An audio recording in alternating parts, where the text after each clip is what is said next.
Please may I request everyone to please take their seats so that we can start the program. And I request the reception team people, if they are here, please send people who are outside, inside the auditorium. Someone from the back side, please send delegates inside.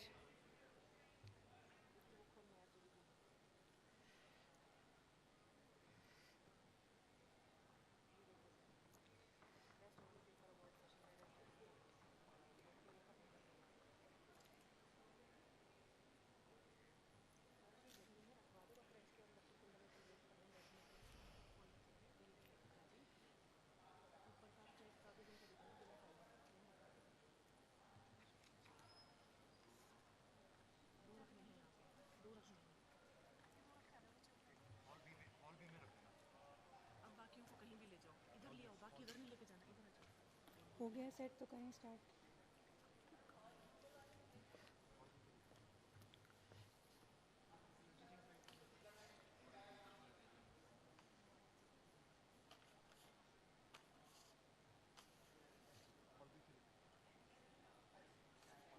कर they start.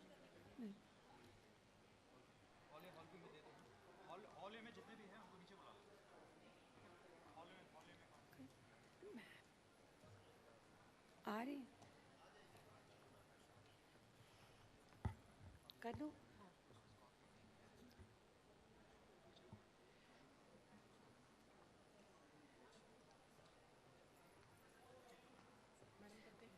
करें. Respected teachers, esteemed dignitaries, revered guests, my colleagues and dear students, a very warm good morning to one and all. On behalf of the organizing committee, I, Dr. Urmil Chawla and Dr. Preeti Gehlot, your host for the day, have the proud privilege to welcome you all to the first research conclave of Pandit B.D. Sharma University Health Sciences, Rohtak. Ladies and gentlemen, a research conclave not only provides a platform to identify and explore multidisciplinary research problems, at the same time, it also encourages the researchers to be passionate about their scientific work and bring out quality research output. University is contributing a lot into medical research. Over the day today, we are going to have insights from the experts, poster presentations, oral presentations, conversations about research, and also a rich time for informal engagement with each other. We are so glad that you all have traveled from near and far to be part of this august gathering. The presence of the stalwarts in the field of research and an overwhelming response from the faculty, fellows, and students has already set a stage for a successful program. We are sure it will lead to a significant change in the way we approach research in the coming days as we start learning from each other and new collaborations and new ideas develop. So ladies and gentlemen, let us begin today's program on a positive note with the University Kul Geet. I request everyone to kindly stand on their seats for the same.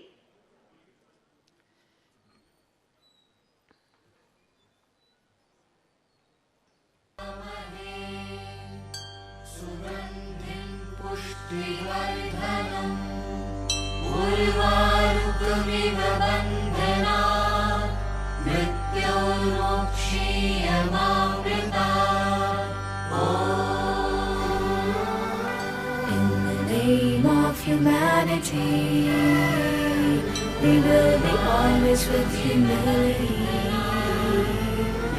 In the name of Hippocrates,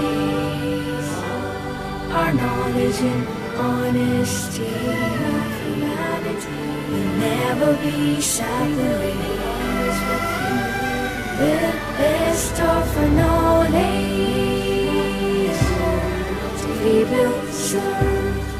We will devote this we all never be silent. This we all best of knowledge.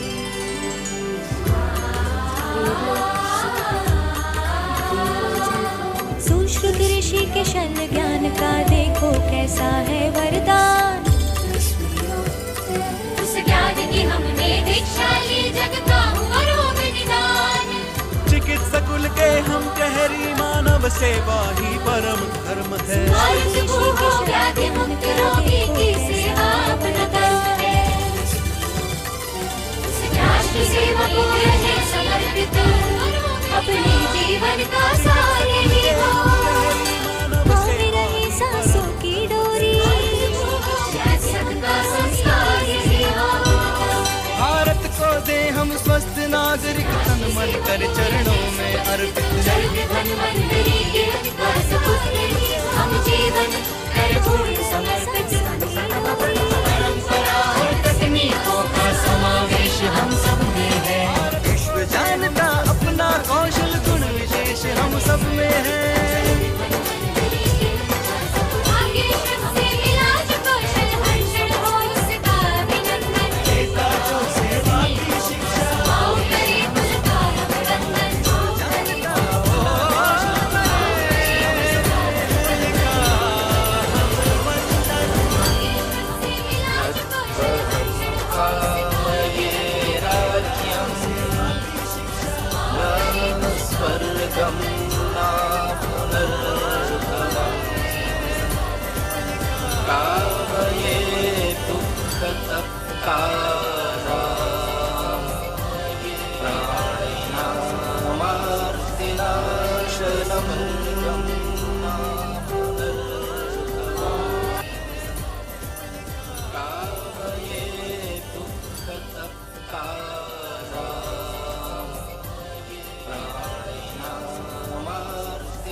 Thank you, everyone.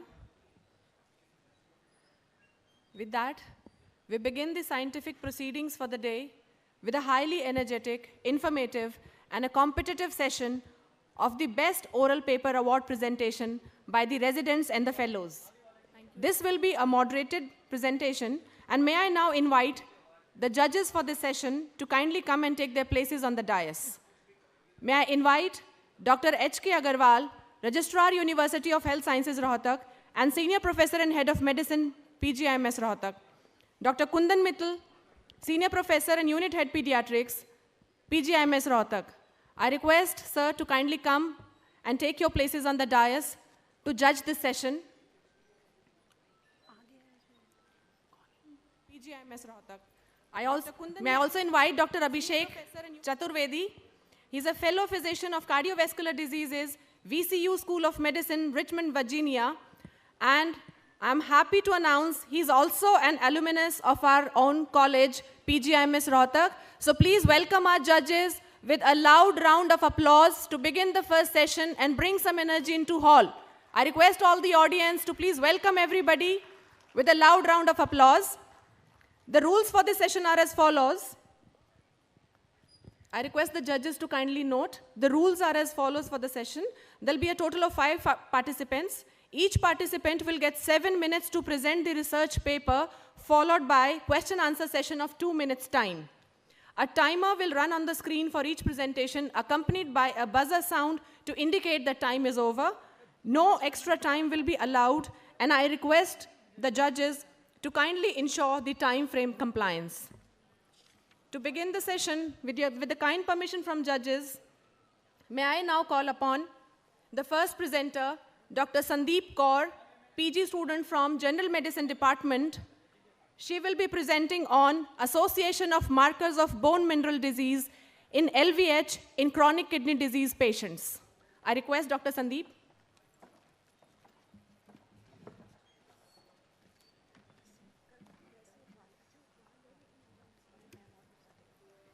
A very good morning to my respected teachers and my dear seniors.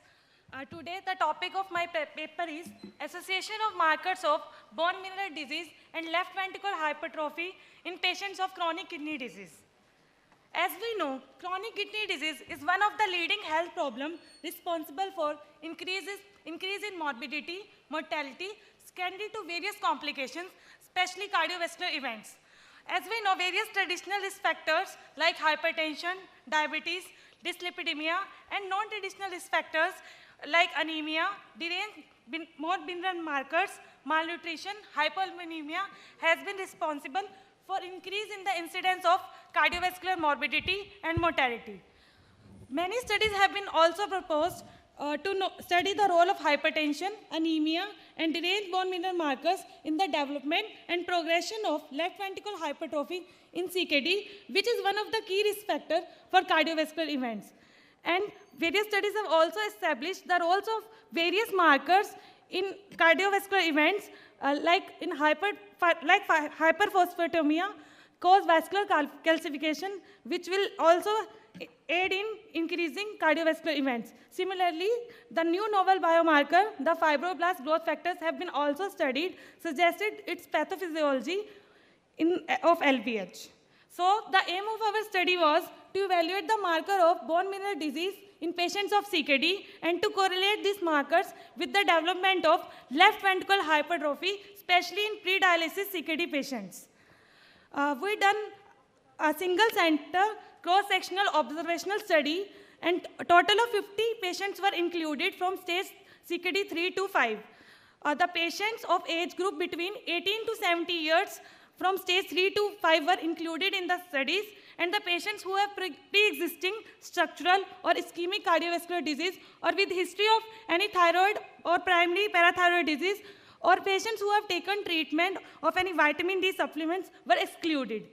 All patients underwent routine investigations, special investigations which include bone mineral disease markers, which include serum calcium, phosphorus, vitamin D, IPTH, FGF23, and echocardiography was done to know LVH. Spearman rank correlation coefficient and person coefficient was done to know the association between different markers.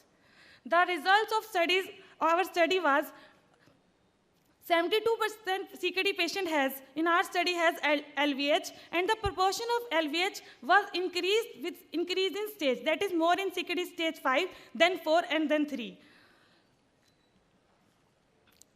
Also, in our study, we found there was a significant association of blood pressure, hemoglobin, EGFR, serum albumin, lipid profile, and CKD MBD markers, left ventricular mass index, ejection fraction with CKD stages. This diagram shows the same.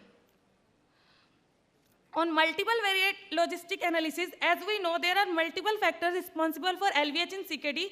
So to know one factor which is independently responsible for LVH, we did multivariate logistic analysis, and we found that fibroblast growth factor 23 is an independent significant risk factor for developing LVH.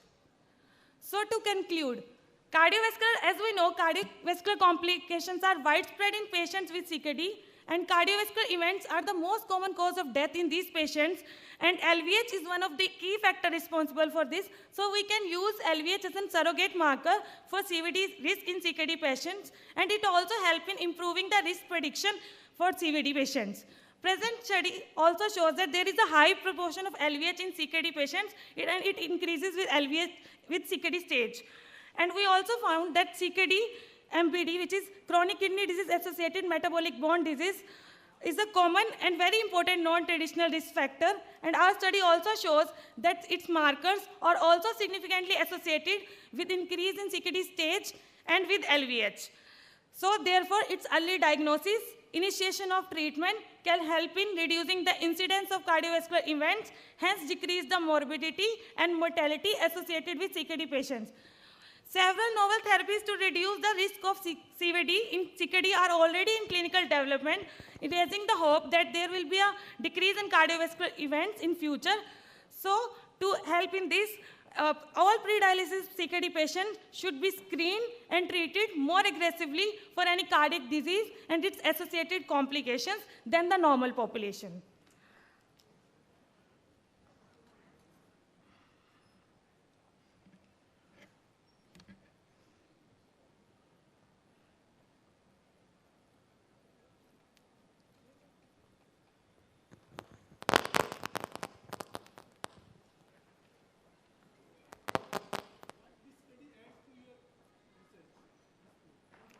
Sorry, sir. Hello. basically, we wish to know that how this study, your present study, what are the points that it adds to this research armamentarium? Okay. First of all, we all know that in CKD there is associated metabolic bone disease. So with the help of these markers, we have seen that the association of these deranged markers is present with left ventricle hypertrophy in CKD patient. Indirectly, we can say that both diseases occur simultaneously.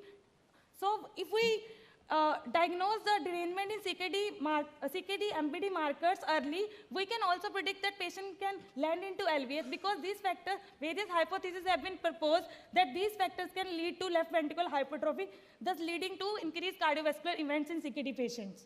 You use this word early twice. So early, which are the early markers? You are given the big list of the markers. Yes, sir. Which are the early markers? Sir, fibroblast growth factor 23 is one of the earliest markers which will rise early among other factors. Very nicely done presentation and very important topic. You mentioned in the conclusion that early screening and treatment of patients with CKD is important. What kind of treatment are you looking at? Because even if you diagnose LVH, what are you going to do about it? Sir, if we detect that, if, as we said, these deranged markers are associated with LVS, if we diagnose it at earliest, so if patient, for example, if patient has hyperphosphatemia or hyperparathyroidism, so we can give patient supplement, like we can ask the patient to change the diet rich in phosphorus, or we can give him phosphate binders, so that it will not further aid in progress of LVH in future. I would also add, you have to treat concomitantly the risk factors that led to both CKD and LVH, like hypertension, diabetes. So very important role of ACE inhibitors or ARBs medications in these populations. Thank you. Thank you. Thank you, Dr. Sandeep Kaur. It was a very lucid presentation. Next, may I invite Dr. Pooja Bhatia from Department of Psychiatry to present her work. The topic of her research is psychiatric comorbidities in children with autism spectrum disease. So I invite Dr. Pooja Bhatia, and over to you.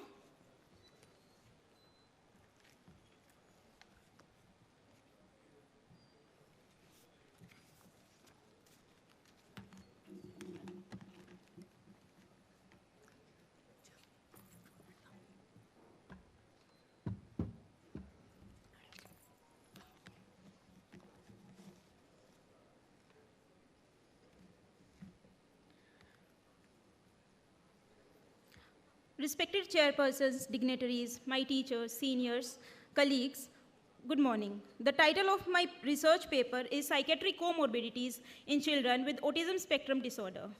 Autism spectrum disorder is a neurodevelopmental disorder characterized by persistent social and communication difficulties, as well as restricted interest, repetitive activities, and sensory abnormalities.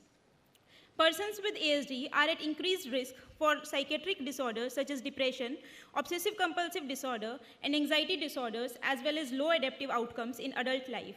More than 70% of children with autism spectrum disorder show at least one comorbid psychiatric disorder, and these often persist into adulthood. Thus, early identification of psychiatric comorbidity and early specific intervention could reduce overall impairment and thus improve the quality of life. The objectives of this study were to assess the prevalence of psychiatric comorbidities in children with ASD, to study the relationship of different psychiatric comorbidities with the severity of ASD. This study was a cross-sectional study conducted in the Department of Psychiatry, PGIMS Rohtak. A total of 50 children diagnosed with ASD during the period of 1 year constituted the study sample. The study was conducted after getting the ethical clearance from the Institutional Ethical Committee. For the purpose of the study, children with a possible diagnosis of ASD as per DSM-5 were included, and the children suffering from severe and profound intellectual disability and children whose parents did not give the consent were excluded from the study. Final diagnosis was confirmed by the consultant psychiatrist after obtaining the assent from the children and written consent from their parents. Socio-demographic and various clinical variables were gathered using a special performer designed for the study. Childhood Autism Rating Scale was used for the detailed assessment of ASD as well as to quantify the symptoms of ASD. Indian scale for the assessment of autism was used for the measurement of severity of autism, and the children were evaluated for the various psychiatric illness by using the childhood psychopathology measurement schedule. The collected data was then entered into the Excel spreadsheet in anonymous coded form and was then analyzed with the help of appropriate statistical tests. Now, coming on to the results, figure 1 shows that 20% of the study participants had mild autism, whereas the 42% and 38% of the children had moderate and severe level of ASD respectively. In table 1, you can see that 42% were free from the comorbid psychiatric disorders, whereas 58% of children had co-occurrence of one or more psychiatric comorbidity. Table 2 reveals that ADHD was the most common comorbid condition, followed by anxiety, while somatization was least common. Table 3 shows that the severity of autism and the number of comorbidities were significantly positively correlated, as the CARS and ESA scores were increased, the total number of comorbidities also increased.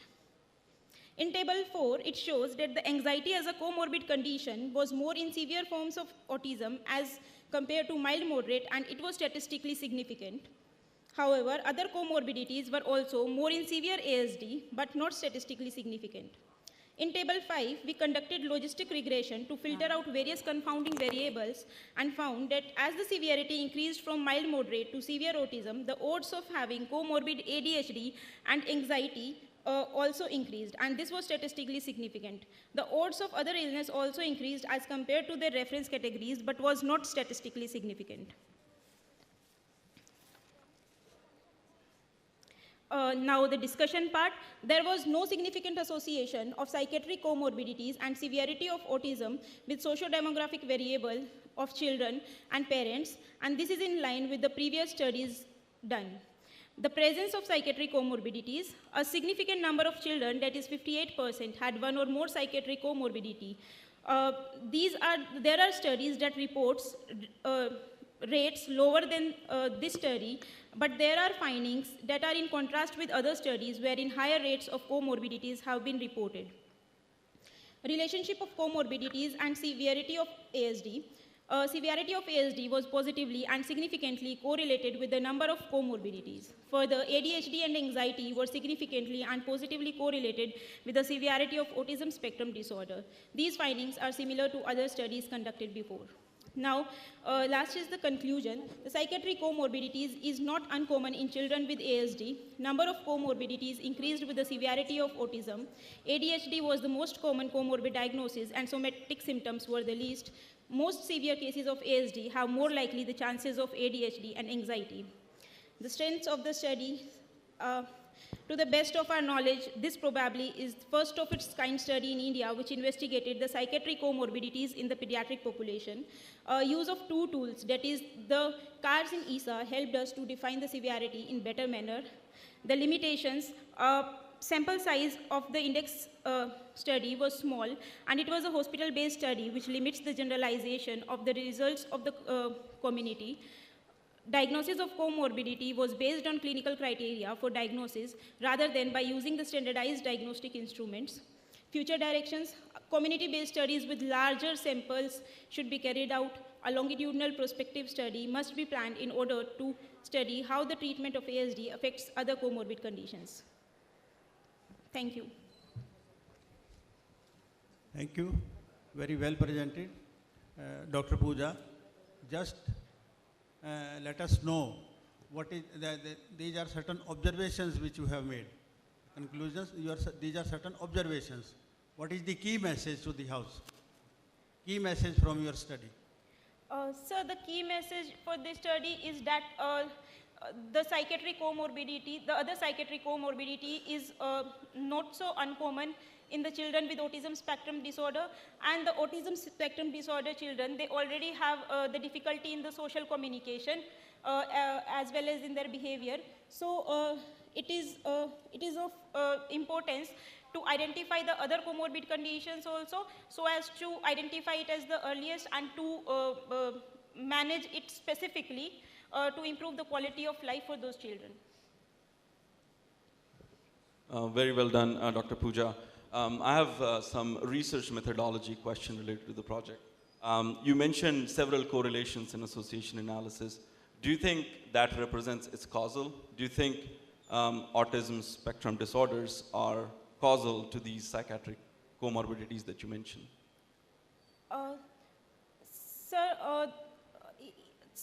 In this study, there is a positive and significant correlation of the severity of autism and the presence of other comorbidities. Like in the children in which there was severe autism, they had more presence of more number of comorbid conditions. So, and this was statistically significant and positively correlated also.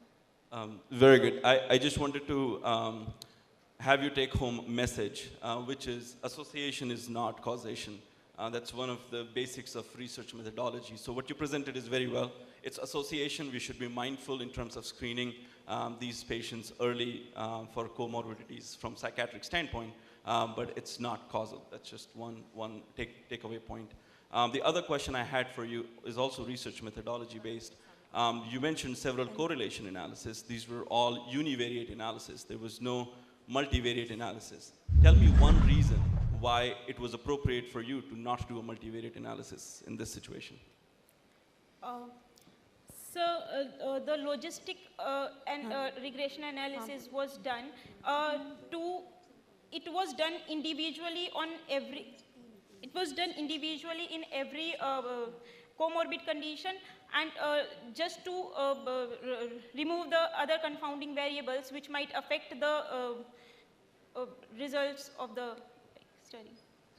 Thank you, sir. With that, we finish our time. Sorry, we need to stick to the timings and we need to proceed to the next speaker. Thank you so much, Dr. Pooja. Thank you. Thank you again for a great presentation. Next, may I invite Dr. Satish Kumar Kumawat from Department of Respiratory Medicine to present his work.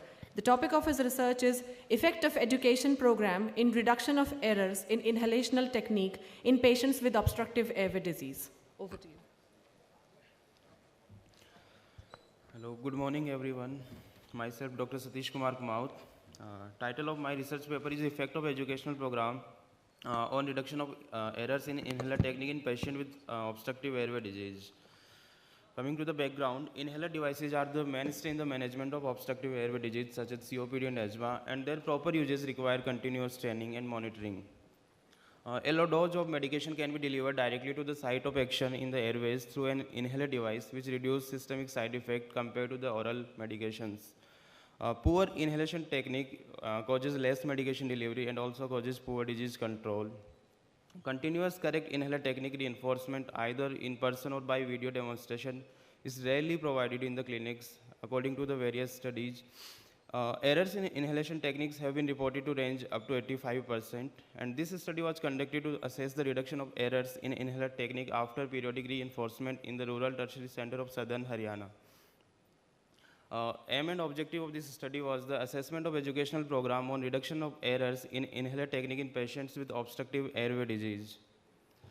Coming to the material and methods, the study design was the prospective observational study, and inclusion criteria of this study was patients between 18 to 65 years and the diagnosed case of the obstructive airway disease such as COPD and asthma, and patients using inhaler device, either middle dose inhaler or dry powdered inhaler, and prescribed the long-acting muscarinic antagonist LAMA or long-acting beta-2 agonist LAVA or inhaled corticosteroid with combinations. And there no history of acute exacerbation in the last 4 weeks. Exclusion criteria of the study was the patient not intending to take part in the study, and patients with the previous history of tuberculosis, pneumothorax, bronchiectasis, cystic fibrosis, and other chronic respiratory disease other than the obstructive airway disease. Patient with history of neurological disorders like stroke, physically compromised patients like DEEF or blind patients, patient with psychiatric abnormality, patients with rheumatological disorders. Coming to the methodology, after the ethical clearance, the diagnosed patient with the obstructive airway disease of the COPD and asthma who came to the Department of Respiratory Medicine were included in the study after meeting inclusion and exclusion criteria. At the first visit, assessment of the symptoms, lung functions by the spirometry, asthma control test for the asthma, COPD assessment test for the COPD patients, modified medical research council scale for the dyspnea, and the inhaler technique checking and the demonstration were done.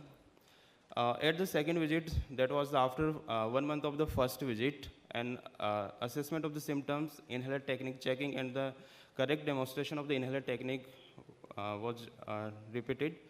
At the final visit, that was after 3 months of the first visit, again assessment of the symptoms, MMRC scale, lung functions by the spirometry, asthma control test for the asthma, COPD assessment test for COPD, inhaler technique checking, and the correct demonstration of the correct inhaler technique to the patients. And after these, the data were obtained and displayed on the Excel sheet and evaluated by appropriate statistical test. Coming to the results, the table and the figure, it revealed the comparison of the percentage errors in the dry powder inhaler technique at the first visit and the third visit, which was done through a paired t-test, which depict there was a statistically significant mean difference between the percentage error in the DPI technique at the third visit, which was after 3 months, and the percentage error in the DPI technique at the first visit. After the educational program, the percentage error in DPI technique at the third visit, it was 24.78 plus minus 14.20, as opposed to the percentage error in DPI technique at the first visit, which was 53.79. There was a statistically significant decrement of 29.018. Table 2 and figure 2, it revealed the comparison in the MDI technique at the first visit and third visit. After the educational program, there was the statistically significant decrement of the 24.12. At the first visit, it was 52.12. At the third visit, it was the 28.006. There was a statistically significant decrement. Now coming to the discussion. In this study, after the educational program, the percentage error in the MDI technique at the third visit after 3 months decreased, as opposed to the percentage error in the MDI technique at the first visit, with statistically significant decrement of the 24.12. And similarly, there was also statistically significant decrement of the 29.018 for the DPI. And this finding was in accordance with the Bhavna R. et al., who conducted this study in 2019. He found that formal training resulted in a statistically significant increase in percentage of the correct technique for all the devices. For pressurized meter-dose inhaler, before and after training, there was a statistically significant improvement. For pressurized meter-dose inhaler with special, before and after training, there was also statistically reduction in the errors of inhaler technique. And for Rohtak, it was also statistically significant. The limitation of this study was due to a small study population. The results may not be representative and require further confirmation with large population studies. And coming to the conclusion, these results counsel that patient ought to bring all their inhalers to the every visit and should be ready to demonstrate their correct use. All patients would like a demonstration relating to the right inhaler technique, and the inhaler technique should be rechecked, and education should be frequently bolstered to take care of the right technique. Continuous reinforcement of correct inhaler technique significantly improves inhaler technique and adherence, and it is therefore advised to do periodic educational reinforcement of the inhaler technique. These are my references, and thank you. Thank you, Dr. Satish. Very good, nice presentation. Good presentation, Dr. Satish. One question. Did you think about prospectively following these patients with improvement in sticking to the correctness of the inhaling technique? Did that reduce any COPD-related hospitalization or exacerbation episodes? Yes, sir, because if the inhaler technique is correct, we are going to deliver the good amount of the medication to the airways where the medication will act, and it will also cause the less requirement of the medication dose and less side effects. So I hope you must have prepared the performa to know the checklist, which was the what are the points which should be addressed, because you have not addressed any questions in the training program. Secondly, your objective and was not measurable. We did not know what was your objective, just focus on aim only. So I am not clear what are the points and what are the confounding factors in this group to have problems in the training of the candidates. Sir, confounding factor were we selected inclusion criteria 18 to 65 years. So we can demonstrate the patients are easy to understand the technique.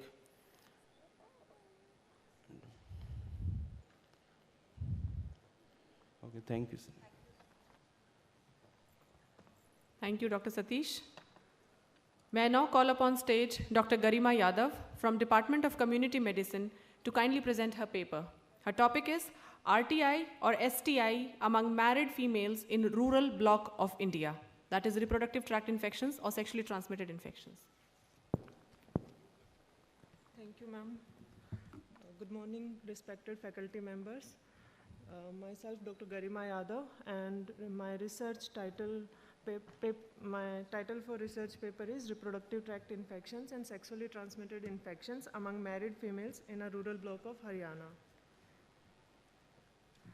Reproductive tract infections and sexually transmitted infections are becoming a major health problem not only in India but all over the world. More than 100 million mostly curable STIs occur annually in young people aged 15 to 24 years who belong to the most fertile group and thus adversely affect their fertility. An estimated 376 million cases of the 4 main curable STIs that are chlamydia, gonorrhea, syphilis, and trichomoniasis infections occur each year and 51 million of them in Southeast Asian region. As per recent STI prevalence study done by National Family Health Survey, NFHS-5, prevalence of STI genital discharge, sore or ulcer among women of age 15 to 49 years was found to be 12.3% in India, while in Haryana, 11.6% females reported the same. Aim of objectives of the study were to estimate the prevalence of reproductive tract infections and sexually transmitted infections among married females and to identify the determinants of RTIs and STIs. Study type, it was a cross-sectional study and it was conducted in the area of CHC, Deagle, which is Rural Field Practice Area attached to Department of Community Medicine, PGIMS, Rohtak. The study was conducted from April 2021 to March 2022, that is 1 year, and 300 currently married women from reproductive age group were taken, residing in the study area for more than 1 year and consenting to participate in the study. Women who were pregnant, seriously ill, or with severe mental illness were excluded. Operational definition of STI-RTI was on WHO syndromic approach. 6 major STI-RTI syndromes were incorporated in the national guidelines on diagnosis of STI and RTI. They were urethral discharge, vaginal discharge, genital ulcers, inguinal buboes, lower abdominal pain, and genital skin conditions. The study subjects reporting any of the syndromes mentioned above were considered as a case of STI-RTI. Results of my study were among 300 women, 62 women reported complaints of STI and RTI, and it comes out to be 19%. The most common symptom they reported was white discharge, followed by lower abdominal pain, and only one female complained of genital ulcer. Mostly females were less than 30 years of age, and mostly females who had delivery from untrained person. Your slides are not moving.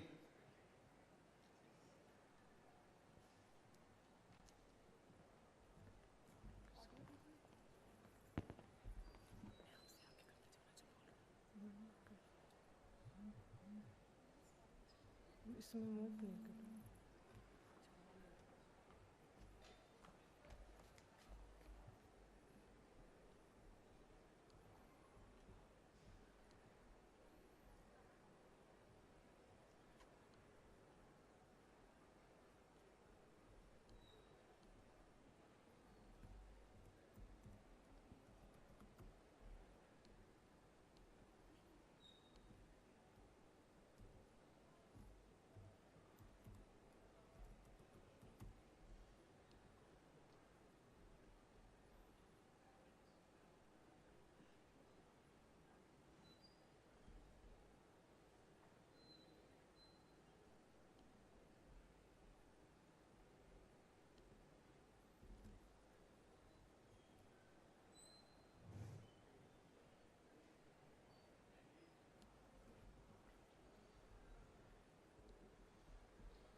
Can you continue?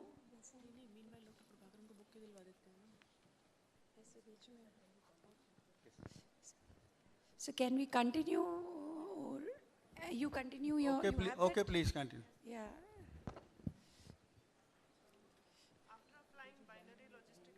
It was observed that there is statistically significant relation between symptoms of RTI-STI and determinants such as social category, history of abortion in last 1 year, place of delivery, and symptoms of RTI in the spouse.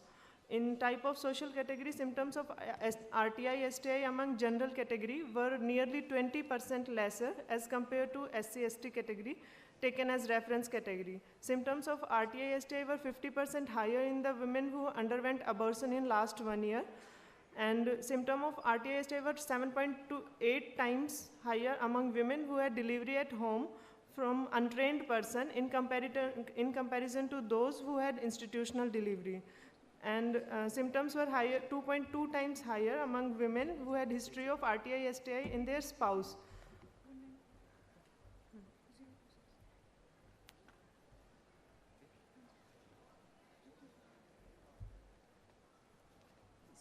Discussion and conclusion. Women who were using unwashed clothes during menstruation had delivery from untrained person or who had abortion in the last 1 year, who had history of STI-RTI in their spouse. They reported more symptoms. Symptoms were lesser among condom users compared to other contraceptive methods. And the findings of this study concludes that steps should be taken for effective management and prevention of RTI-STI symptoms. Thank you. Thank you for presentations. Your research questions and title are not in matching, I think. We are in the opinion. Your research question and conclusions, all these are not matching with your title. Secondly, how did you make 300 persons? You said we selected 300 patients for this study. What was the criteria? Sir, I took patients from, sir, I did this study in CHC Deagle area, and 20 subcenters were attached to CHC Deagle. So I randomly selected, out of 20 subcenters, I randomly selected 10 subcenters, and from those 10 subcenters, I took 30 married females from each subcenter.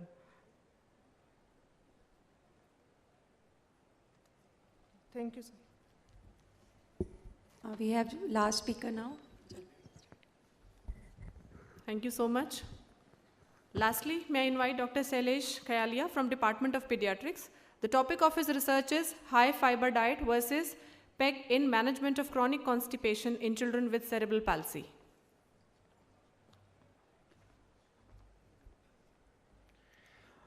Good morning, esteemed judges, respected faculty members, and my dear colleagues. I am Dr. Shailesh Khayalia of Department of Pediatrics, a junior resident from PJMS Rohtak. I would like to present my research paper titled as High Fiber Diet versus Polyethylene Glycol in the Management of Chronic Constipation in Children with Cerebral Palsy.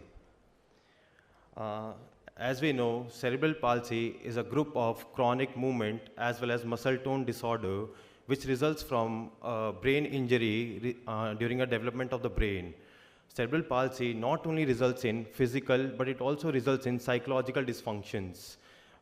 Recent studies have shown that prevalence of cerebral palsy is around 2.5 per 1,000 live births, which is quite high. And along with the movement deficit, children of cerebral palsy also have various other issues, of which GI symptoms being one of the most common symptoms. Among GI symptoms, constipation is one of the most common gastrointestinal symptoms in patients with cerebral palsy, with its prevalence ranging between 25 to 75%. That means every second or every 3 individuals out of 4 suffer from constipation. So we performed this study with an aim to compare the efficacy of high fiber diet and polyethylene glycol in the management of chronic constipation in children with cerebral palsy. Various other modalities such as milk of magnesia, lactulose, cisapride, domperidone, and various abdominal massage maneuvers and standing frame devices have been used for the management of chronic constipation. Of late, polyethylene glycol has been shown quite promising results in the management of chronic constipation. But there has been no such studies that has showed comparing the efficacy of high fiber diet with polyethylene glycol in the management of chronic constipation. So this study would act as a quiver in armamentarium for the management of chronic constipation in cerebral palsy patients. In my index study, I had defined chronic constipation to be children who met at least 2 of the following above mentioned criteria for at least 2 months. These criteria were defecation frequencies less than 3 times per week, painful defecations, hard stools, palpation of hard stools on abdominal examination, blood in stools, and fecal incontinence. I've done a randomized control trial over a span of 1 year after obtaining an institutional ethical clearance and after registration with Clinical Trial Registry of India.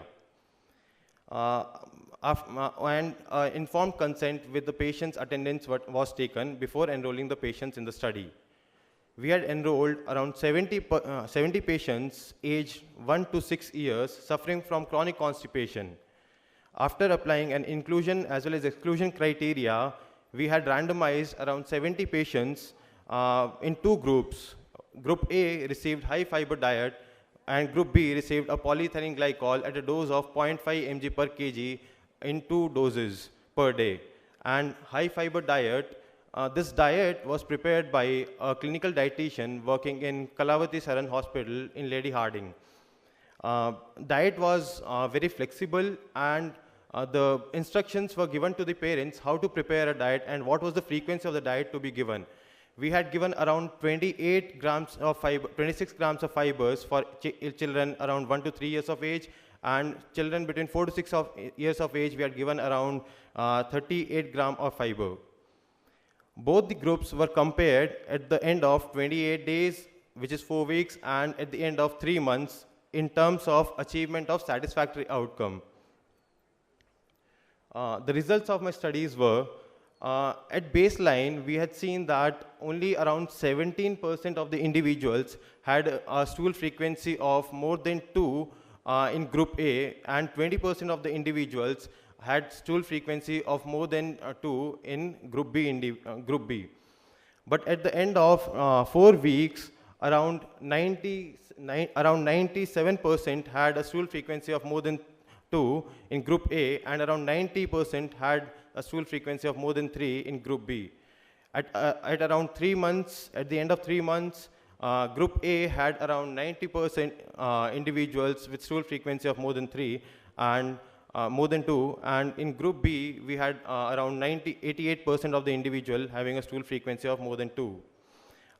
Talking in terms of mean stool frequencies per week, at the end of 4 weeks, we had 3.39 in Group A and 3.75 at the end of 3 months. Whereas in Group B, we had mean stool frequency of 3.31 in Group A and 3.62 in Group B. Talking in terms of achievement of satisfactory outcome, at baseline, we can see none of the individuals had this satisfactory outcome being achieved. But at the end of 4 weeks, it was around 28.57% in Group A and around 51% in Group B. And at the end of 3 months, around 65.71% had a satisfactory outcome and around 80% in Group B. So to conclude, group of patients that were treated with high fiber diet showed significant relief in symptoms of chronic constipation at 4 weeks and at 3 months in terms of frequency of stool, p-value being 0.028, which is significant. In terms of hard stool, p-value being 0.001, which is significant in terms of palpation of hard stools and in terms of blood in stools. However, there was no significant improvement in terms of pain on defecation and in terms of fecal incontinence. This was about Group A, whereas in Group B, group of patients treated with polyethylene glycol showed significant improvement in symptoms at the end of 4 weeks and at the end of 3 months in terms of frequency of stools, consistency of stools, in terms of pain on defecation, in terms of palpation of hard stools, in terms of fecal incontinence and blood in stools. Therefore, a high fiber diet can be considered a good alternative as well as cheap alternative which can be tried at home, and anyone can prepare a high fiber diet, and it's a non-pharmacological therapy which can be done easily. And as many other studies have shown polyethylene glycol being quite efficacious, this study shows that even high fiber diet is equally efficacious as the polyethylene glycol. Thank you. Thank you, Dr. Shailesh, for the presentation. Do you have any references from the literature what other studies say? Sir, in India, there were no such studies comparing the efficacy of high fiber diet in chronic constipation of cerebral palsy. But abroad, such as Imani et al., which was the biggest study which I could find a reference of, was done. Good presentation, Dr. Shailesh. I apologize if I missed, but how did you randomize these patients? Were that just chosen by you, which patient gets what, or was it a computer-generated randomization? My follow-up question with that is, was there any blindness? Because the fiber patient will know he's eating a high fiber diet, and the PEG patient will know he's getting a supplement. So was there any placebo to control for that in terms of associating with it outcomes? Sir, it was a computer-generated random sequence for randomization. Blinding was not done as such. It could not be done, sir. And the associated question with that was, you mentioned improvement in various symptoms in group A as well as in group B. Was there a comparison between these two? Because you mentioned it was a randomized controlled trial. So what I would imagine is you're comparing group A with group B rather than having symptom improvement follow-up in group A and group B separately. Sir, we had compared, in my observation, we had compared amongst the group itself as well as between the two groups. If we see this graph, we have compared group A as well as group B. I remember, there seemed no difference. So there was no significant difference between the two, sir. P-value was more than 0.05 in both the groups. So outcome variables were not clear. And satisfactory outcomes, how did you measure satisfactory outcome? And every time the same person gave the history when they're in the follow-up, or they're different people? Because it is a variable. Every time mother is not coming with the child. Sir, every time it was not the mother, but along with the mother, there was always a caregiver present in my studies, such as grandmother or someone like that, who had always accompanied the child. Thank you, Dr. Shailesh. That truly was an excellent session. All the participants, I thank all the participants for sticking to time. That was really commendable and excellent presentations. I also thank all the esteemed judges, Dr. H.K. Agarwal, sir, truly was an excellent session. All the participants, I thank all the participants for sticking to time. That was really commendable and excellent presentations. I also thank all the esteemed judges, Dr. H.K. Agarwal, sir, truly was an excellent session. All the participants, I thank all the participants for sticking to time. That was really commendable and excellent presentations. Hello. I thank all the judges, Dr. H.K. Agarwal, sir, Registrar, University Health Sciences, Rohtak, Dr. Kundan Mittal, Senior Professor and Unit Head Pediatrics, and Dr. Abhishek Chaturvedi for their immense contribution and for their valuable time. I request the volunteers to kindly escort the judges back to their seats. I thank all the judges for being here with us. Unit Head Pediatrics. So you may leave the folders here. We'll collect them. Immense contribution and for their valuable time. I request to kindly escort the judges back to their seats. The results will be compiled and announced during the valedictory function. So I request the participants to kindly stay around here in the hall and attend rest of the lectures too. Thank you. Thank you. And now we are very glad and honored to have our esteemed guest of honor, Dr. D. Prabhakaran, between us, Distinguished Professor, Public Health Foundation of India, and Director, Center for Chronic Diseases Control, New Delhi. May we have a huge round of applause for Sir? And we request our Honorable Vice Chancellor, ma'am, to kindly welcome him with a floral bouquet.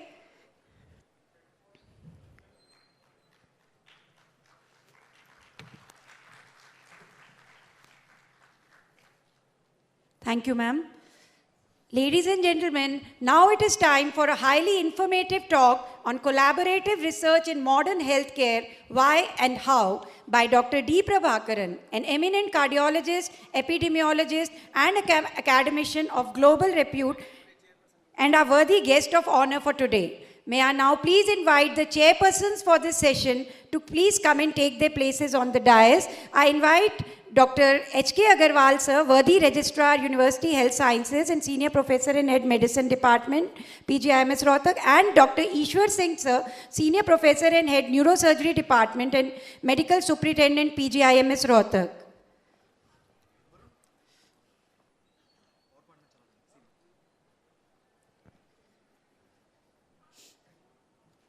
Thank you, sir, for honoring us with your presence.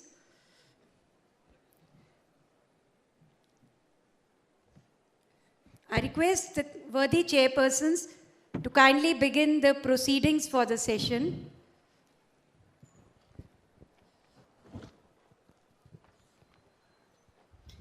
Good morning to all of you. In fact, it is my proud privilege to be here to chair this session on this first research conclave of Pandit B.D. Sharma University of Health Sciences Rohtak, an idea coined and conceived by our Honorable Vice Chancellor, Professor Anita Saxena. And we have a very learned speaker, Dr. Prabhakaran with us. And Professor Prabhakaran, educated at Bangalore Medical College, the All India Institute of Medical Sciences, and then at McMaster University, Canada. He is an eminent cardiologist, epidemiologist, and academician of global repute. He is currently distinguished professor at the Public Health Foundation of India, and at this foundation, he was instrumental in establishing 2 centers of excellence, the Center for Chronic Conditions and Injuries and the Center for Digital Health, and helped build the Center for Environmental Health. Before joining this Public Health Foundation of India, he built the Center for Chronic Disease Control, which is now considered the leading research agency of chronic diseases in India and developing countries. It is recognized as a WHO collaborating center for the Southeast Asia.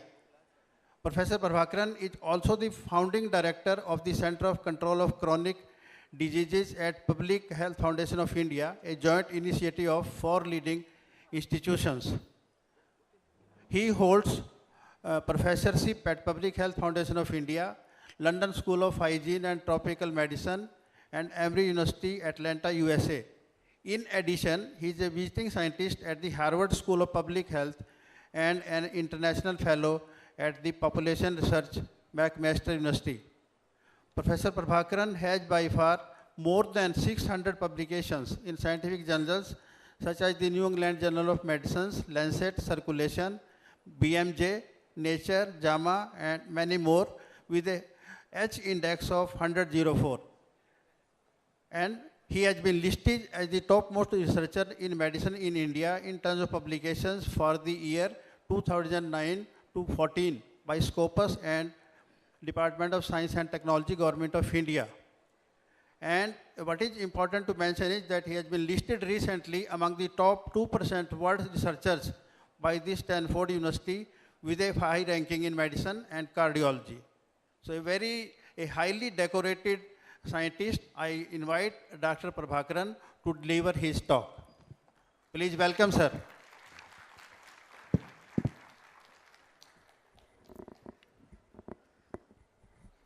Good morning everyone. So thank you very much for your kind introduction, sir, and I'm honored and privileged to be here.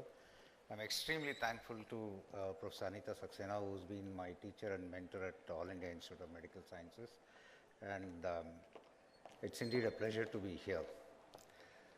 I was asked to give a talk on collaborative research in modern healthcare, the nuts and bolts of how do we do this. So what I'm going to do is first define what collaborative research is, and then look at some of the successes of collaborative research across the world and discuss some methods and actually speak of my personal experience and my personal journey in terms of collaborative research. So if I ask this question, what is collaborative research, all of you might think that it's a very nice word actually. Collaborative research, collaboration actually is not a great word because it refers to spies. If you are a spy collaborating with an enemy, it's called collaboration. But now it connotes something good. Collaboration is working with each other to do a task and to achieve shared goals. And that's where we get the word collaborative research from. The other related term that we need to know is teamwork. Teamwork is ability to work together towards a common vision, and collaborative research is exactly that. To direct individual accomplishment towards organizational objectives, and in collaborative research, we subsume our personal interests to a common good. It's a fuel that allows common people to obtain uncommon results, because if you're working alone, you might do something good, but if you have to do something great, you will have to collaboratively work together. So, in terms of just some brief introduction in terms of collaborative research, collaborations can vary in complexity. It can be a faculty and student collaboration, some of which we saw in the oral presentations a little earlier. It could be a mentor and mentee collaboration, or it could be a large international collaborations. The pluses of collaborative research are breakthroughs, especially with big problems. It's consistent with funding and interdisciplinary emphasis. I'll talk a little bit about what this means. And it's quite a bit of fun when you're collaborating with people, and it avoids annihilation. You just won't end up fighting with each other. You might fight during the studies, but ultimately you make peace for the common good of the society. It's less complex now in terms of travel. We have Zoom and we have other platforms through which we can collaborate. Communication has become extremely easy, and in terms of blood sample shipping, etc., things have eased out compared to around 30 years back. But what were the challenges to collaborative research in India? I think if I have to classify them, I would classify it into three groups. One is individual challenges. For a group here, the biggest challenge is, should I be involved in clinical care? Should I be involved in teaching? Or should I be involved in research? When you go abroad, I think there is space for everything. There are clinician researchers, there are full-time researchers, there are clinician teachers, full-time teachers, but here you possibly will have to do everything and kind of apportion your time appropriately. The second thing is, for research, the remuneratory options were unattractive in the past, but now we have several resources for us to support research, particularly the India Alliance, which is the Wellcome Trust DBT Alliance, the Indian Council of Medical Research, and several other research funding organizations in India. One of the past challenges, I remember when we were medical students and postgraduates, there was this urge to do what we call as Me Too research. I've changed it to Us Too because Me Too is not a good word now. It's Us Too research. We have to do same as what other Western countries are doing. And many people said we have to do esoteric research. But I think we have moved from that, and we are looking at very simple questions with profound answers. There are institutional priorities, particularly in terms of clinical care and service provision, because we see 1,000 patients a day. I was told that in Rohtak Medical College there are 1,000 patients every day, and so you just require to give that time. And where is the time for research? There are infrastructural issues which we are overcoming slowly, but it's also a big problem. And there are funding issues. And there are, of course, some systematic challenges in terms of obtaining ethical clearances, regulatory approvals, and lots of other things. But I think the most important thing in our days earlier was lack of mentors. But now, with the research becoming very popular, you have several mentors and role models for you to look at. The first question that I need to pose is, why do we need collaborative research? And here I want to give 3 case studies. One, which was done by an individual. Second, which was done by 2 people. And the third, which was a truly collaborative research. And we can see the various dimensions of these 2. So these cases, I mean, if I have to think of 3 things which change the world, I mean, there are many other things, but for me, one of the most outstanding thing is somebody found out that hand washing is very important. Hand washing will reduces mortality. I think that was very profound, and it took nearly 30, 40 years actually to get into practice, and we'll look at why that happened. The second change was a dramatic change in the thinking of the etiology of peptic ulcer, and the third is the success story of thrombolytic therapy, which many of you know. So let's start off with the first one. Now, who is this man? The first time I knew about this was when I was a 17-year-old, when I read in Reader's Digest about some very historical medical inventions, and this was the name which stuck with me for a very long time. Even now I find it extremely inspiring. His name is Philip Semmelweis, Ignaz Philipp Semmelweis. He lived in the 19th century, was a Hungarian physician of German extraction, and he is now known as an early pioneer of antiseptic procedures, but not at his time. So how is he relevant to collaborative research? There was something called the puerperal fever. We do have it very infrequently now, but it was pretty common in India, in many parts of the world in those days. We know today that puerperal fever or the childbed fever is caused by Streptococcus pyogenes, commonly found in the throat and nasopharynx of otherwise healthy carriers.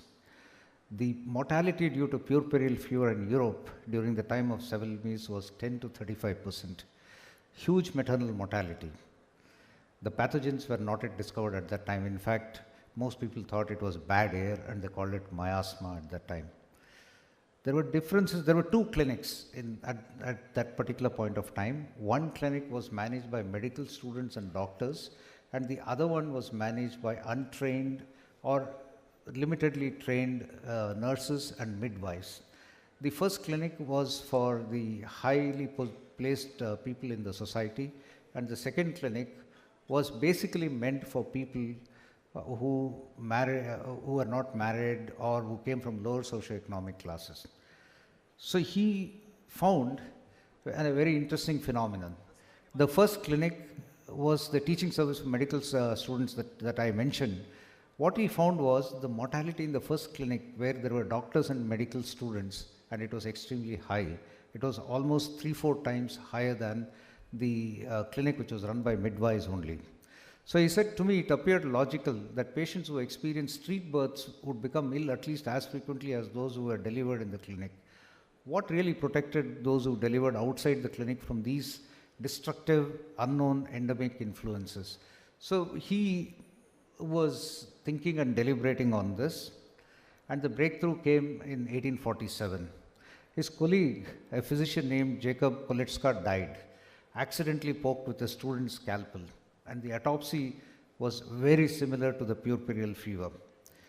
So Semmelweis identified the connection between cadaveric contamination and puerperal fever, because in the medical student and the doctor clinic, they had to do autopsies. And they used to do autopsies but not wash their hands and would go and deliver the pregnant women. And therefore, they were spreading the infections and causing higher mortality. Whereas the midwives at the second clinic did not engage in autopsies and had no contact with corpses. So Semmelweis proposed hand washing with chlorinated lime solutions between autopsy work and patient examination. Chlorine was chosen because it removed the putrid smell of infected autopsy tissue. Brilliant discovery. And you would think that everybody would adopt this into practice. And he showed this very, very elegantly, a simple question but with a profound answer. All he did was he introduced in and around 1847 chlorine hand wash, and you can see the dramatic fall in mortality here in these hospitals. But we would think, yes, this is fantastic, everybody would do. It was never accepted. So why was chemical hand washing only accepted in medicine until Lister published its use in surgery in 1867, 20 years later? Semmelweis tried hard to convince people, but he was committed to an asylum, and there is a controversy about his death, whether he infected himself with a puerperal pus and died, but there's a controversy, nobody knows why. So why did his life end in a tragedy? So I think there are lessons for us. First, he didn't effectively communicate what we found, though it was very profound. he antagonized the medical examination. So one thing that we learn is when you are collaboratively working, don't try and antagonize anybody. He never published himself. It is very important to publish, because only if you publish, people come to know what you are doing. And lived in an era where collaborative research was unknown.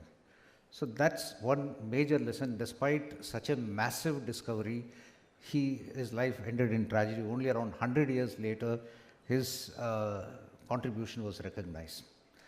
Let us take the second example. Causes of peptic ulcer in the 1980s, they said 3 things: hurry, worry and curry, which even my father knew. He was not a doctor, but he knew, and he used to tell me always that you eat very fast, you are always in a hurry, you will get peptic ulcer, so slow down. But there were 2 people who were very passionate, who thought differently. And they said it is not hurry, worry or curry or spices in the food, but it's a bacterium. It's the Helicobacter pylori which is causing the infection. So Robin Warren and Barry Marshall discovered Helicobacter pylori as a causative factor for ulcers. In their original paper, they said that stomach ulcers and gastritis were caused by colonization of this bacterium, not by stress or spicy food. However, this hypothesis was poorly received because it just went against the grain of the thinking at that particular point of time. Who would imagine that there's going to be a bacteria in an acidic milieu of the stomach? People argued that any bacteria in such an acidic milieu would get killed. So this was the argument that they had. So they were so passionate. Barry Marshall, the younger person who was a fellow in that institute, drank a petri dish containing a culture of organisms extracted from a patient, and 5 days later developed gastritis. Symptoms disappeared after 2 weeks, but he took antibiotics to kill the remaining bacteria to rid halitosis. This experiment was published in 1984 in the Australian Medical Journal. It won a Nobel Prize and is one of the most cited articles. So what it shows here is a mentee-mentor relationship, because Barry Marshall was a fellow and Robin Warren was his professor. So this is another example of a collaborative research which was extremely successful. But when we talk about collaborative research, we are talking about common garden collaborative research, where multiple investigators collaborate together and come up with a great idea. The case of the thrombus in acute myocardial infarction, you would be very surprised that a lot of people used to think that the thrombus in the coronary artery that is formed was post-mortem. A lot of people argued that it is not ante-mortem, it is post-mortem. The thrombus happens after the person dies because of a heart attack. But James Herrick in 1912 proposed that acute myocardial infarction was due to thrombotic occlusion of the coronary artery and not inevitably associated with fatal outcome. Not many people agreed with that. This revolutionary view was virtually ignored for some 50 years until a guy called Marcus D. Wood in California, in Stanford, documented angiographically the presence of an intracoronary thrombus in patients with acute transmural myocardial infarction, which was a landmark discovery. Following which, now the thing is, we know the reason why it happens. If we dissolve that clot, if we take away the clot, will a person survive, will a person benefit? That was the question. And it was difficult to do. We spoke about the randomized control trial a little earlier, but to do a large-scale randomized control trial was going to be very difficult. So a group of investigators in Italy decided, group of cardiologists in Italy decided that they will recruit patients in a randomized fashion. One group will get thrombolytic therapy, the other group will get usual care. And they showed by that landmark publication again in Lancet in the mid-80s that there was almost an absolute risk reduction of 7%, from around 15% mortality, not 7%, 5%, it came down to around 10%. Then they did the ISIS-2 trial, which combined a thrombolytic therapy and aspirin, and it further reduced the mortality. So this was a very simple idea, but effective implementation was conducted through collaborative research. So the GC trial provides very simple, non-pretentious origin, recalls a message universal to trials. If the simple rules of participation and of simple and rigorous methodology are followed, even the periphery can join the central dialogue of knowledge. And so this is one of the most classic studies in cardiology which highlighted the success of collaborative research. So we clearly find the need for collaborative research. The question is, how do we do collaborative research? And I'm just going to talk about a few points in terms of what is required for a collaborative research. First is start with a good idea and ask the right question. The question needs to be innovative, feasible, conceptually significant, and benefit to the scientific community and at large. One might say, I am a postgraduate student at Rohtak Medical College. What will I do? How will I ask these questions? Many simple questions have profound answers, and you should ask those questions, because only when you ask these smaller questions will you address the larger questions. So start off with a good smaller question. Be ambitious but focused. Select not one or two single important questions, but select one or two single important questions, but not too many questions. I see this all the while when we look for funding and I get to evaluate them. There are 10 questions. That never works. Ask focused one or two questions. You could have some secondary outcomes, but the primary outcomes should be only one or two. One grant cannot answer all scientific questions in the area of interest. My mentor, Dr. Salim Yusuf, says this phenomenon of asking multiple questions is like boiling the ocean. You can't boil the ocean, right? So you need to ask just one or two questions. Think about the feasibility at every step of the way, how you are going to implement this. Then the third point is an interdisciplinary or transdisciplinary project is usually more creative than a project emanating from a single discipline. So you collaborate with others, describe the research idea and the need for research to others, network with people representing multiple disciplines, and maintain good human relationship. Now, what do these terminologies mean? What is interdisciplinary, what is multidisciplinary, and what is transdisciplinary? Interdisciplinary research is a simple collaboration on a question of mutual concern to investigators from two different disciplines. Let us say we have two groups. Somebody is working on HIV and another group is a chronic disease or a cardiovascular researcher. Now we know that drugs that are given for HIV can increase blood pressure, can increase metabolic syndrome, can result in diabetes, can result in coronary artery disease. But when it started, nobody knew about this. This came about by a collaboration between a cardiologist and an infectious disease researcher in the HIV area. So that's a very simple question. The complex question is, how do we prevent obesity to reduce hypertension? Again, this is a collaborative research, maybe in related fields. So this is interdisciplinary, between two disciplines. Now, multidisciplinary, when you have multiple disciplines working together, it is simple, a study of multiple facets of a problem with questions of both separate and convergent interest to investigators.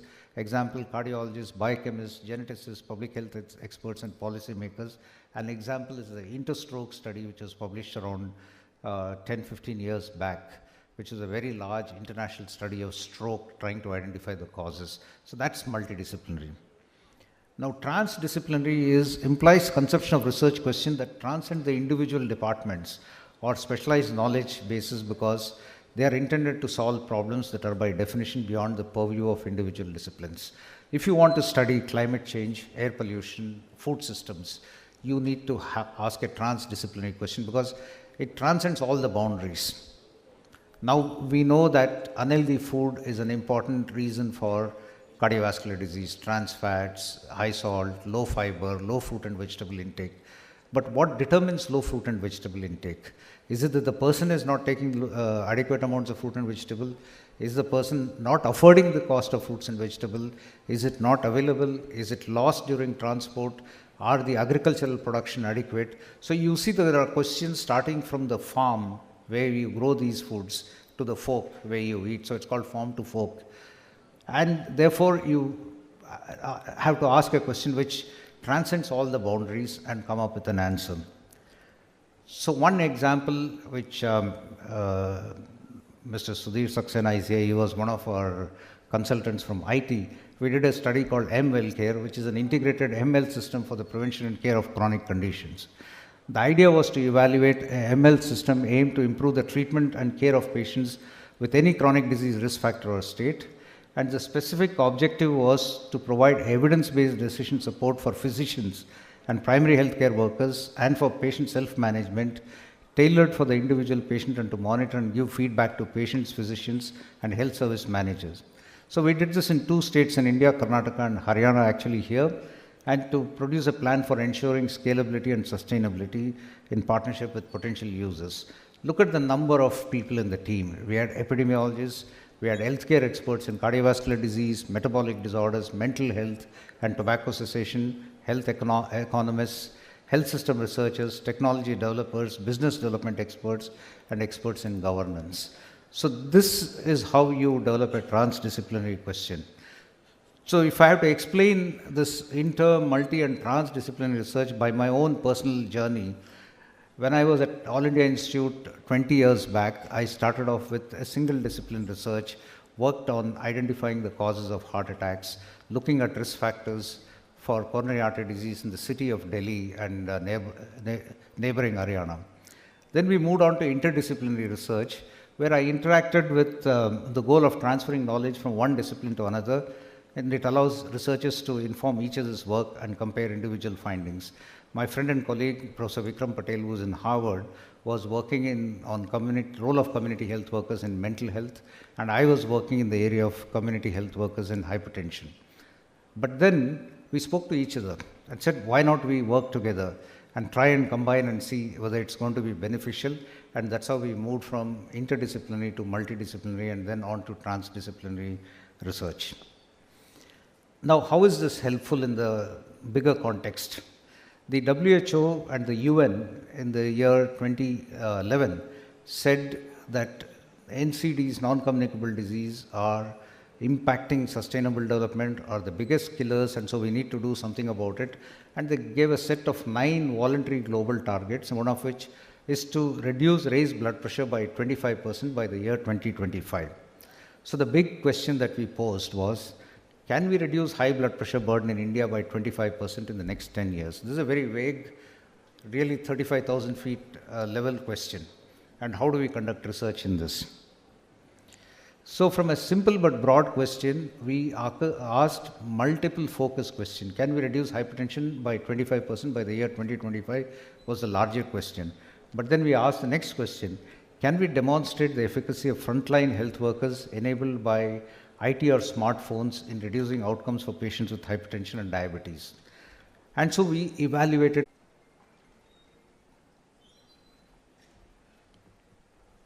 I think it's come. You can start. Okay, sorry about this.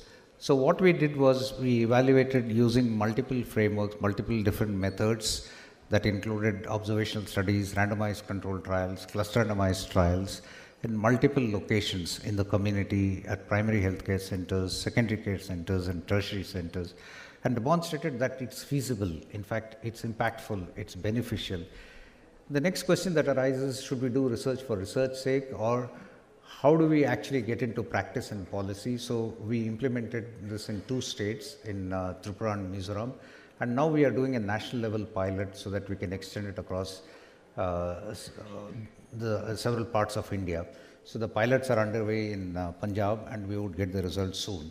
Based on this experience, we extended this beyond hypertension, diabetes to several other diseases, including antenatal care, to address the issue of gestational diabetes and pregnancy-induced hypertension. So these are some of the results of this Empower system. It's not coming in?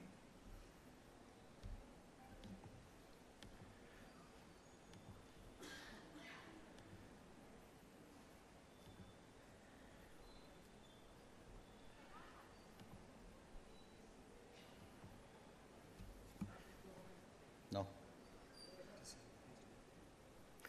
The problems of technology. So when you think of technology in medicine, we should try and keep it as simple as possible. So the more complex it becomes, the more difficult it is.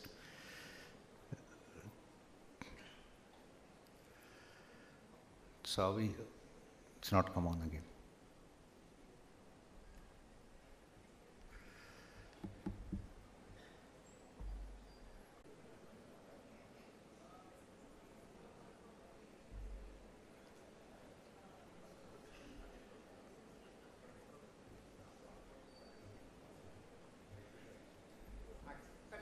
Okay, thank you.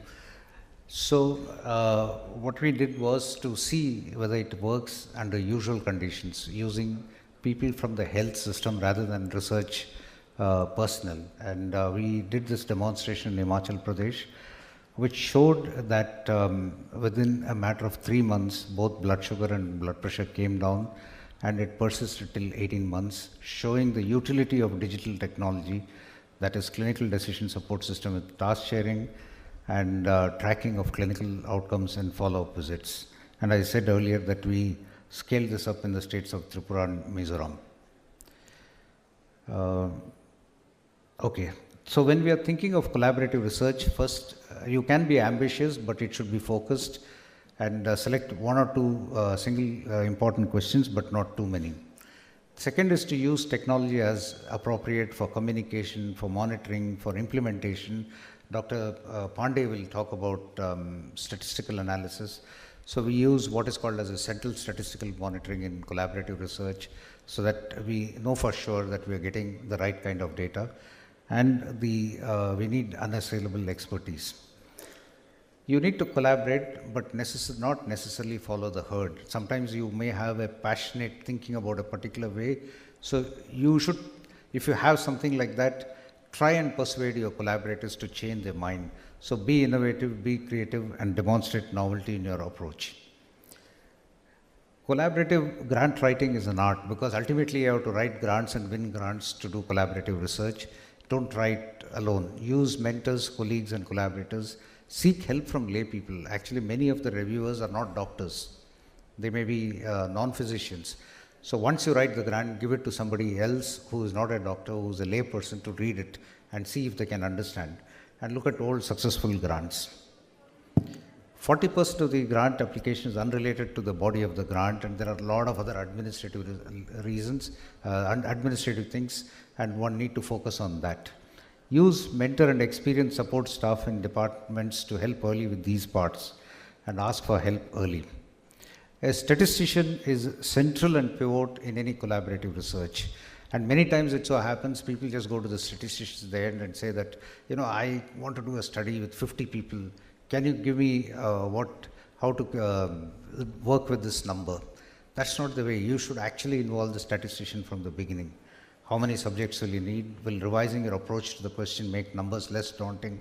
Do you need to revise your problems because of the numbers problem? What's the best analysis plan? All of these will be given by the statistician. Choose the right collaborators ultimately. And who are they?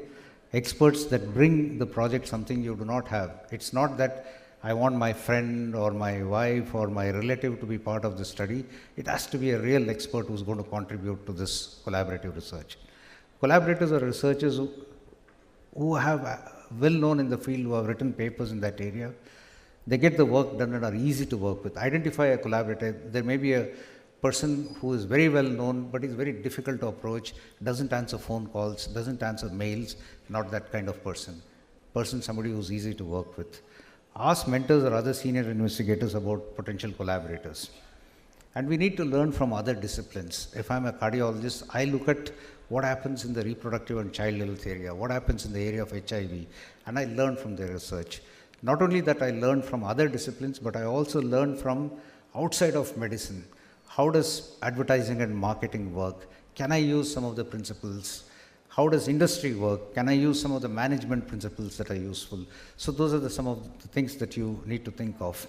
So it's important to talk to patients and communities. Will yield very interesting ideas when you do that. And like, for example, we know what are unhealthy and healthy foods. So it's important to see what the community thinks. And there are many new methods in understanding people's choices, like people's voice survey, photo voice survey, e-cohorts. These are all jargon, but I'll just show you one simple example. As a cardiologist, when I think of processed foods, what do I think? Oh, this is missing. There was a picture of a sweet called Mysore Pak, which is a very famous sweet in Bangalore. It's my favorite. I just love it. But whenever I eat it, I think, is this Mysore Pak going to become a Mysore plaque in my coronaries? And whenever I think of LDL cholesterol, do I think of laddus? The motichur laddu just looks like LDL cholesterol. So that's what I think as a cardiologist. But when I talk to patients, or a layperson, I'm giving an example of the 2-minute Maggi noodles. So we took photographs of the Maggi noodles and spoke to many women in a rural community in Andhra Pradesh. This is called a photo voice study. So what are their perceptions about highly processed packaged foods in India? They say it's democratic, it's easily available. I don't have to go and search. Every small place in the country has a shop which will sell this Maggi noodles. It's convenient. I'm traveling in the morning for 1.5 hours to my workplace. I'm coming back home, traveling 1.5 hours. 3 hours I'm traveling, and the children are hungry. I need to give them something, and this is very easy to cook. I know it's unhealthy, but what do I do? So that gives you an idea as to how to make it healthy, what can we do about it. So it's important to talk to communities and people in collaborative research. So this is the exciting part, but I'm just coming to a little bit of what are the challenges of collaboration. The first problem arises, who is going to be the PI, who is going to be leading the study, so you need to resolve that. Who gets the credit is also an important issue. In our olden days, the professor was always the first author, but now it has changed. And the person who does all the study should be the first author, the professors should be the senior author. Several people do not share data. There are disagreements over when to publish and how to handle IP rights. Differential speed of collaborators, some people may be slow, some people may be fast, and that can lead to tensions, and we need to resolve that. We need to follow through on issues. Don't try and bury everything under the carpet. We need to discuss, deliberate, be transparent, and sort out the problem. Otherwise, it will fester like a wound. There is differences in quality. Some people are perfectionists. Some people don't give that eye for detail, and that can create problems. And there is a difference in research style or culture. Academic research is very different from industry-driven research. Then there are logistic challenges which we have come up, especially after the COVID pandemic. Travel is not a problem now, in the sense you don't have to travel because you have several ways of communicating. Who runs the show, I said earlier, authorship, then conflicts between collaborative work and independent work, and there are culture sensitivities which we have to address. For example, whenever I talk to Britishers, I'm very careful. So I go and present a paper and they say, oh, this is very interesting. Now when they say very interesting, it means it's a very stupid idea. So you need to know that cultural context, understand what other people say. And there are general uncertainties. So to me, collaborative research has done tremendous things, at least as far as I am concerned. First, I think one is we established large cohorts in biorepository. We have a cohort which is 4 times larger than the Framingham study. And in the next few years, it will give us the India risk score in terms of why we have high propensity to cardiovascular disease and diabetes. Second is we have scaled up low-cost solutions. We have had several innovations that include traditional approaches such as yoga in heart failure, yoga in coronary artery disease, team-based care. Then the most satisfying thing is to mentor young people, and we have built a cadre of independent researchers across the country, close to 50 of them who have become leaders in their own area. We synthesize and disseminate information for changes in policy, built large-scale collaboration, and my philosophy is that you have to conduct research, but synthesize that information, disseminate by publication, act on what you have found, and scale it up, and get it into policy. Only then that full cycle of what you intended to do can get completed. Research for research's sake is not adequate. We need to benefit the lives of people with the research that you have conducted, and for that, Policy Connect is the most important. Just to give an example of how you work in an area of diabetes, just to give an example, diabetes, you have to intervene across a life course.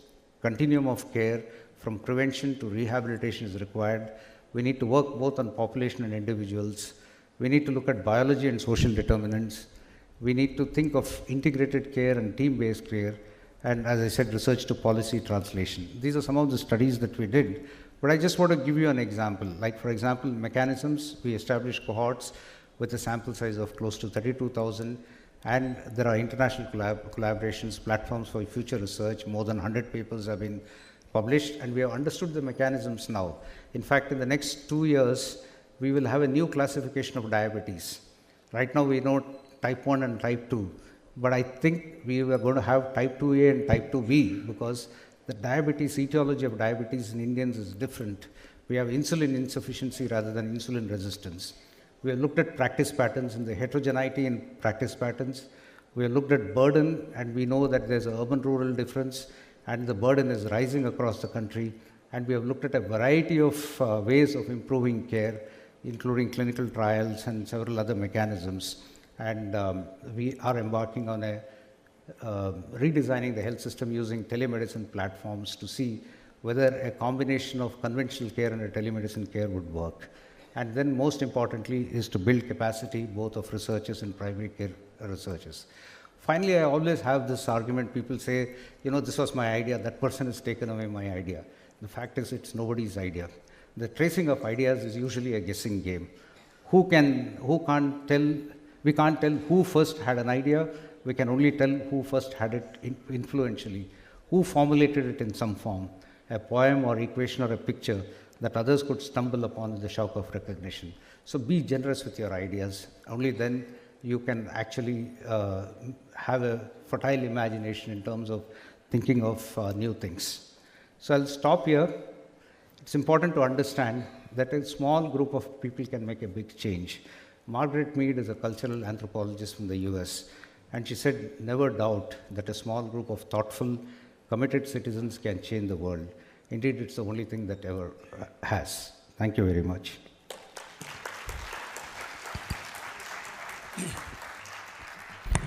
Well, thank you, Dr. Prabhakaran, for a very wonderful and elucidative talk on collaborative research. And in fact, such a big topic has been covered in that small time. We are really thankful to you, and we are sorry for the interruptions which we had.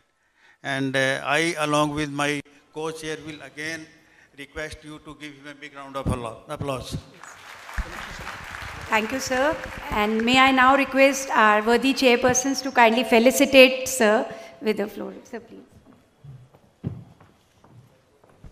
Such an elaborative and informative talk, which I'm sure is going to be very helpful for the young researchers sitting here.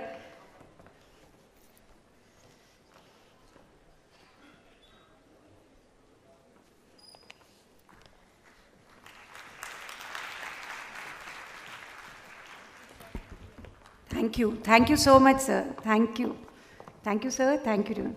And now may I take this privilege to kindly welcome our esteemed chief guest, Dr. Pramod Garg, sir, Executive Director, Translational Health Science and Technology Institute, Faridabad. And may I request our Honorable Vice Chancellor, ma'am, to kindly welcome him with a floral bouquet. A huge round of applause, ladies and gentlemen, for our chief guest, respected Dr. Pramod Garg.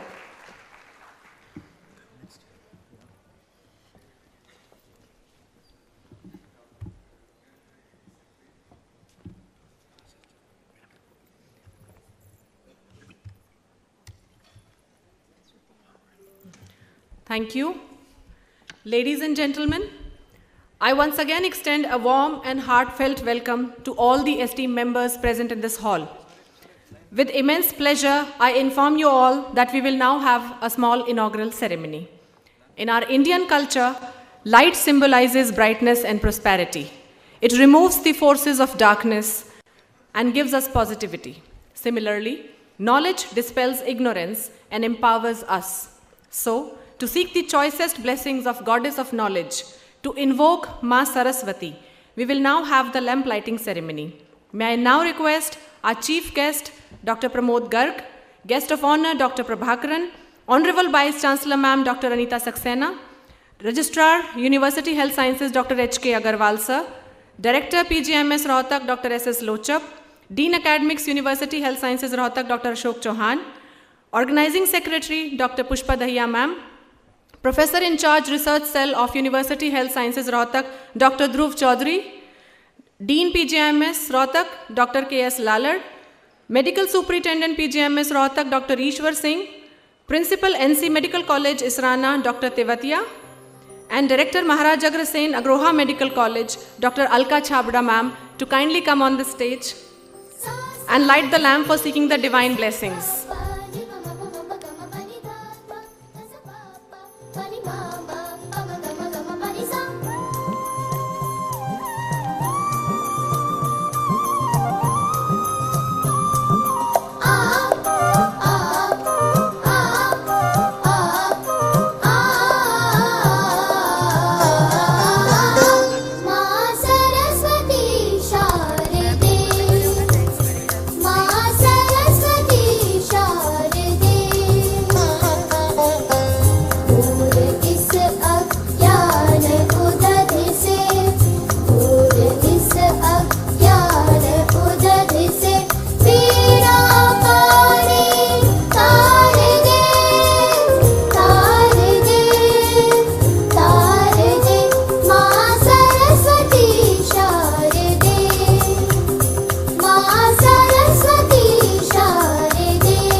benign presence here. Ladies and gentlemen, they say that a true leader is one who knows the way, shows the way, and goes the way. We have a true personification of these lines in our leader, ladies and gentlemen, our Honorable Vice Chancellor, University Health Sciences, Rohtak, Professor Anita Saxena ma'am, the driving force behind today's program. May I kindly request ma'am to come on the dais and deliver the welcome address. A huge round of applause for ma'am, please. Thank you and good morning to all ladies and gentlemen here. On behalf of the Pandit B.D. Sharma University of Health Sciences and on my own behalf, I extend a very warm welcome to all of you on the occasion of our maiden first research conclave being held today. I can assure you that we have a very exciting program and you've already had a glimpse of it when Dr. Prabhakaran gave his landmark lecture now. Let me begin by thanking our esteemed guests and speakers who have kindly agreed to deliver their lecture, which I am sure would be of immense benefit to this audience. Their talks today will be the foundation blocks on which research of our students, residents, fellows, paramedical students will develop in the years to come. I would also like to congratulate all those who would be presenting their research today. In fact, we have received a huge response and over 600 delegates have registered from various medical colleges and hospitals all over the state of Haryana. And I am very thankful to the principals and directors of the affiliated colleges for encouraging their postgraduates, their residents to participate in this unique event. We've also received large number of abstracts. These are from different disciplines, including medicine, surgery, orthopedics, OBG, anesthesia, nursing, physiotherapy, dental, and many other paramedical streams. 24 of these could be selected for oral presentations, and rest will be on display as e-posters in the lobby. I would invite and request all of you to go and visit these posters during tea and lunch breaks and interact with your colleagues. I would also like to congratulate our young faculty whose published work will be showcased here today in one of the sessions, and best 3 publications will be awarded. In fact, best oral and poster papers were also competing for awards today, which would be announced at the end of the program, so please stay till the end to know who all gets awarded. At this juncture, let me also thank the Honorable Chief Minister, Sir, and the Directorate of Medical Education and Research, Haryana, for encouraging research in the health sector and for providing funding specifically for conducting good quality research under the umbrella of this university. I am proud to share that intramural research grants of over 80 lakhs have been approved already in this financial year. And in addition, extramural grants from various funding agencies like ICMR, DBT, and many others of over 7 crores have been received for about 22 projects which are running in here, some in collaboration with other institutes. I think we all agree that research and innovations play a very important role in our learning. And I think there is abundant evidence that research in medicine raises the quality of medical care for our patients also. Research, teaching, and clinical care are all interrelated, and each one drives the other, leading to a spiral of excellence. One cannot be a good teacher if one is not updated with recent developments and applied research. It is important to also realize that whatever we read from the world literature may not be 100% applicable to our population, and hence there is a need and importance of local research, local innovations, local solutions for our problems. I believe that all colleges affiliated with our university would play an important and a leading role in promoting scientific activities within their campuses, be it in the form of research projects, symposia. I can tell you that all these centers, all these colleges are really gold mines of data because the huge number of patients that you have. We have been able to secure 3 CME credits by the Haryana Medical Council, but for that you need to register yourself. So please ensure that you register yourself and avail these credits. I would like to close my speech by expressing my sincere wishes for the success of this conclave and for all participants to discover new opportunities in the growing area of health research. Let me also take this opportunity to thank the entire organizing team They have worked tirelessly for the last several weeks looking after each and every detail. Thanks once again and Jai Hind.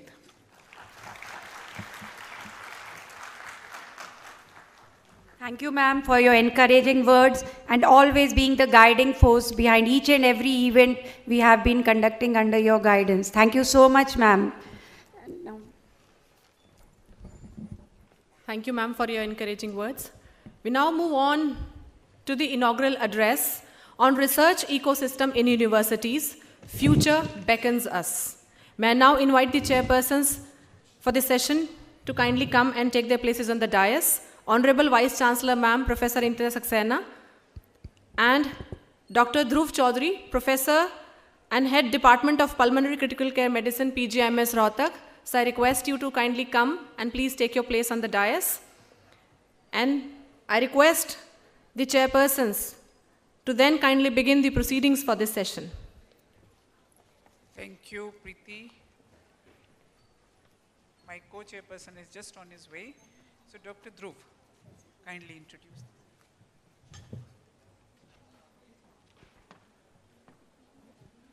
Good morning, everybody, and thank you, Honorable Vice Chancellor, Professor Anita Saxena.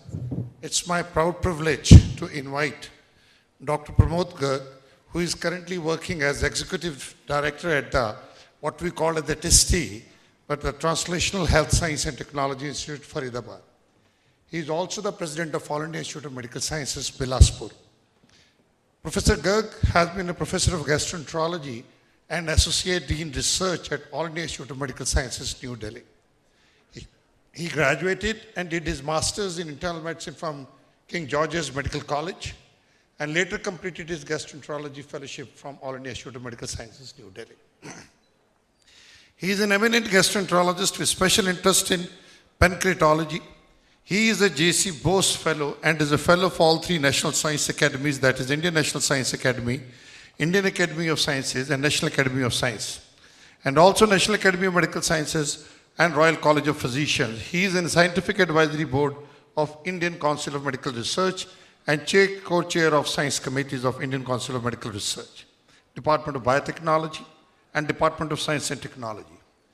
As a physician scientist, he has published more than 200 articles, including several seminal papers and reputed international and national journals such as JAMA, Annals of Internal Medicine, Gastroenterology, and Gut, having an H-index of 48, and edited 5 books. He is the Secretary General of the International Association of Pancreatology.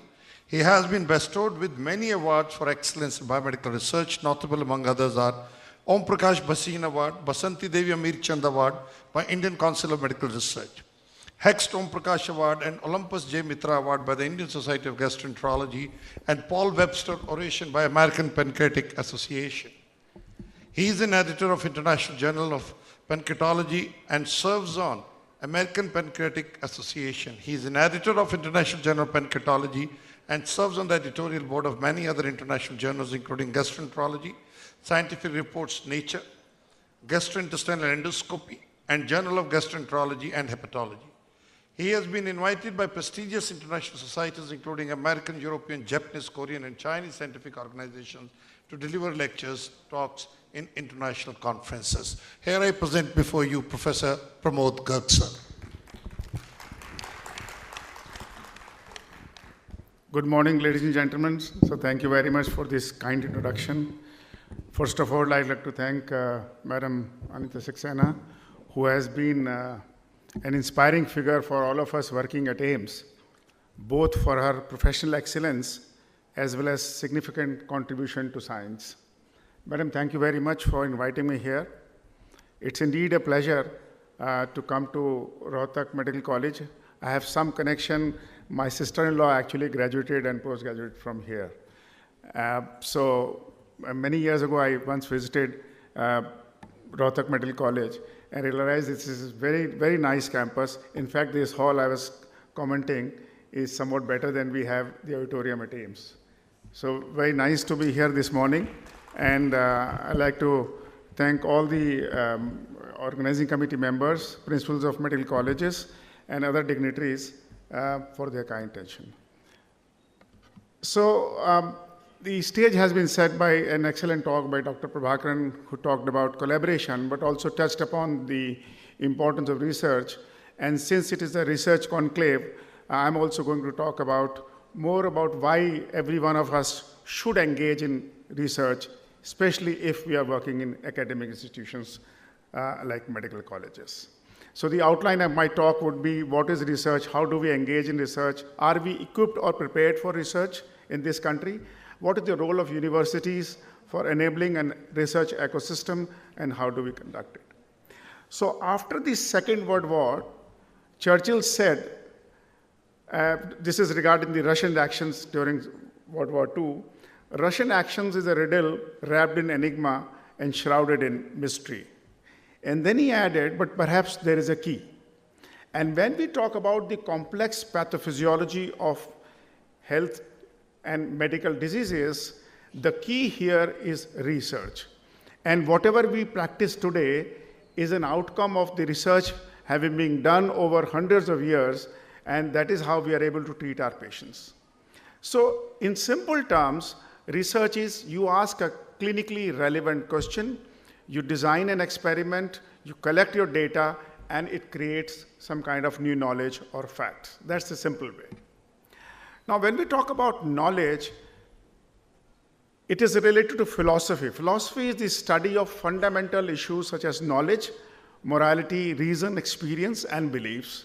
And that is why you have this PhD, and Doctor of Philosophy, and what we are doing during that period is to generate new knowledge. And philosophy applies to art, politics, and as well as science. So if you look at the theories of acquiring knowledge, there are two major theories. One is rationalism, based on reason. The other is empiricism. Rationalism is where you believe in intuitive knowledge and deduction. It comes from within. It is not dependent on your senses. It exists kind of a priori. So there are many proponents of rationalism as the basis of knowledge, and it is quite possible that part of our knowledge over thousands of years have actually come through this. The second is empiricism. It is knowledge gained through our experiences, our senses. And when we talk about modern research is based on this kind of observational studies going on for hundreds of years. So today we call them observational studies, cohort studies in a definite manner, but if you see over hundreds of years, there are observations going on in different societies. It was Sextus Empiricus who 2000 years ago, he was a very strong proponent of medicine based on experience at a time when the modern medical research wasn't in vogue. And that is why we use the word empirical. So you say, let's start antibiotics empirically. Now that empirically means that you are basing your decision, your judgment on the observations gained through your experience over a period of time. So empirical is a very important part of your judgment in everyday practice. But modern era is based on evidence-based medicine, which is obtained through a systematic study in an unbiased manner. And there are many ways where you can remove biases. There are a whole lot of biases actually in research, and there are ways to remove that bias. So the question is, why should we engage in research? Many of you who are in faculty teaching jobs will say, my job is teaching and training. My job is to treat my patients if you're in clinical side. And I would obviously acquire new knowledge through latest books, journals, review articles. There's so many available, both in print and also nowadays a lot of digital information is available. I don't have really time to waste in research. And of course, the research is prerogative of rich countries. They have resources. And that is why all good research is published in big journals from Western countries. But how do you create knowledge? It is obviously because of research. If you go by the paradigm of known facts, logic, deduction, and conclusion, and this is how it flows, you have certain known facts, you deduce certain logic, and then come to some conclusions. The problem with this kind of reasoning is, what if the known fact is wrong? You have been believing that this is a fact for long, but that fact may be wrong. And I'll give an example. I don't know how many of you have read this book, Freakonomics. One of the observations in the United States was that crime rate fell sharply in the 1990s. The question was, why did the crime rate fell sharply? So the obvious facts and logic and deduction led to certain conclusions. One, the police force was doubled. Second was, there were stringent laws, education level increased, or there was increased job creation. So many of these hypotheses were put forward as a means of reduction in the crime rate. But what ultimately came out through intense research that it was legalized abortion in the United States in the 60s and 70s which led to this reduction. So earlier they used to have a lot of orphan children without care, education, or job, and that led to a lot of crime. So it was a completely different reason which came out of systematic research. And this is in the social parlance, not in medical, but this is applicable everywhere. So it actually creates new knowledge, challenges dogma, and leads to innovation. So that is why research is important. One of the questions you might ask, why me? And I said, somebody will say, no, research will be conducted in All India Institute of Medical Sciences, or it will be conducted in all big universities in the US. Why me? So, this is a Nobel Prize winning Chilean author, a poet, Pablo Neruda, who once said, who am I? Why am I here? And I think this is a question, very important question that all of us should ask, and this is also rooted in our ancient Indian philosophy also, who I am. So are you a scholar? A scholar is someone who acquires knowledge. And a researcher is someone who creates knowledge. So there's no doubt that all of us have to be scholars. We have to acquire knowledge. We have to teach and train our students as well. But I think if you also add research to your portfolio, you are going to create new research, new knowledge, which is very important. And research could either be basic, clinical, or translational. And often it is said it is bench to bedside. Probably not. Because when you see your patients, you understand and you find out what are the major clinical relevant problems. And you take from bedside to bench or clinic to the lab, and then to the bedside again. So you have a problem, you go to bench, you understand what is happening, and you take that new knowledge to your patients also. And as Madam said, research actually improves your clinical care and vice versa. So there is a very important positive feedback cycle here. Another important question is, are we equipped for research? And we all know about the Chinese success stories in both other fields as well as science. So China was level with India in 1980s, but then they increased their investment in research, and today it has overtaken United States. So if you look at the world ranking of countries in research and the money spent by them, if you see here, United States spent about $680 billion. This is last year's report. China spent close to $550 billion. And if you look at India, we spent only about $65 billion. And if you look at the citable documents published by each country, now you see China has overtaken the United States in the year 2019. India is catching up, but is still, a long way to go. And this all depends on the amount of investment that you put in, either at the university level, this government level, or central government level. So why it is important for the governments to invest? Because there is again a feedback cycle here. If you have good science, it improves your health of your people, it improves economy of your country, and that also leads to increased investment in your research, in your science. So there is a very, very positive feedback loop here that we all realize and that is why we must invest more in science. So are we really equipped in India? As I showed you that the investment done by our country is much less than other developed countries. And often a question is asked, should we launch a lunar mission? Should we do a liver transplant, or only provide safe drinking water to our population? because still there are many places where safe drinking water may not be available. So there is always a dilemma between liver transplant and, for example, drinking water. A liver transplant taking is an example of complex, medical surgeries. But you know what happened when India first launched its rocket? It was actually brought on a cycle. And that tells you the power of frugal innovation. And it applies to everywhere, every sphere of life. And in science, there are a lot of success stories. When you talk about space and defense, I must say that we are right on the top. We are among the best countries in the world.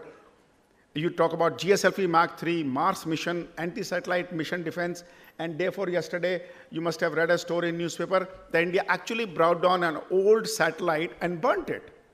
So these are innovations happening in other sciences. But even in medicine, over the past 4 decades or so, there are many success stories based on research done in this country. Iodine supplementation, you all know about, which has led to reduction in goiter and hypothyroidism. Diarrhea in children had a high mortality, and multiple studies done in India on ORS. Improved survival, risk factors were identified like malnutrition and zinc deficiency, and trials with zinc actually showed less mortality. And rotavirus vaccine, which is an Indian vaccine, has also resulted in reduction in mortality and morbidity.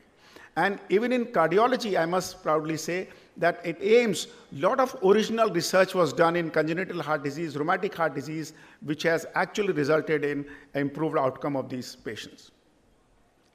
If you look at the research publications over the last 10 years or so, there are a lot of publications from big institutions. For example, from AIIMS, this is data about 5-6 years ago, more than 11,000 papers were published from AIIMS. In fact, Rohtak is somewhere here. Rohtak is not too far behind among different medical colleges.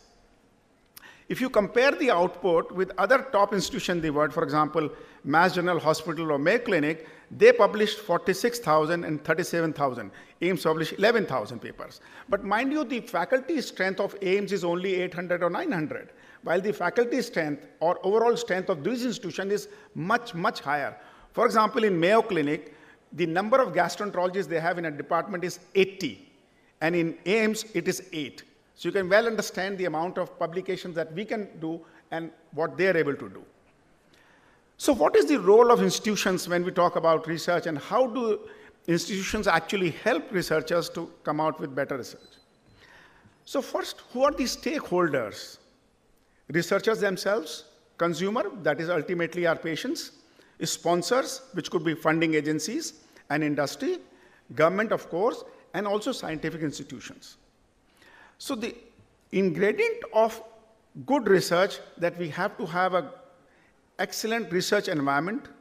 You have to be having an individual curiosity to drive research, because unless you as a faculty or a student has a curiosity to do research, you won't be doing research just because somebody gave a lecture or somebody conducted a course. And on top of that, you definitely require institutional support. So what is expected of the institutions? Enabling ecosystem, protected time. The protected time is something that, for example, if I engage in research and I say, okay, 20% of time will be only for research, the institution will ask me, how do I pay you during that time? This is not a productive thing for me. So either you have an institution like Mayo Clinic, which will actually give you a lot of salary just to do research, or you inbuilt your salary for that time through your grants. So that system is not yet prevalent in India, but to my mind, this is a very, very important thing. Institutions should also create funding opportunities and exchange and facilitate exchange of ideas and people. There are three major barriers for research. One is lack of initiative, lack of drive, and I think at an individual level, it has to come from within. It can't be forced upon someone that you have to do research. Many times we are in a comfort zone, especially when we are 5 to 10 years in our faculty position. You get into a comfort zone, you are teaching your students, you are happy, you're reasonably well promoted, reasonably good salary. So you say, why bother about research at this stage? And sometimes, or rather many times in India, there is no incentive, there is no monetary gain here.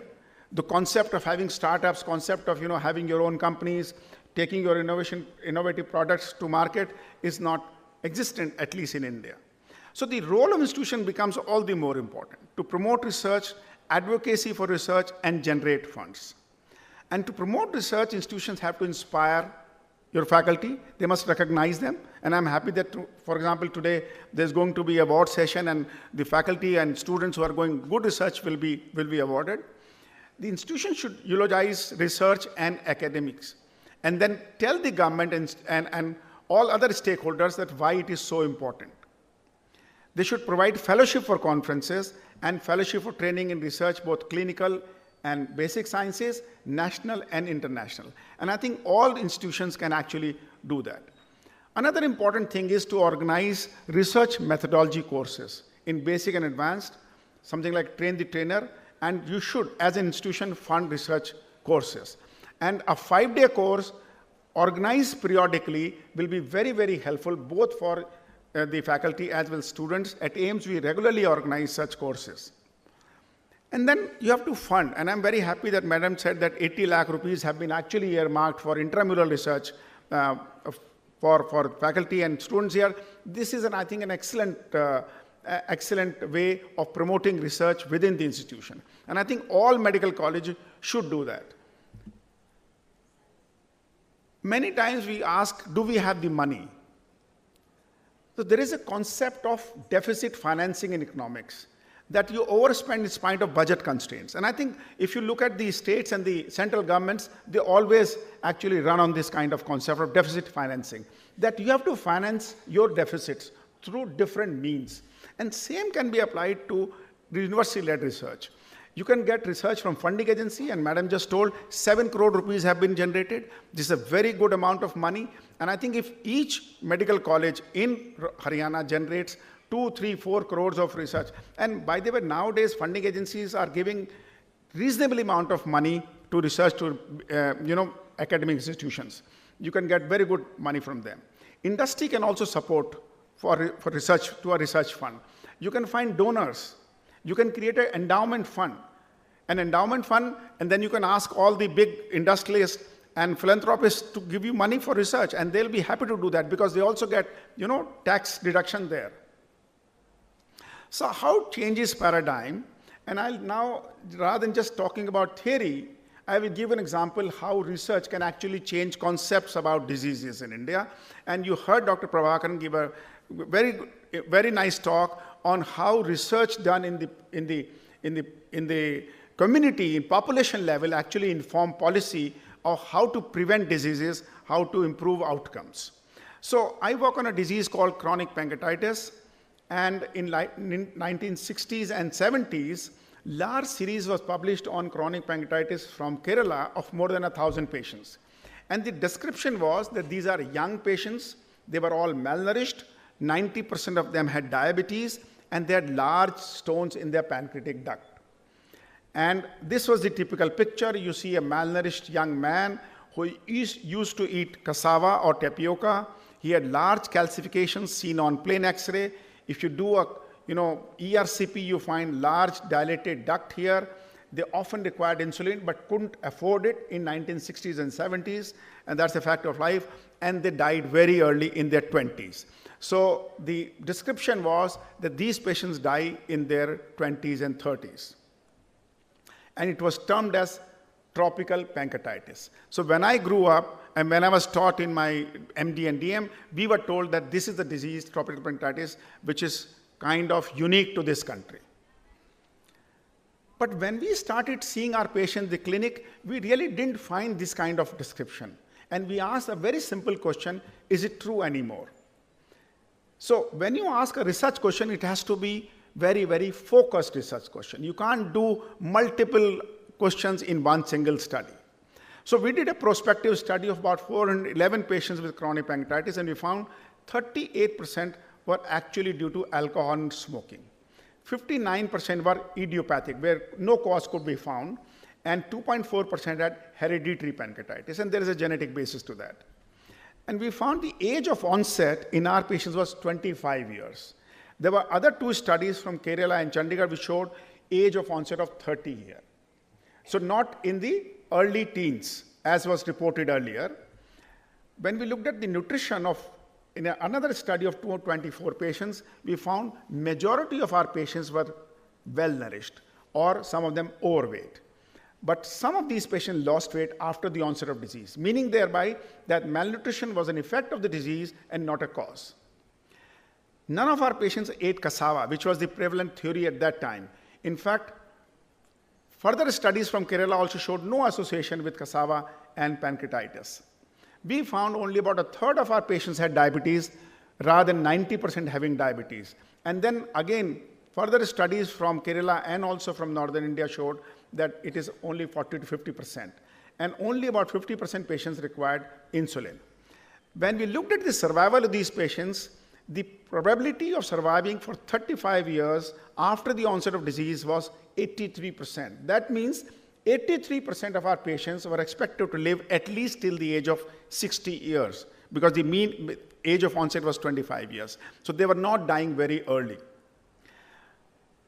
Later on, another study from Kerala showed that there is a change in the phenotype of disease over a period of 20 years. Mean age of onset, 20 to 30, BMI 15 to 20, socioeconomic status poor to middle, and diabetes decreased. So there has been a definite change there in the phenotype, both in Kerala and also in northern India when we studied. So the question is how and why chronic pancreatitis develops. If it is not because of cassava, it's not because of alcohol, say in a third of patients. And then we found that majority of these patients who have idiopathic chronic pancreatitis have mutations in some of the genes, for example, SPINK1 and CFTR. CFTR is the gene which is responsible for cystic fibrosis. 42% of our patients had SPINK1 mutation, 9% had CFTR mutation. So the next question is, why has there been such a significant change in the age of onset, nutritional status, diabetes, and prognosis of these patients? And one of the important and obvious things was rapid economic development. So you see the picture I showed you earlier, and you see this picture which has been provided about 3 years ago by one of my students in Kerala. See the difference in the patient profile now. They are well-nourished, they belong to middle income group or higher income group. In fact, the painting on the wall will tell you that story. And they don't have disease onset very early, they don't die. So the term tropical was a misnomer. Tropic has nothing to do with the disease here. It's a genetically determined chronic pancreatitis. So I showed you that economic development is a likely cause. Now look at the data here. This I have taken from a report from Kerala State GDP. In 1970s, the state GDP was $320 million, which increased to $13.7 billion over 30 years. And per capita income increased from $15 to $525 in Kerala. 40-fold increase. And this is how you see the way the state GDP increased. The age of onset increased. The age of onset increased, their BMI increased, and their prognosis became better. So there was a parallel increase in everything. But there is also a flip side of this development. So alcohol-related pancreatitis in Kerala earlier was only 2%, it increased to 33% over 30 years. And now you know Kerala has the highest alcohol consumption in India. It has surpassed Punjab. So if you look at the impact of this research over last 20 years in different institutions in this country, it has actually changed the concept of a disease in this country. The disease hasn't disappeared. By the way, many people say, we don't see it, so the disease has disappeared. Only infectious diseases can disappear. But other genetically determined or disease with strong environmental influences do not disappear. They may change their phenotype, and this is what we showed, and actually showed that with intervention, you can improve their outcomes with your concerted efforts. So for faculty to engage in research, there are many advantages. I have just shown you that. It improves disease outcomes. You have a better self-esteem. You feel good about what you have done. There is a peer recognition and increase your institution's prestige as well. And of course, you contribute to science and society. But I like to draw your attention to two things here. Two problems with all the researchers and scientists. And I would recommend all of you to read this book, Black Swan by Nicholas Taleb. Those who haven't read it, I think it's a very important, very good, very nice book. And he's not a medical scientist or a doctor, but he mentions the problems associated with scientists everywhere. One is a confirmation bias. When I'm doing research in a particular area, I will try to find evidence to confirm my idea or concept. I'll say, my idea is the best, this has to be correct, this has to be true. This is trying to prove your ideas, confirmation bias. And the other related term is narrative fallacy. You try and explain things without direct evidence, either by logical, often illogical thinking, and deductive reasoning. You say, this is the way things have progressed, this is the way they are. So these two are major pitfalls in medical research. If you have to be a good researcher, you should be wary of these. And one of the important things you can do easily is to be skeptic of the findings that have been reported. Skepticism is an important concept in research. You doubt what is known and challenge the dogma by doing your research. In fact, you go a step further. That is self-skepticism. So if I find something in my research, I always doubt. I'm not sure if it is correct. You do it again. You do it again. You ask another fellow of yours, another PhD student of yours to repeat the experiment. And then you say, okay, this is consistent. Then you are sure what you're doing. So skepticism, not only of others, but also self, is an important thing. So I'll end by saying the research is hard, frustrating, time-consuming, and without immediate rewards. And often you fail, but it is fun and exhilarating at the end. If you don't fail, nobody will succeed. So you know that out of 100 major research projects, one will succeed. One product will come out. But unless those 99 fail, that one won't come out. So don't be afraid of failing in research. Thank you very much for your kind attention. Thank you very much, Dr. Garg. I think that was very, very inspiring.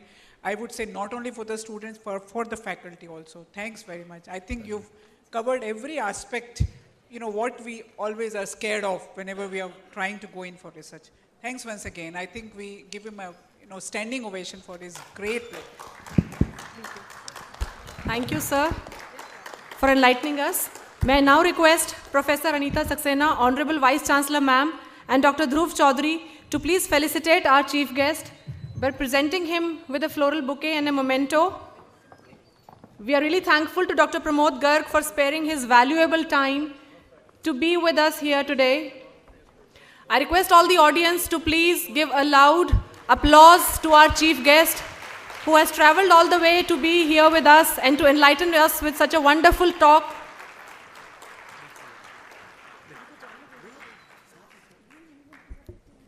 Thank you, ma'am. Thank you, sir.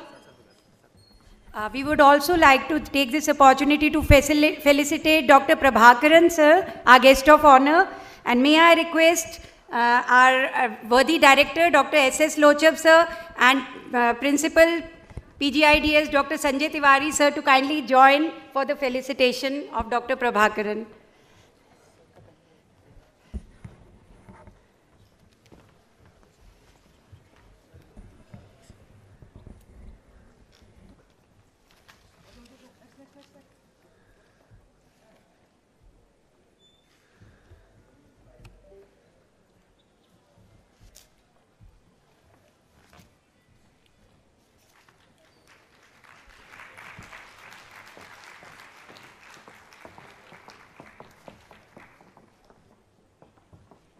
Thank you, ma'am, and thank you, sir. Thank you so much. Dear friends, now it's time to acknowledge and admire prominent research works and the researchers both. So, ladies and gentlemen, we now move on to the Young Faculty Award session, where we will be showcasing best of the recently published researches by faculty under 40 years of age, including the award-winning papers.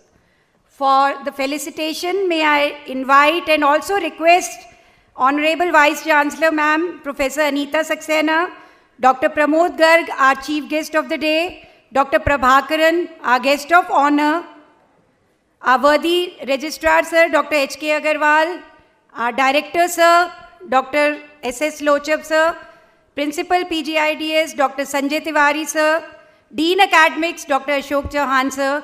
May I request all these dignitaries to kindly come on the stage and please help us with the felicitation ceremony.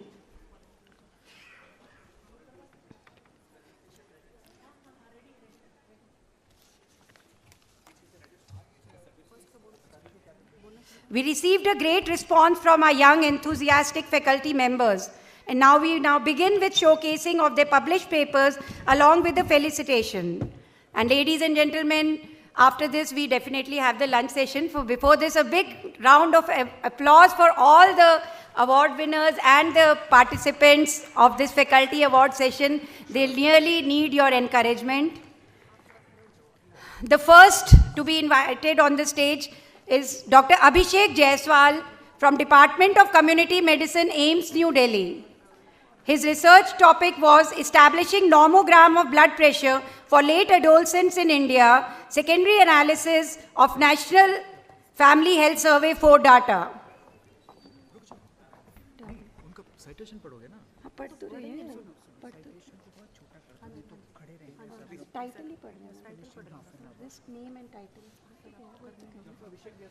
Dr. Abhishek Jaiswal is on the stage. Friends, please, a big round of applause for the young researcher. His study has provided us a nationally representative nomogram for adolescents that can be generalized to all Indian population and has been published in the Journal of Family Medicine and Primary Care, October 22. Next, madam.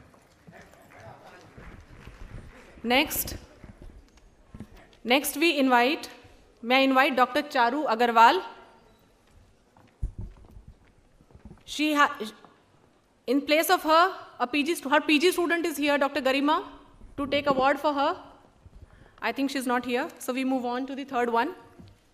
Next we have Dr. Babita, Professor Community Medicine from BPS Khanpur, Sonipat.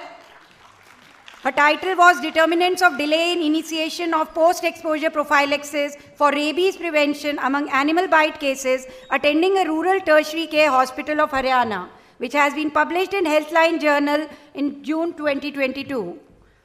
This research is a novel idea which identified the factors contributing in indirect costs of treatment. Thank you. May I now invite Dr. Aditi Sangwan. She is Associate Professor at Department of Periodontology and Oral Implantology, PG Institute of Dental Sciences, Rohtak. She did a study titled Assessment of Knowledge and Awareness Regarding Orosystemic Link Among General Population, a Cross-Sectional Survey, which was published in the International Journal of Clinic Pediatric Dentistry in 2022.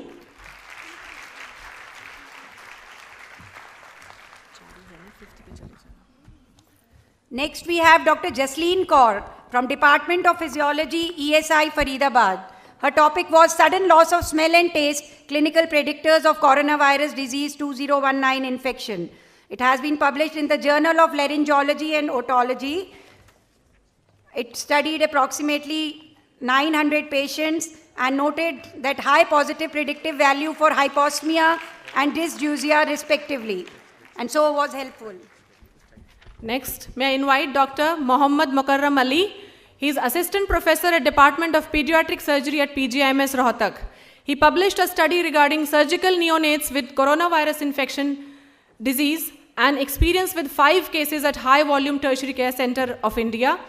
And the applicability of study is that this study gives information about how to manage surgical neonates when they're COVID-19 positive and to prepare proper guidelines and protocols.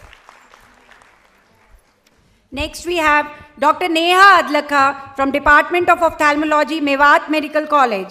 Her title of study was Calculation of Intraocular Lens Power and to determine the relationship between ocular biometry and severity of diabetic retinopathy in patients with type 2 diabetes mellitus.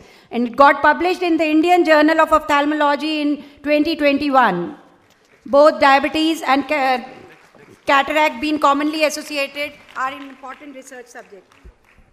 Next, may I invite Dr. Parul Singh, Associate Professor, Department of Obstetrics and Gynecology at PGIMS Rohtak. She did a study titled COVID-19 Suspicion and Diagnosis in Pregnancy, a Big Conundrum, which was published in the Journal of Family Medicine and Primary Care. The article highlights the challenges faced in diagnosis of COVID-19 in pregnancy and isolation of suspected and positive cases. Next, we have Dr. Priyanka Sharma from Department of Obs and Gynae, ESI Faridabad. Her topic of study was Visceral Adiposity Index as an indicator for menstrual disturbance, hormonal and metabolic dysfunction in polycystic ovarian syndrome. And it got published in the Curious Journal. May I now invite Dr. Sahil Arora, Associate Professor, Department of Orthopedic Surgery or PGIMS Rohtak. He did a study titled Functional and Radiological Outcomes of Primary Ring Fixators versus Antibiotic Nail in Open Tibial Diaphyseal Fractures, a prospective study which was published in Injury Journal in year 2022. The inferences drawn from this study will help surgeons worldwide to carry out further research and work of management of these fractures. The next recipient of this award, Dr. Sunny Garg, Assistant Professor, Department of Psychiatry, BPS Kalan Khanpur, Sonipat. His topic of study was epidemiological determinants of depression and its association, coping mechanisms among college students confined during COVID-19 lockdown, a cross-sectional e-survey in North India, which got published in the Indian Journal of Social Psychiatry 2022. Dr. Sunny has two such articles. Dr. Sunny has, his two articles have been selected. Please give a loud round of applause. The second one is Epidemiological Risk Factors of Suicidal Behavior and Effects of the Components of Coping Strategies on Suicidal Behavior in Medical Students, an institution-based cross-sectional study in India. Dr. Varsha Chauhan, her resident was supposed to come, Dr. Garima, if she's there. Okay, we proceed to the next. Next, we move on to, I invite Dr. Ruchi Singhal from Department of Pedodontics, PGDIS Rohtak. She did a study titled, Can Silver Diamine Fluoride Be an Alternative to Aerosol-Based Dentistry During the COVID Scenario, a retrospective study which was published in Journal of Indian Society of Pedodontics and Preventive Dentistry. And I am immensely happy to announce that she is the third award winner of this Young Award session. It was very difficult. Each award was the best in its own right, but jury had to finalize something as an awardee. So here is Dr. Ruchi Singhal as the third prize winner. Next, we have Mr. Jason Joseph from the Nursing College of Nursing, PGIMS Rohtak. His topic of study was Prevalence of Internet Addiction Among College Students in the Indian Setting, a Systematic Review and Meta-Analysis. A very important topic, soaring high. We know Internet addiction is becoming great, and he bags the second prize for his very good work. A big round of applause for our sincere Jason Joseph. Next and last, finally, I invite Dr. Richa Pawar, Associate Professor at PGIMS Rohtak from Department of Pathology. She did a study titled Spectrum of Renal Histopathology, an autopsy from a tertiary care center, study of 100 autopsy cases. And ladies and gentlemen, she is the first award winner of today's Young Award session. So please make her feel special by giving a loud round of applause for her. It's her moment. And it was published in International Journal of General Current and Advanced Research. Thank you.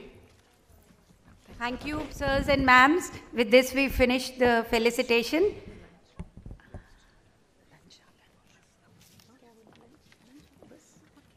Ladies and gentlemen, with the end of this session, it's time for lunch. So we disperse for lunch, and I request all of you to join back immediately. Yeah, the poster session will continue simultaneously. The lunch for the students and the delegates is outside. For the faculty, esteemed faculty, it's in the basement. And for the invited guests, it's here on your right. Yes. Yeah.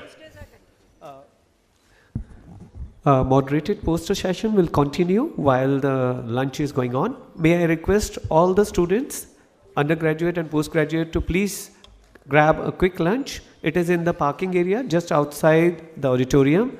For faculty, it is downstairs. Please take your coupons also with you.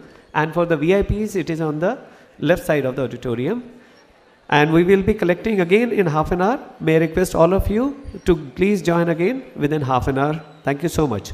Moderated poster session will continue, and I request all the volunteers to facilitate the poster session. Thank you so much. You have been very patient audience, and please do join for the second part of this function.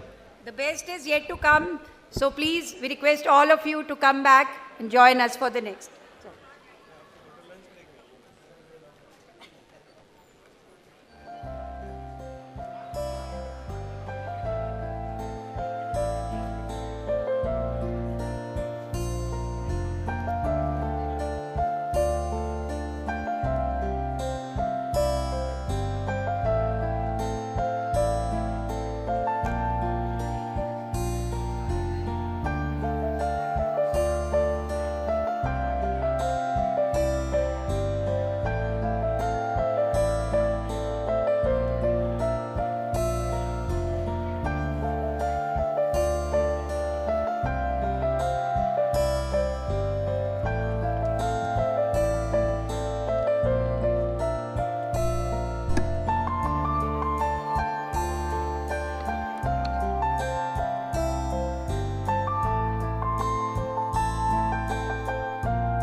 Good afternoon, everybody, and welcome back.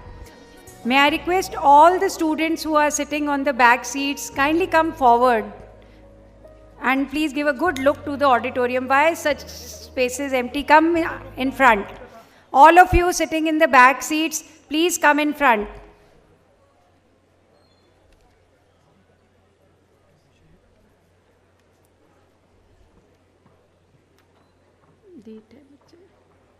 नहीं आना चाहते आगे नहीं बोल दिया दो बार It's a sincere request for those sitting at the back side of the auditorium to please come and sit forward. Can we please take a moment and move? Thank you so much for those who've already stood up. I request the rest also to kindly stand up and move forward. It'll be really nice on your part. Thank you so much.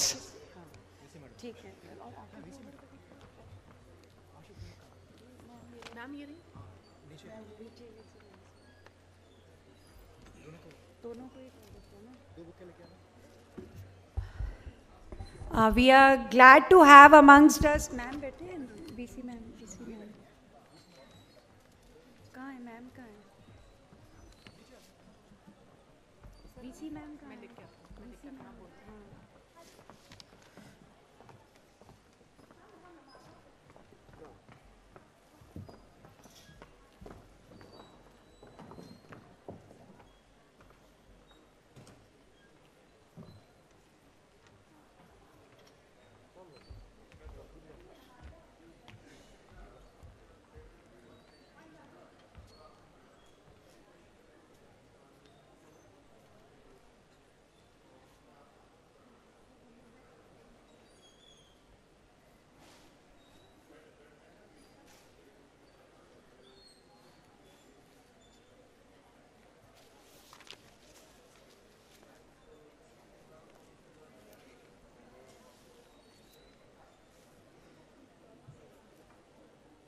आ गए ma'am आ गए ma'am से करवा लेना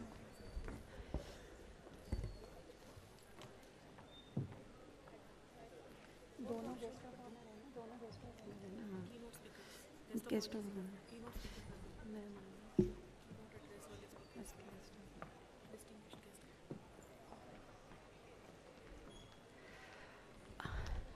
We are glad to have amongst us our guest speakers, our guest of honor, Dr. R.M. Pandey, former head Department of Biostatics, AIIMS, New Delhi. May I request our Honorable Vice Chancellor, ma'am, to kindly welcome him with a floral bouquet.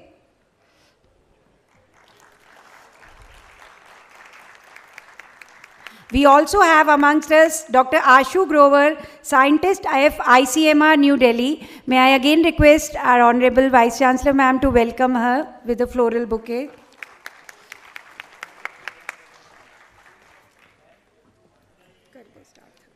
Dr. Ashu Grover is also an alumni of our own college. So we welcome her 1989 batch. So we welcome her back to her alma mater. Thank you, ma'am, for coming.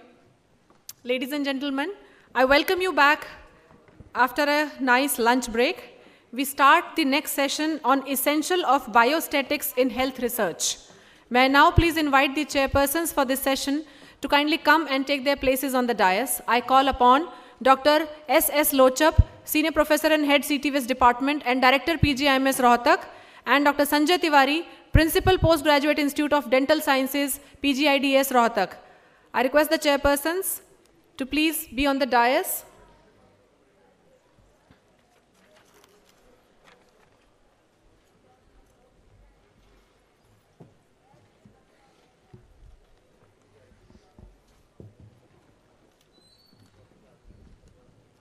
Thank you, sir. I request you to kindly begin the proceedings for this session.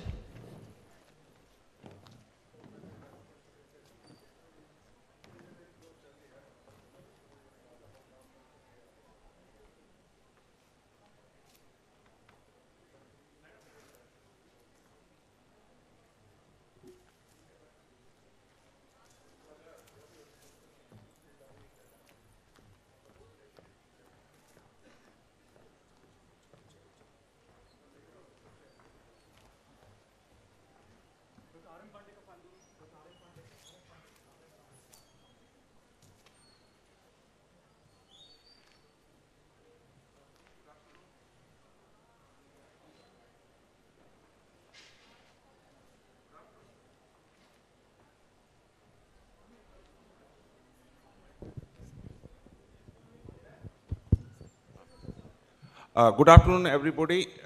In this afternoon session of Research Conclave, there are two important sessions. First session is by Dr. R.M. Pandey. Dr. R.M. Pandey is former professor and head Department of Biostatistics and professor in charge of Clinical Epidemiology Unit at All India Institute of Medical Science in New Delhi. Presently, he is Dr. A.S. Pentel Distinguished Scientist Chair of ICMR. He is also visiting professor at the Public Health Foundation of India. Dr. Pandey has done his PhD from IIT Mumbai, followed by postdoctoral training in biostatistics and clinical epidemiology from University of North Carolina, USA. He has worked extensively in areas of both non-communicable and communicable diseases. Dr. Pandey has more than 30 years of teaching and research experience with over 550 research publications. He is Fellow of the Indian Society for Medical Statistics, Fellow of the Royal Statistical Society UK, and Fellow of the National Academy of Medical Sciences. So I invite Dr. R.M. Pandey for his guest lecture today. My dear students, please join this lecture. It's a very informative lecture because Dr. Pandey is not only a great academician, but he has got thorough knowledge of statistics, biostatistics. And if you go through his lectures, you will find it how deep, how simple he makes the statistics. He gave our one of the talk in our college around 5, 6 years back, and we are still following in our institute what he has taught us 5, 6 years back. We welcome Dr. Pandey sir, and we thank you for being here, and we also thank Professor Anita Saxena ma'am for inviting Dr. Pandey sir to enlightening our students and our young faculty member. Okay. Namaskar, and at the outset, I would like to thank Dr. Anita Saxena madam for having me here. And as said by Dr. Tiwari sir, this is my second visit, and in India I have not seen this kind of Vishal auditorium. So I mean, it's really amazing. It's amazing. So I have 30 minutes to speak on biostatistics, that too immediately after lunch. So it's not easy. Invariably, my sessions are immediately after lunch. That's a coincidence. So today also, so so please try to be awake. I'll not bore you much. So I'll tell you something, just give an overview of biostatistics from research point of view, right? Because see, whether you like it or don't like it, most of the proposals, they get low priority because of weak on statistics and research methods.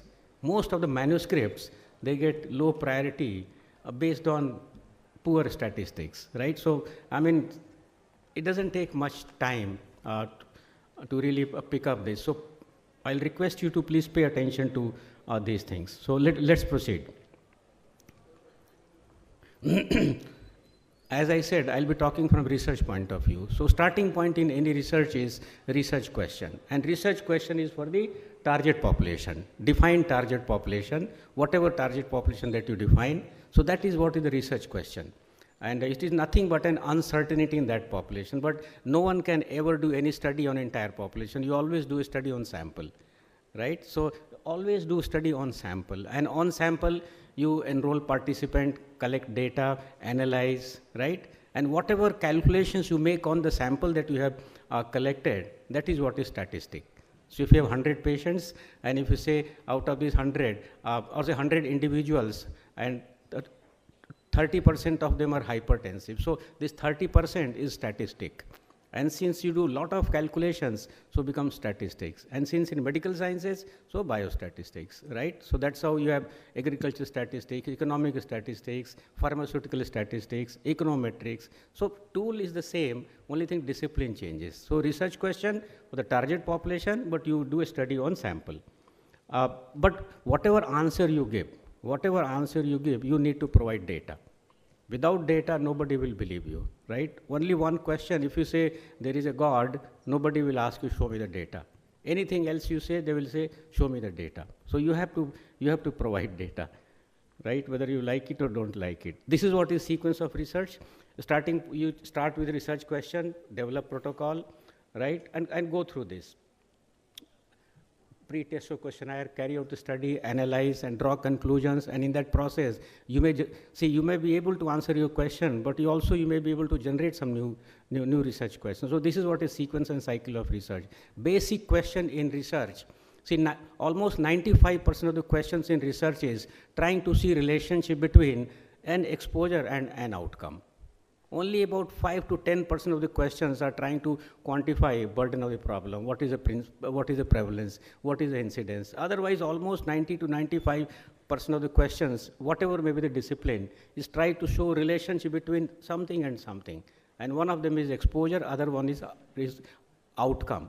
Maybe disease, maybe cure, any outcome in which you are interested in, right? But any outcome you take in health research, whether non-communicable disease or communicable disease, there is no single factor, there is no single exposure, right? It's all multifactorial. But in research, we are interested in role of one factor on one outcome. So there will be a whole lot of other factors, they will not let you know the true result, true relationship between exposure and outcome. And people call it other factors, they call it confounders, they call it effect modifiers, intermediate outcome.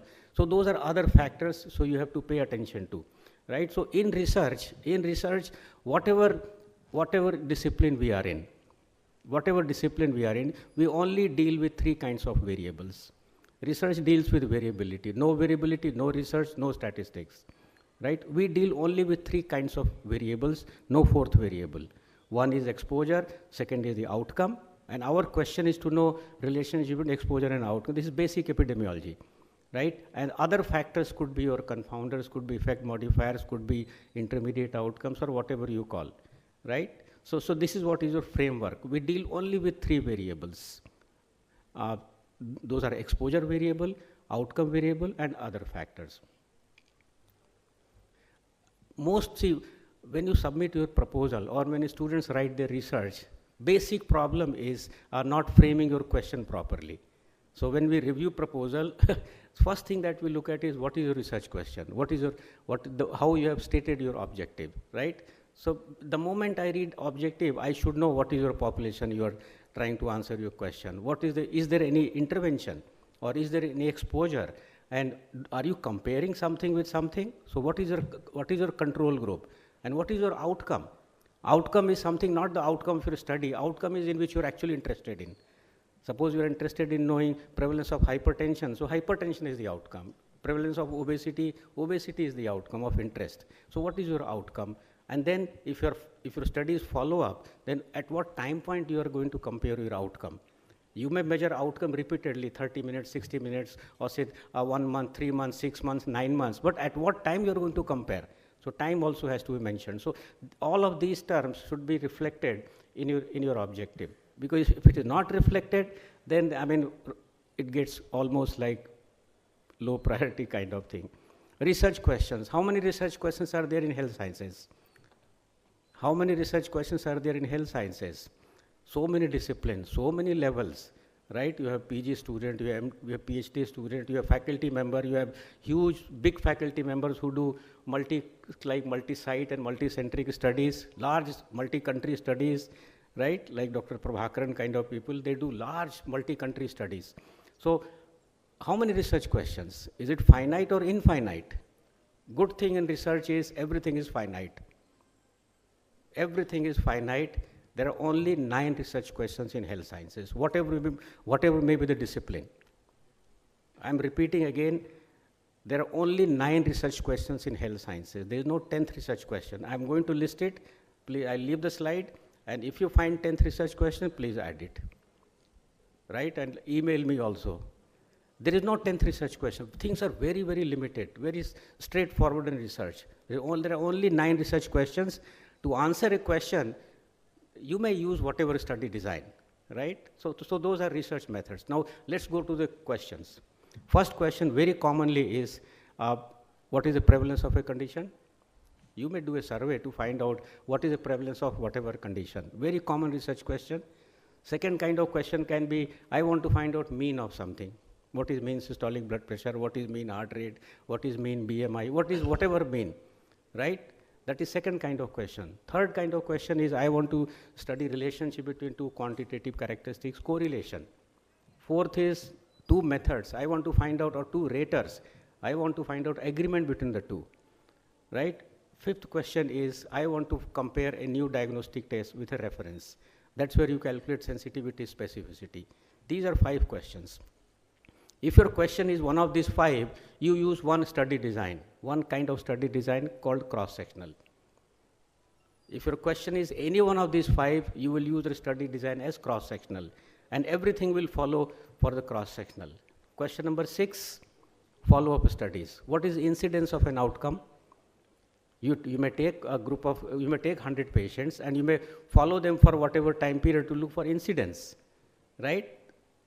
So that is incidence of an outcome, but that means some will develop, others will not develop. So in what way those who develop are different than those who don't develop? What are the predictors? That is question number 7.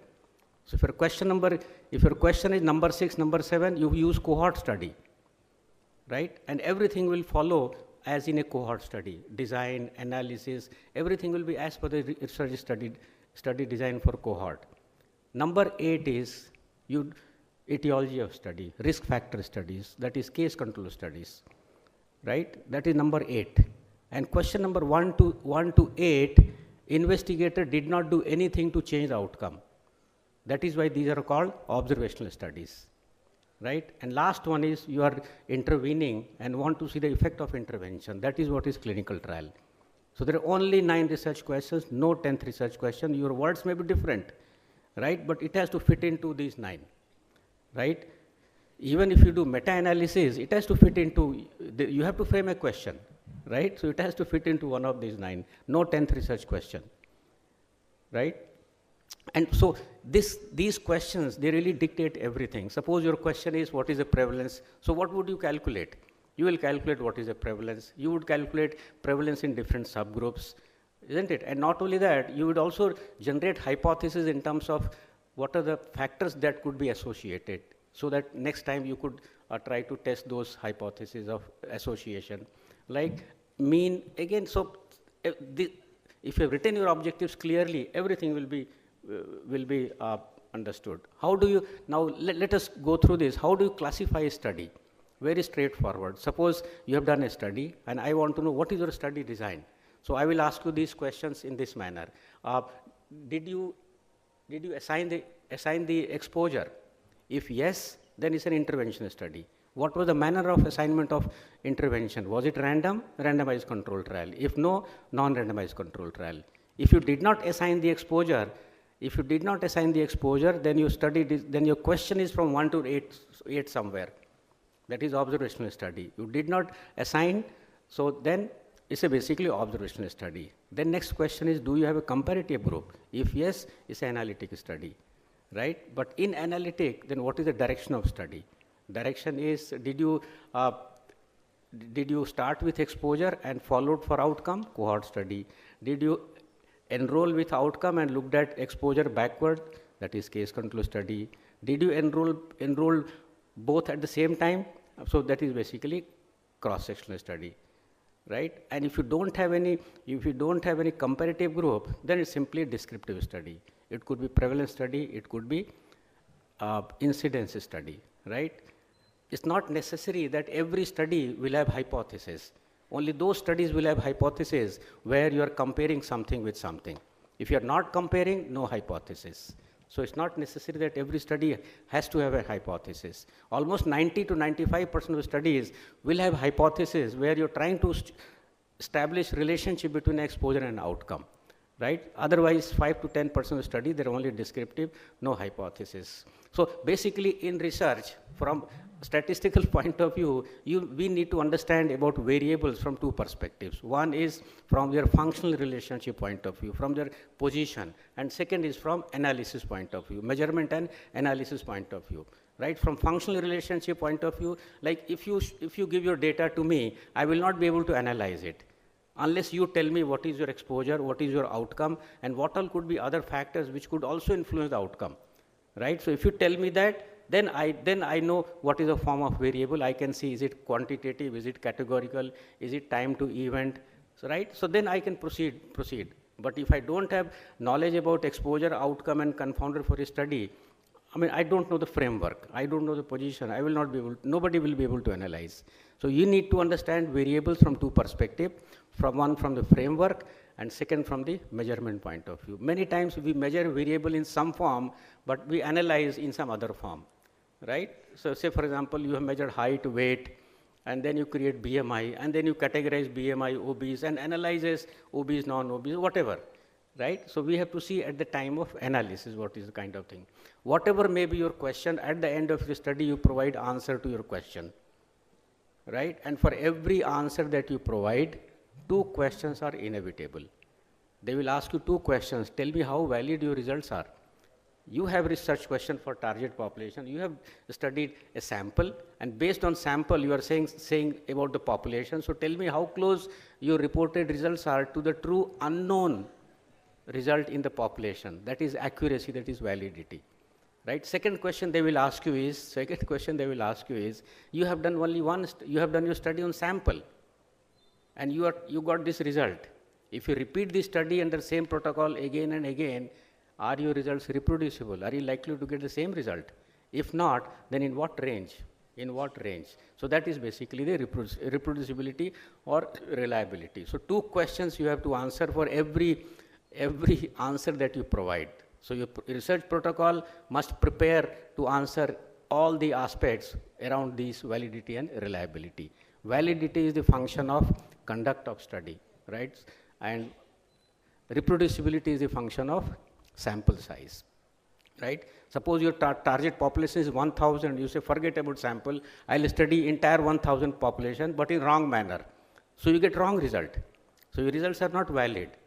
But the same 1,000 entire population, if you study 10 times in the same wrong manner, you get same wrong result. So 100% reproducible, right? So in research, validity is the priority, and reproducibility or reliability is for the valid result, right? So that is a key thing. Then from a statistical point of view, sample size is the one. Sample size is linked to reproducibility. Right? By increasing sample size, you make your results more and more reproducible. But by increasing your sample size, you cannot make your results more valid. Right? So when you prepare your proposal, you have to mention how many patients, how many participants you are going to enroll in your study. And that number that you mention is not based on your convenience or constraints. कि नहीं एक साल में मुझे इतने patient मिलेंगे तो इतना हम करेंगे. Right? Yeah, I have only 2 kids, so I can do only 60. There has to be scientific basis. Sample size calculation is reverse of data analysis, right? If you have done a study, you have your data on master chart and give it to me for analysis, I will ask you, please show me how did you do the sample size calculation, right? Because same reverse of that, I will do the data analysis. So in sample size calculation, inputs are your anticipated results and plus some statistical assumptions. So sample size is one of the key thing that really people look at in the protocol, and they also look at in your manuscript. So in your manuscript or in your protocol, with respect to statistics, there are 2 sections. One is sample size, second is the analysis part, right? So this is an issue at 2 stages. One at design stage, second is at the interpretation stage. What are the implications of sample size? So with small sample size, you may miss important effect. And with large sample size, even useless result, you may pick it up and say this is clinically meaningful. Both have problems. Most people, what they do is they don't do sample size calculation and they say it's a pilot study. Because once you say it's a pilot study, then kind of nobody can ask question on sample size. There is nothing like pilot study. Pilot studies are feasibility studies. You are not supposed to draw any conclusion about your question from the pilot study. So if you have planned a big study, so before you start your big study, you may test your instrument, you may test your methods and make correct it so that in the main study, you don't mess up. So those are pilot studies. Pilot studies are not meant to draw conclusion, but we see a lot of published papers is a pilot study. That is misuse of the word pilot study, right? Now, inputs required for sample size calculation, anticipated outcome, precision, statistical errors. So these are the inputs required for sample size calculation. Another thing, whenever we do any study, I have not seen any study where whatever data one has collected, all of that has actually been analyzed. And whatever, even if all of that has been analyzed, all that does not go into your report, right? Then why do you collect your data? Nothing comes free, nothing comes free. So people find it very easy to develop questionnaire. So collect whatever you can. No, please develop your dummy tables. Develop your dummy tables, right? You know your question, you know what variables are relevant. Prepare your dummy tables. Dummy tables are blank tables, right? And to fill those tables, whatever questions are required, put them on your questionnaire in a systematic manner, right? Because if any question or any data that is not flowing in your report, on your manuscript, then why did you collect it, right? I have also seen people collect the data, but they don't even enter the entire data. It stays on the paper, and paper goes, so nothing comes free, nothing comes free. So pay attention to what you actually collect. Data entry for students, I mean, there are basic rules. There are basic rules for data entry. Usually they enter in Excel because small data set, right? So there are basic rules of entering data. Analysis does not take time, but if you have not entered your data properly, that's irritating. So I will not look at it, isn't it? It takes more time to correct your data or enter data correctly, but less time in doing the analysis. So I will not get into all this. So let me go to statistical methods. There are only, actually in research, everything is limited. Everything is limited. Variables, only 3. Outcome, exposure, other factors, right? Research questions, only 9. Study design, only 4, right? Statistical methods, only 2. And those 2 methods are descriptive, and second is inferential. Descriptive methods are, if you have done a study, you put all your data on master chart, right? But you cannot attach your master chart with a report or with a manuscript, right? So you need to summarize what is there in your master chart. You need to describe what is there in your master chart. And methods used to do that, they fall under descriptive methods. So one can describe master chart only in 3 ways. Either you make table, or you make diagram, or you report calculations. Whatever you do, and as long as you say, this is for the data that I have collected for my sample, don't cross the sample, that is descriptive. You are just describing your master chart. You may describe distribution, you may describe interrelationship between variables, right? But as long as you are within the sample that you have collected, that's descriptive. So you make table, you make diagrams, right? Making table, making diagram, it may look simple, but it's actually an art, right? It's an art. When I read a table, I know who is this person. I know who is this person. I can see that person, right? The moment I read title, to prepare a table, there are table manners, right? There are table manners to prepare a table. And how do you learn table manners? By looking at others. So please look at published papers. See how they have made the tables, right? You learn from, it's easy to learn from them, right? Rather than make mistakes. Diagrams, students use diagrams to show profile of study participants. But who is interested in knowing profile of study participants? So in manuscripts, you don't see age and sex distribution, right? You will see in thesis, right? Whatever we see pictorially, that makes more impression. One picture is worth 1,000 words, right? So use diagrams to show you results, because that is what will be remembered for very long. So that is basically descriptive method. But the purpose of research is not to describe what you got. The purpose of research is not to see what you got. Purpose is basically based on what you got, what can you answer about your research question, which is not for a sample, it is for the target population. So basically, you have to extrapolate sample findings to your target population. And to do that, methods used are called inferential, methods used are called inferential statistics. So in inferential statistics, you have 2 methods. One is estimation, and second, thank you, sir. Estimation, and second is hypothesis testing, right? So see, what are these 2 things? Once you have done a study on sample, you collect data, you analyze, and whatever you have got, you extrapolate to the target population. So 2 questions will be asked. Tell me how certain you are about what you are saying. And one more question they will ask is, but you have done a study on sample. This could be your lucky sample, right? This could be your lucky sample. So what is the role of chance in whatever you are saying? These two questions will be asked, right? So first question, tell me how certain you are. So for that, you report confidence interval. So for every result you have to report confidence interval. Confidence interval is nothing but range of results. Say for example, 95% confidence interval, it's a range of results that you're likely to get 95% of the times. Nobody is interested in knowing what you got, because nobody knows the true result. So they are interested in knowing, tell me the range of results that I'm likely to get 95% of the times. Right? So that is what is confidence interval. And then for what is the role of chance, that is reported by using p-values. Right? P-value only tells you, see, suppose you say A is better than B. A is better than B, and in the bracket you write P is equal to 0.04. What does it mean? It means that, see, I am saying A is better than B, but 4% of the times I am not sure about what I am saying. That is the level of uncertainty, right? Whereas in the confidence interval, you say A is better than B by, let's say, 20% in my study. And the confidence interval could be 15 to 25. So that is by level of certainty. So which is the better way of presenting your results, in terms of certainty or uncertainty?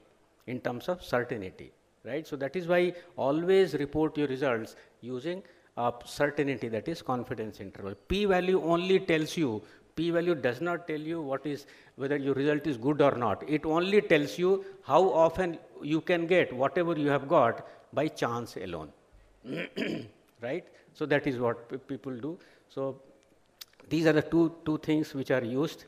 And to calculate confidence, so you calculate confidence interval for what? You calculate confidence interval for your study results, not for demographic profile and age and gender and height and weight, because those are not your questions. Right? So you calculate confidence interval for your study results. And all of this is a basic generic way of calculating confidence interval. Now I'll just give you one example. There was some study, 100 subjects, mean mean systolic blood pressure was 120, standard deviation was 10. So they calculated standard error, which is 10 upon 100, square root of 100, so 1. So calculated confidence interval, two values. One value is 118, second is 121. Right? So how will they report their result? They will say mean systolic blood pressure is 120, and in the bracket they will write 118 to 121. Right? So that means in one study they got 120, what they did, but if you do this study 100 times, 95 of those mean systolic blood pressure will be in this range. Right? Narrower range is always better. So there is an inverse relationship between width of the interval and the precision, right? And that is what goes into your sample size calculation. So I will skip all of these. There are multiple interpretations of confidence interval. I will skip all of this. Next is your hypothesis testing. Hypothesis testing, you have basically, you start with a research question, then we see in the protocol, starting with null hypothesis. Null hypothesis is not your hypothesis. Null hypothesis is the statistician's hypothesis. Your hypothesis is, that means research investigator's hypothesis is research hypothesis, right? So my research hypothesis would be, for researcher, A is better than B, right? But when it comes to me, I'll frame my own hypothesis. Null hypothesis, no difference. Alternate hypothesis, again, depends two-sided or one-sided. So I'll do this hypothesis and then apply some statistical tests, right? And to use the statistical test, there are various criteria. So usually we use 11 statistical tests almost 95% of the times, right? So these are the statistical tests. And which test to be used, there are criteria. There are 4 criteria. There are 4 criteria which tells you which the statistical test is appropriate in a given situation. First is, what is a combination? And combination can be only 3. For example, a variable can be categorical, a variable can be quantitative, right? So there are only 3 combinations, right? Say, for example, if I want to see relationship between BMI and blood sugar. So I can see this relationship in variety of ways. One can be both as quantitative. That is one option. Second can be a BMI I categorize into obese, non-obese, and blood sugar as quantitative. So I'll compare mean blood sugar between 2 categories of BMI, isn't it? And based on that, I will say what is the relationship. Third can be BMI I don't categorize, blood sugar I categorize. But now I'm comparing mean BMI between two categories of blood sugar. Fourth is I categorize both of them. I get a 2 by 2 kind of table, right? So these are only 4 possibilities. And second and third are basically same, because there I'm comparing mean between the two groups, mean or median. So there are only three combinations. So I have to see, so if I tell you which statistical test is appropriate to compare cure between two groups. So both are categorical. Cure is categorical and my exposure is A or B, that is also categorical. So that is one. Second is, if your variable is quantitative, then normal or non-normal, right? And third is how many groups you have. Do you have 2 groups or more than 2 groups? And fourth is whether the groups are related or unrelated. So those are the 4 criteria that is used and that will take you to the right test. So these are these 3 tests here. We use 11 tests. So 3 tests here, and then we have 4 for comparing mean, and then correspondingly 4 for comparing median, right? So 3 plus 4 plus 4, 11 tests that we use almost 95% of the times, right? But at the end what you get is only p-value, and the p-value is nothing but a measure of uncertainty. It does not tell you that your result is important or unimportant. If your sample size is small, and effect is big, but statistically not significant, and then you say statistically not significant, not good result.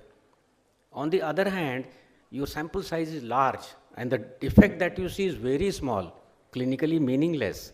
So statistically highly significant, therefore clinically important, no.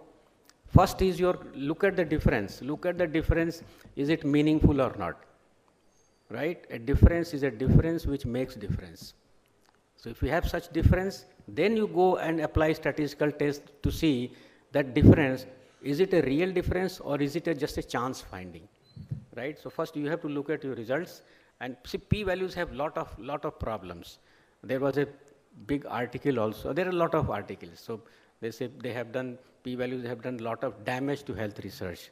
So actually it's not the p-values, but it is those who are using p-values, right?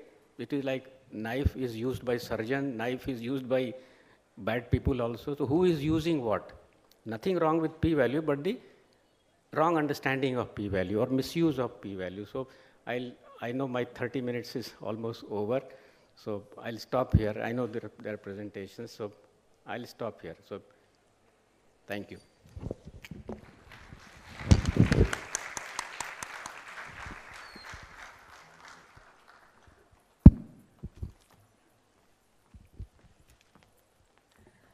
Thank you so much, sir.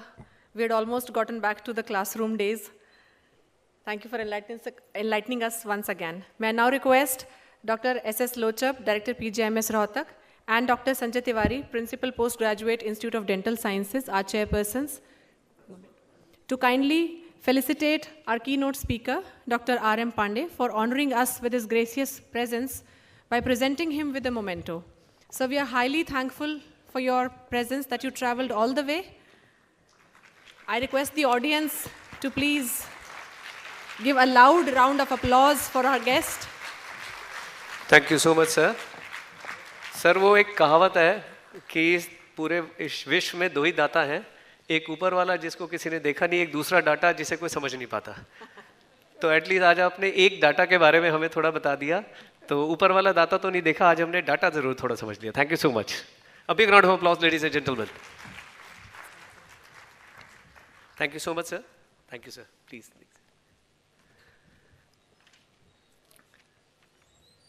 So we are coming to another session, and this session is going to be a competition between the young blood, rather I would say academicians. This is the part 2, and this is basically the best oral award paper session.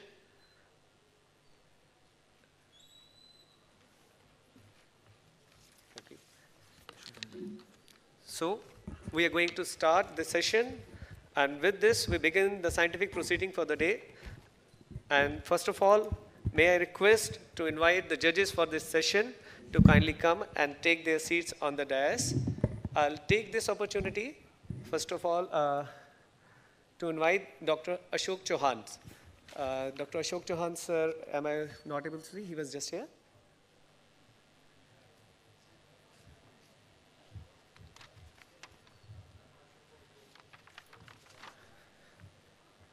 May I request Dr. Manjunath to please put the jury's paper.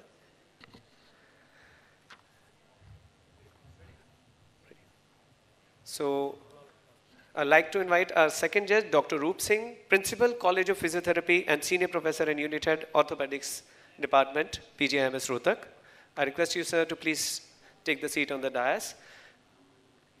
It is my honor to invite Dr. J.C. Pasi, Dean, World College of Medical Sciences, Judger, who is also an alumnus of our college, sir. Roots are calling you back. Please take your seats on the stage. A big round of applause for Dean, World College of Medical Sciences. And he is a renowned ENT surgeon also. Thank you, sir.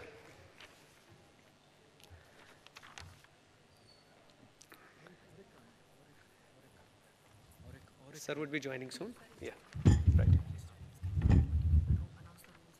Okay.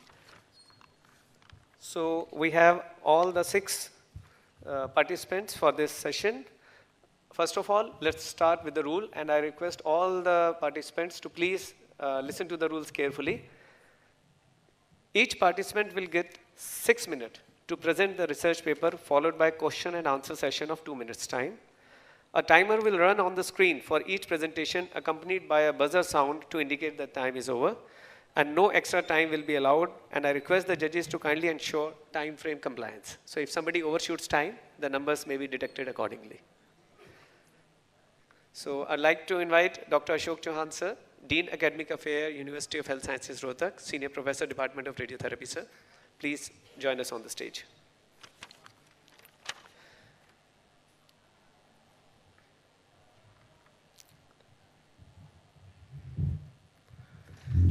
So with kind permission from judges, may I now call upon, sir, first participant? Thank you, sir.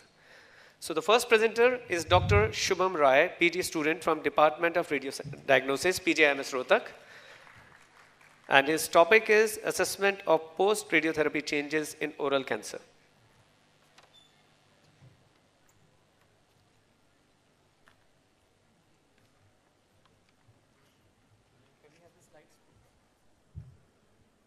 So my topic is radiotherapy changes in oral cancer on diffusion tensor magnetic resonance imaging. So starting with the introduction. In India, around 77,000 new cases of oral cancers are reported annually, which is approximately 1/4 of the global incidence, and 52 deaths are reported annually. A large fraction of these patients, they present in advanced stage of disease when surgical intervention is usually no longer possible, and radiotherapy and chemotherapy are the primary treatment modalities. So oral cancer has a high disease burden. Tobacco consumption, betel quid chewing, alcohol consumption, poor oral hygiene, nutrient deficient diet, and HPV infections are some of the risks which are associated with oral cancer. Histologically, it is the squamous cell carcinoma which makes up the majority of the cases of oral cancer, and it often arises from precursor lesions in the oral cavity, which include leukoplakia, erythroplakia, submucosal fibrosis. On imaging, MRI is the standard of imaging for oral cancer, as it demonstrates bone marrow involvement, perineural invasion, prevertebral muscle involvement, and pterygopalatine fossa infiltration. So we have conventional and advanced sequences which we use for oral cancer diagnosis. Conventional sequences provide anatomical information. So this is a axial section, T1 weighted image MRI, taken at the level of tongue, which is useful for demonstrating the anatomy. T2 weighted image shows a lesion at the anterior and the lateral aspect of tongue, this sequence is useful for demonstrating pathology. And finally, contrast enhanced sequence, which demonstrates a contrast enhancement by the lesion. This is useful for demonstrating malignancy. Next, we have the advanced sequences like the diffusion weighted imaging. This is diffusion weighted, and this is the ADC map. They provide functional information. They quantify the water diffusion in body tissues and diffusion restriction seen in tumors and infarcts. Now coming to the topic diffusion tensor imaging, This is a diffusion tensor image. Each pixel in this image represents a particular FA value. This FA value is how we quantify the direction of diffusion. The red pixels demonstrating high FA values and the green demonstrating low FA values. We can see the area of the tumor which has a uniformly low FA value. So this is side-by-side image of contrast enhanced image and diffusion tensor image, which shows the tumor in the anterior and lateral aspect of tongue. And as the tumor distorts cellular architecture, it causes decrease in FA values. So aim of our study was to detect the changes in FA value of oral cancer lesions after radiotherapy. It was a cross-sectional study with sample size of 10 patients. Inclusion were all the patients of oral cancer who presented to our department for an MRI who had received radiotherapy. Exclusions were patients with contraindication to MRI imaging and post-op patients. So we took 10 diagnosed cases of oral cancer who had received radiotherapy, and they underwent diffusion tensor MRI on 3 Tesla MRI at our trauma center. We calculated the FA value of tumor post-radiotherapy, and we compared these FA values with pre-radiotherapy FA values, which we obtained through a literature search, and then we compared them. So in our results, demographically, most of our patients were in the 60 to 80-year-old age group, and the FA values of pre-radiotherapy, which we obtained from literature search, the average was 0.27, and post-radiotherapy, we obtained these 10 values. So the bar graph in the red demonstrates the pre-radiotherapy FA value, and the rest are post-radiotherapy. So we can see that FA value of tumor, the result is that FA value of tumor decreases after administration of radiotherapy. FA value pre-RT was 0.275, and mean FA value post is 0.205. So since this is an ongoing study, we are planned to include 40 patients, and we have done 10 till now. So, and statistical analysis is ongoing, but with the data we currently have, we applied the paired t-test, and this current findings seem significant. So in this study, we explored changes in the FA value of cancer lesions in 10 patients after radiotherapy treatment. Radiotherapy induces necrosis and fibrosis in the tumor, causing gross distortion of cellular architecture, which results in isotropic water diffusion that is unrestricted in all directions, resulting in decreased FA values. So this can be useful for differentiating between residual disease and post-RT necrosis and fibrosis. So on the left, we have a pre-radiotherapy MRI with a particular FA value. And if patient receives radiotherapy and following that undergoes another MRI, and the lesions show a different FA value. If the FA value of these two pre and post-treatment MRI are similar, it suggests that either this is recurrence or this is a residual disease. But if there is a significant decrease in FA value of the new lesion, it suggests post-radiotherapy fibrotic and necrotic changes. Thank you.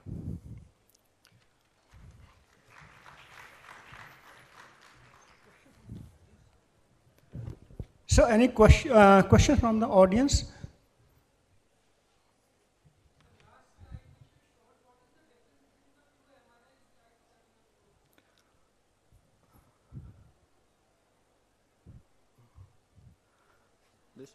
So these are just these images are similar because in our study we have not done study on pre-radiotherapy and post-radiotherapy.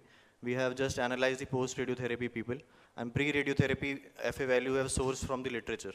So in this study, I'm trying to explain that on the left, if we have a pre-radiotherapy MRI, and on the right we have a post-radiotherapy with different FA values, we can compare the FA values to detect or to suggest whether this is recurrence or whether this is a residual disease. Dr. Shubham, I have one question. Why you have only calculated FA value? Why not ASI and also mean diffusibility in these tumors? I think that will be much better. And our MRI section, we are able to, you can say, calculate these values. I think only concentrating on fractional anisotropy is a bit, you can say, on the lower side. Sir, we have tried to simplify the research, so that is why we have taken FA value. But yes, there are MD. So I suggest that in future you can add mean diffusibility and also ASI index, yes, anisotropic index also. Yes, sir.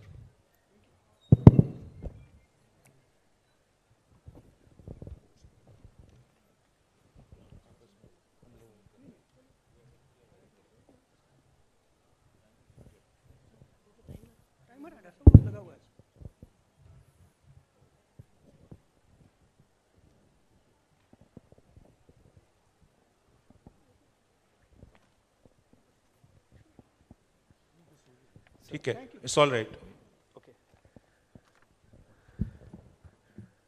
So now, next, may I invite Dr. Deepak Singla, PG, Department of Radiodiagnosis, to present his work. The topic of his research is CT enterography using 4 different endoluminal contrast agents, a comparative study.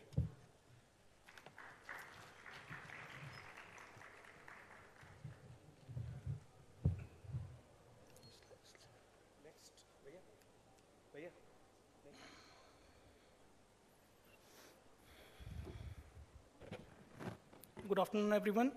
Topic of my presentation is CT enterography using 4 different endoluminal contrast agents, a comparative study. Firstly, CT enterography is a cost-effective, readily available, and time-efficient imaging modality in small bowel pathologies. So adequate bowel distension is required for small bowel diseases, as poorly distended bowel loops may lead to misdiagnosis. For that, various endoluminal contrast agents can be used. The endoluminal contrast agents are basically classified into 2 types. One are neutral and other one are positive. In neutral, there are various contrast agents like water, methyl cellulose, lactulose, polyethylene glycol, milk, mannitol. And in positive, we can use iodinated contrast, the same that we are giving IV, and the barium sulfate suspensions. Now, material and method. This is a prospective randomized trial done on 120 patients by 128 slice CT.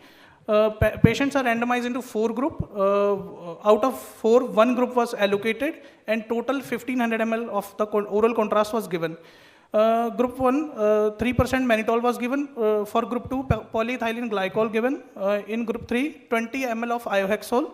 In 1500 ml of water given. In group 4, plain water was given. This contrast should be consumed in 45 to 55 minutes, divided 150 ml in each 4 to 5 minutes, followed by 20 milligram of IV hyoscine given prior to CT to slow down the peristalsis. Now, what are the parameters?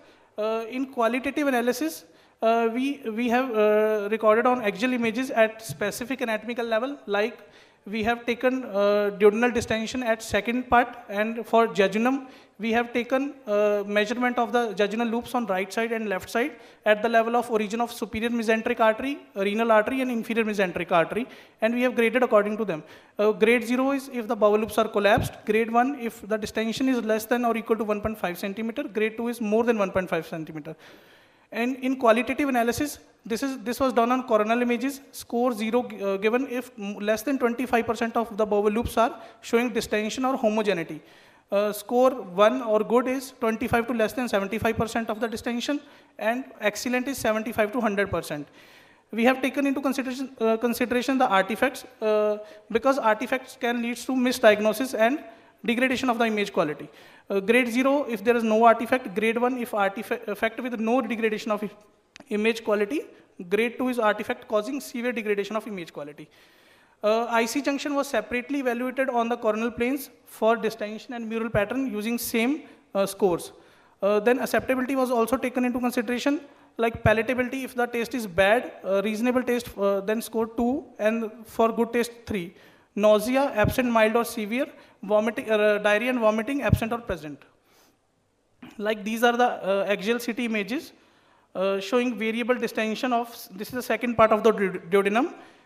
In image A, this is a group 1 patient, so Peglec was given, polyethylene glycol. You can see the distension here. This is the patient who have taken mannitol. This is the patient who has taken positive contrast, and this is the patient who has given plain water only. And this is for the second part of duodenum, and similarly this was for jejunum. At the level of superior mesenteric artery, we can see clearly the superior mesenteric artery is seen arising from the abdominal aorta, and the measurement was taken from right side and one from the left side, then mean was calculated. Similarly, this is shown for the ileal loops in the deep pelvis. Similar way, for ileal loops, we have taken measurements at aortic bifurcation, common iliac bifurcation. I think you can use your pointer or laser pointer or mouse. Okay. It is not. Control. If it is visible on LED, it is not visible. Control P like this one. But it is not visible there, I think. will compensate for the time loss. You can continue, I think, otherwise. In the second image, we can see that IC junction was evaluated on the coronal images. The image A is showing the patient who has taken polyethylene glycol, and we can see the distension here. This is for the mannitol group. This is for the iohexol, and this for the plain water. And similarly, this is for the qualitative analysis. We can clearly see that the patient who has taken polyethylene glycol, the distension is very homogeneous and in good amount as compared to other contrast. Now results. The mean was calculated. We can see that in polyethylene group, the second part for jejunum, ileum, and ICJ, the distension is more as compared to other oral contrast groups. Like for mannitol, it is followed by mannitol, then iohexol, then water. The fold visibility and homogeneity was also best with the polyethylene group. The palatability, water was the best. In mannitol group, the major problem is diarrhea. We have, in our cases, 7% of cases reported diarrhea. Now discussion. Positive contrast agents help in basically differentiating extraluminal and intraluminal collection. The major drawback is mucosal enhancement pattern obscuration by the positive contrast agent. So the ideal contrast should be low attenuating. Conclusion, neutral contrast agents are preferred over positive contrast agent as mucosal enhancement can be easily detected, because in small bowel diseases, the major point is mucosal enhancement, which is masked by positive contrast agent. So it is concluded that polyethylene glycol is the most suitable contrast agent to carry out CT enterography. So we recommend use of polyethylene glycol for CT enterography. These are my references. Thank you. Deepak, you had significant side effects, yes, sir. Including diarrhea. You haven't made any mention of what you did or preemptive measures you kept for managing these side effects. Sir, actually, we have followed up the patient for 1 hour post-study, post-CT enterography. So, what was out of 120 patients, how many patients had loose motions, nausea, and other side effects? Sir, mannitol group, each group has You haven't given us the data. Each group has 30 patients. In mannitol group, 27% of the patient reported diarrhea. How bad was the diarrhea? Was it manageable within the department, or you had to refer the patient? Sir, it was manageable in the department.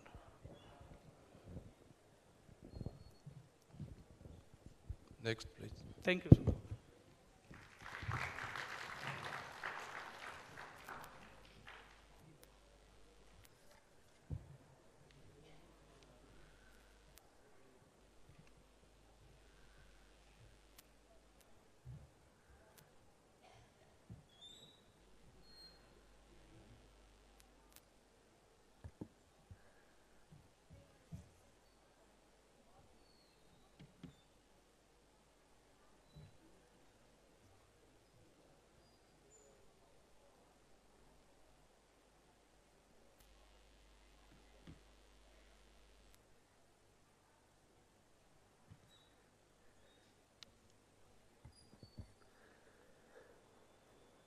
Our apologies for a little technical delay. There is little bit power fluctuation, but I think we are okay now.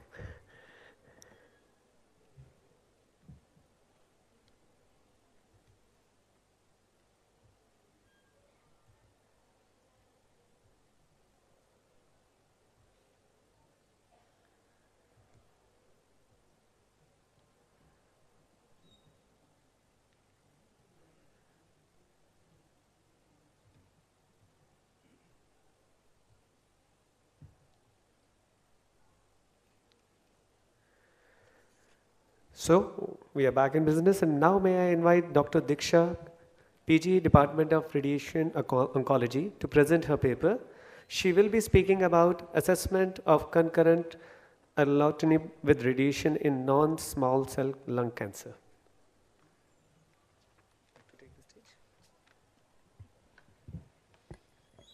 A very good afternoon to all. I'm going to present on the topic assessment of concurrent erlotinib and radiation therapy as compared to radiation alone in patients of advanced and or metastatic non-small cell lung cancer.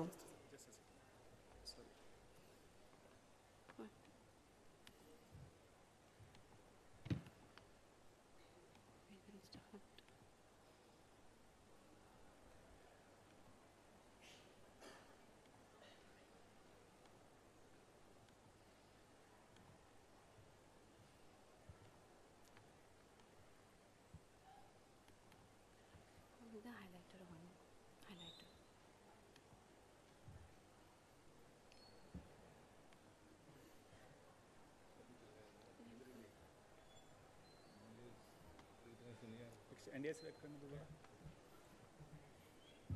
नहीं हुआ?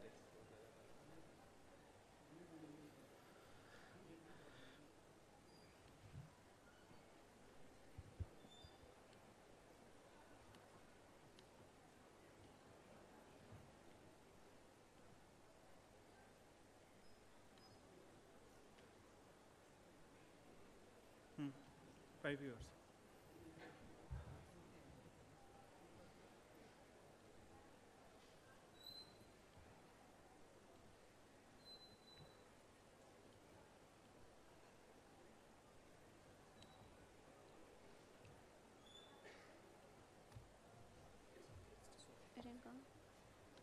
It will let me just.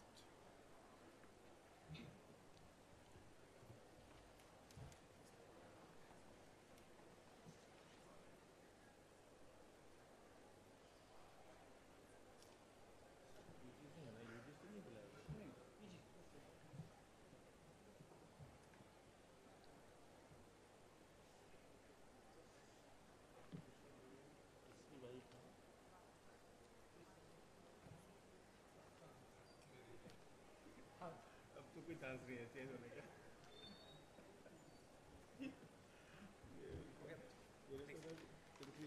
I'm going to present on the topic assessment of concurrent erlotinib and radiation therapy as compared to radiation alone in patients of advanced and or metastatic non-small cell lung cancer. So lung cancer has been the most common cancer for several decades worldwide, and more than 50% of the patients with non-small cell lung cancer, by the time they come to us, they visit the OPD, they're already in stage 3 or stage 4 metastatic disease. So the progress of the disease further and the severity of symptoms significantly decrease the quality of life in these patients, which is the major concern nowadays for the patients. And especially during the COVID pandemic, the diagnosis and treatment of lung cancer was hampered and quality of life of these patients was really compromised. So we intended to study the comparative effect of the palliative radiotherapy and concurrent addition of erlotinib, which is an epidermal growth factor receptor tyrosine kinase inhibitor, to the radiotherapy alone on quality of life in patients with non-small cell lung cancer. And the main objectives of our study were to assess and compare the quality of life in patients of 2 groups, to compare the symptomatic relief in 2 groups, and to compare the tumor response and survival in 2 groups. So what we did in our study, we conducted this randomized prospective comparative study over the period of 1 year on previously untreated, histopathologically proven 60 patients of advanced and or metastatic non-small cell lung cancer patients having significant symptoms. All patients were randomly assigned in 2 groups. Group 1 received hypofractionated palliative radiotherapy, dose 30 gray in 10 fractions given over 2 weeks, with concurrent erlotinib 150 milligrams daily, starting 1 week before the radiotherapy and continued to 1 week after radiotherapy completion, that is minimum of 4 weeks. And group 2 received same dose fractionation radiotherapy, 30 gray in 10 fractions. And then the quality of life was assessed before the treatment and 4 weeks after the treatment by FACT-L scoring. The data that was obtained was analyzed statistically, and the informed consent was taken from all the patients involved in our study. So the results we got from the study, after 4 weeks of treatment, patients in group 1, they showed better improvement in FACT-L scoring, that is better quality of life.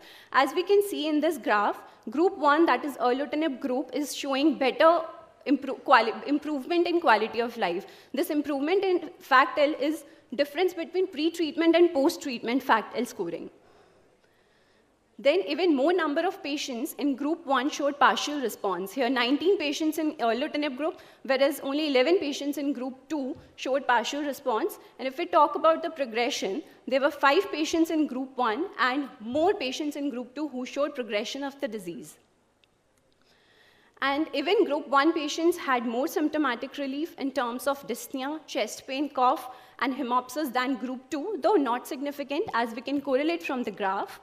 And even there was better mean overall survival over the period of 1 year in group 1 than group 2. As we can see, group 1, it was 7.4 months, whereas in group 2, it was 5.1 months.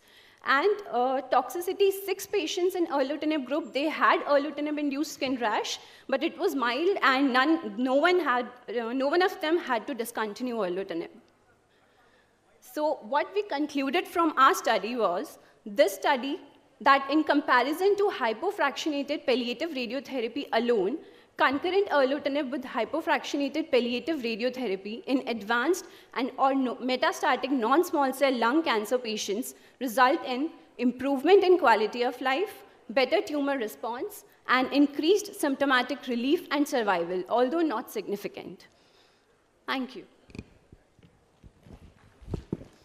What is the take-home message, Diksha, from your study? So it's erlotinib.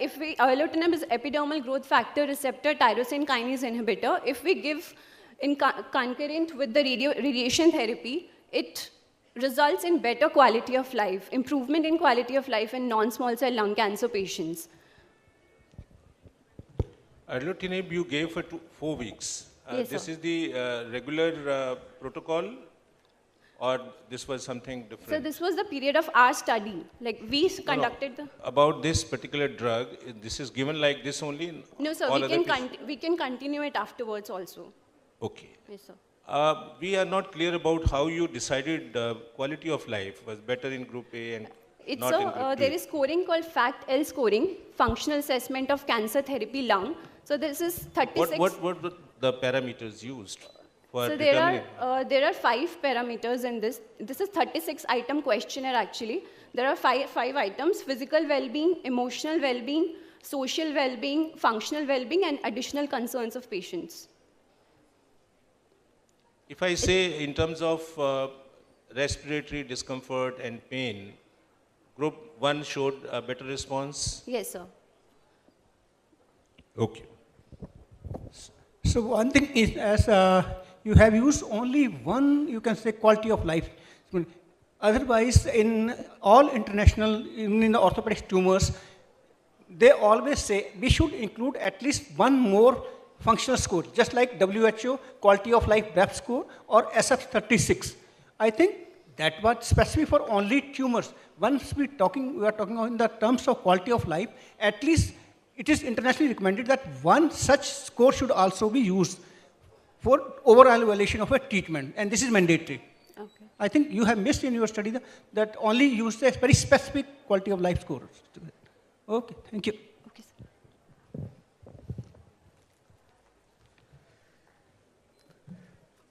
Thank you, Diksha. Now we have Dr. Shagnik Paul, postgraduate Department of Orthopedics, PGIMS, Rohtak. His topic is management of displaced clavicular fracture using pre-contour clavicle plates.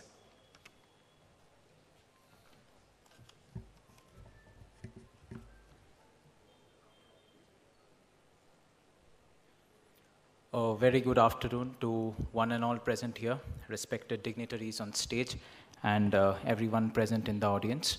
I am Dr. Shagnik Paul. I am a final year resident in Department of Orthopedics, PJ Rohtak.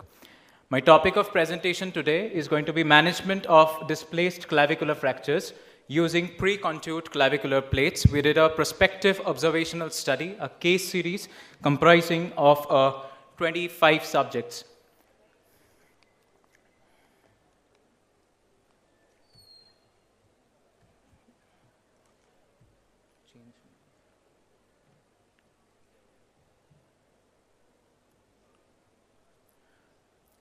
Coming to the introduction of the study, clavicle fractures are typically reported to be the most common fracture that we have in the literature. But however, it has been seen with historical evidence that clavicular fractures were initially treated conservatively. But due to high incidence of non-union and very poor functional outcomes of displaced clavicular fractures, ultimately it was seen that surgical fixation would probably be an answer to this. So that's why intramedullary nails and internal fixation with plates were employed. However, it was found that biomechanically, it was the plates who actually rose to the occasion than the intramedullary nails. The problem with doing an open reduction and an internal fixation with pre-contoured clavicular plates is that there are problems which are still discouraging for the surgeons, which include implant failure, high rates of reoperation, implant irritation, poor cosmesis, post-operative numbness, wound dehiscence, and infection. Now, when we treat a fracture, what is the goal of treating a fracture? The first thing is radiological union. Number 2, minimize the dysfunction. Number 3, improve the cosmesis, early return to work, identify the risk factors that can delay healing, and obviously establish a treatment of choice. So we did a prospective observational study, a case series, wherein 27 subjects were employed over a period of 1 year. We had two cases which were lost to follow-up because of a non-compliance, after which we had an inclusion criteria and an exclusion criteria defined for a study like this, and it was decided that all kinds of displaced clavicular fractures with displacement of more than 2 centimeters, shortening of more than 2 centimeters, comminutions, segmental fractures, and obvious clinical deformity, neurovascular injuries would all be included in our study because these are absolute indications of operating a clavicular fracture. Pathological fractures, undisplaced fractures, and if the age of the person was less than 18 years and an intact range of motion in an injured limb was exclusion criteria for us. The statistical analysis was done using Microsoft Excel version 2021, and the results were analyzed using student t-test. The preoperative protocol was about detailed history and clinical examination along with radiographic evaluation, written informed consent taken, a thorough pre-anesthetic checkup, and part preparations were done, following which we went to the operative steps where the patient was laid in a supine position and an anterosuperior approach to the clavicle was employed, wherein 3.5 mm pre-contoured clavicle plates which were low profile were employed. Now, the class thing about this kind of a plate is that it's low profile and it does not cause implant irritation. So if we have a very good biomechanical fixation with this kind of a plate, this prevents any kind of cosmetic deformities. Also, using a depth stop, which was a novel thing in our study, to ensure the safety to neurovascular structures was also employed. A very thorough and a very feasible post-operative protocol comprising of range of motion exercises right from post-op day 2 with restricted weight bearing with the affected limb and a follow-up for 6 months were employed. The outcomes were measured in terms of primary outcome and secondary outcome. The radiological primary outcome was time for radiological union, whereas the primary functional outcome was decided on basis of constant Murley score, which had pain, activities of daily living, range of motion in the form of flexion, abduction, internal rotation, and external rotation of the affected shoulder, and the power of the affected limb. While a very important secondary outcome of this study was complications, which are a major source of discouragement to surgeons right now. Coming to the observations and the results, it was found that mostly clavicular fractures occurred in the young population, mostly in males due to road traffic accidents, with displaced mid-shaft clavicular fractures being the most common variety. Smokers constituted 58% of our patient profile, and this was a very significant value because it was found that smokers had delayed healing because they took 110 days to show signs of healing, whereas non-smokers showed only 83 days. So there is roughly a 20 to 25 days gap between them. Also, all patients in our study attained excellent functional outcome as per the constant Murley score. So at the end of 6 months, everybody was able to get back to work with absolutely pre-injury levels of function. Complications were not seen in 85% of our cases, whereas minor complications in the form of irritation and scar were seen in 8%. And implant failure was seen in a case of bilateral clavicle fracture, wherein the patient had initiated weight bearing right from day 3, and because of which there was an implant failure right during the course of study. This is a bar diagram which shows the progressive improvement of the functional outcomes, and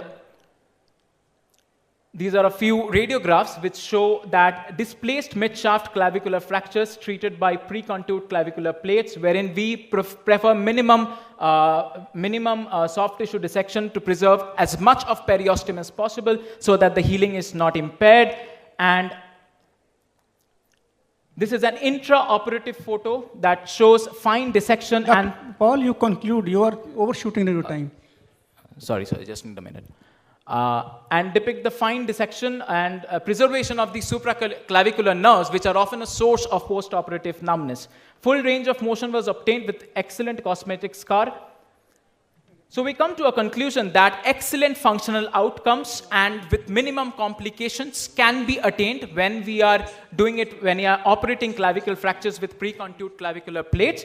But then a few important things, that anatomical reduction and meticulous dissection is important, and a larger study is probably necessary to establish this as a treatment of choice. Thank you so much.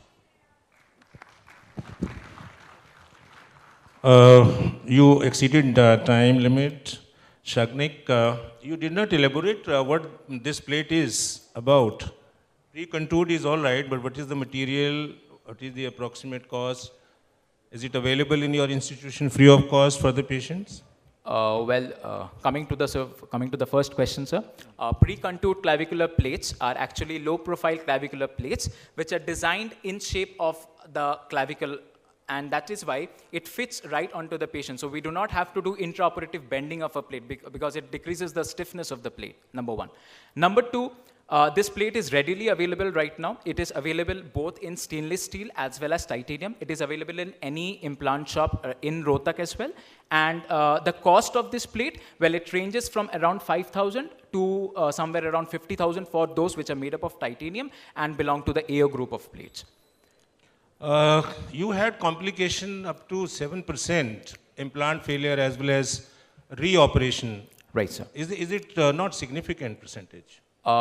I did the statistical analysis on this, sir, and it was not found to be significant. Sir, first of all, the implant irritation was seen in only 2 patients, and implant failure, because that was one of our major complications, that was seen in a patient who had a bilateral clavicle fracture along with a shaft of femur fracture. So the patient wanted to mobilize on day 3, because of which he bore weight on bilateral upper limbs. And because of which the plate came out right on that very day. All right. I wish you could have shown us a small video clip on this. I'll do it the next time, sir. Thank you, sir. Next, I invite on stage Dr. Amrit Batania, PG student from Department of General Surgery. His topic is accuracy of Meniere's peritonitis index in patients with perforation peritonitis. Good afternoon, everyone. Myself, Dr. Amrit. My topic is accuracy of Meniere's peritonitis index in predicting the outcome in patients with perforation peritonitis. Perforation peritonitis is a common surgical emergency. Despite advance in diagnosis, management and critical care of patients with peritonitis due to hollow viscous perforation and prognosis remain poor. Preoperative optimization can reduce the intraoperative and postoperative morbidity and mortality, but surgery should not be unnecessarily delayed. Early assessment by scoring systems will influence the management and prognosis. The Meniere's peritonitis index, the risk factor scores, if the age is more than 50 years, we give the score of 5, female sex 5, organ failure 7, malignancy 4, preoperative duration of the peritonitis, if more than 24 hours, we give the score 4, origin of sepsis not colonic, it is 4, diffuse generalized peritonitis 6, if the exudates are clear, we give 0, cloudy and purulent 6, and fecal matter 12. On the basis of that, we MPI score in 3 categories: low risk group, that is less than 21, moderate risk group 21 to 29, and the high risk group more than 29. This was a prospective study done on 75 patients of perforation peritonitis who presented to our institute. Demographic, radiographic, and laboratory data was collected from all these patients as per performa. Patient with peritonitis secondary to hollow viscous perforation due to trauma and non-traumatic perforation in an age group of 15 to 70 years were included in this study. Meniere's peritonitis index was calculated in all these patients at the time of admission, and correlation of morbidity and mortality was showing the gas under diaphragm.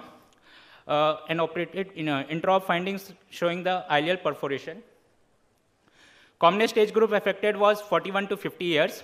Male to female ratio was 3.6:1. Most common site of perforation was gastroduodenal and ileal. Majority, 45%, has feculent exudate collection, as noted intraoperatively. Only 32% had bilious exudates, and 21.3% had purulent collections. In the present study, 38.7% patients were in low risk group, that is the score is less than 21. 49% were in moderate risk group, that is score is 21 to 29, and 12% were in high risk group, score more than 29 group. Most common complication found in these studies was respiratory complication and multiple organ failure. Mortality rate was 100% in the cases in which the MPI score was more than 29. There was no mortality in the low risk group, MPI score less than 21. In intermediate group, mortality rate was 24%. This is the distribution of MPI severity. In the mild risk group, which is less than 21, the number of patients was 29. In moderate, that is 1 to 29, there are 37 patients. And severe, more than 29, that are 9 patients are there. In this bar diagram, as this bar diagram depicts, as the age increases, the MPI severity score, that is towards the severity, increases towards the 29. In this bar diagram, as this bar diagram depicts that as we grow from the proximal to distal in the gut, like in peptic, jejunal, and ileal, and colonic, towards that the MPI severity score is increasing. Exception is the only appendicular, which is maybe due to the decreased septicemia. Association between the outcome and the MPI score. In low risk group, in low MPI score, the 20% discharged patient, the MPI score is less than 20, and in expired patient, the MPI score is 29.33. From our study, we concluded that the patients are graded in 3 groups: low risk, moderate risk, and high risk. Increasing scores are associated with poor prognosis, need intensive management, and hence it should be routinely in clinical practice. MPI is a disease-specific, easy scoring system for predicting the mortality in patients with secondary peritonitis. Once predicted, proper intensive care should be given to the needy patients to reduce the morbidity and mortality. Dr. Amit, I have one, you can say can you elaborate? You have included both traumatic and non-traumatic. Yes. As per our information, these 2 groups cannot be, you can say, compared. Can you highlight the results, traumatic versus non-traumatic? I think this is important in your research. Yes. You cannot club traumatic with non-traumatic, like gastric perforations due to infections and trauma. They are 2 separate groups. Yes, sir.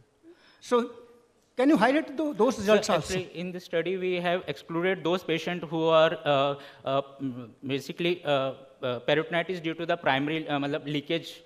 First, we have operated the patient, and then it's leaked. So we have excluded that patient. Yes, But sir, that was not shown in your slide. You said your group 75 patients concluded both traumatic and non-traumatic. So we cannot compare, I think. There are so many comorbidities. If there is a sepsis and there are perforations and trauma patients, they are 2 separate categories. Okay. So I think you should, in your paper, if you are going to publish a paper, at least compare these 2 groups also. Okay, sir. Definitely. Thank you. Thank you, sir. You had 21% purulent collection in 21% of your cases. So you did not elaborate on the outcome regarding this factor. In prognosis-wise, those yes, who had purulent collection versus the other cases, was there any difference in the prognosis? Yes, sir, absolutely. If there is more septicemia intra-op, the prognosis in your study, in your outcome. Yes, sir. The clinical, in my study, if the patient's age is more and the intra-op sepsis is more, the patient outcome is poor side, sir. You've not shown this. Okay.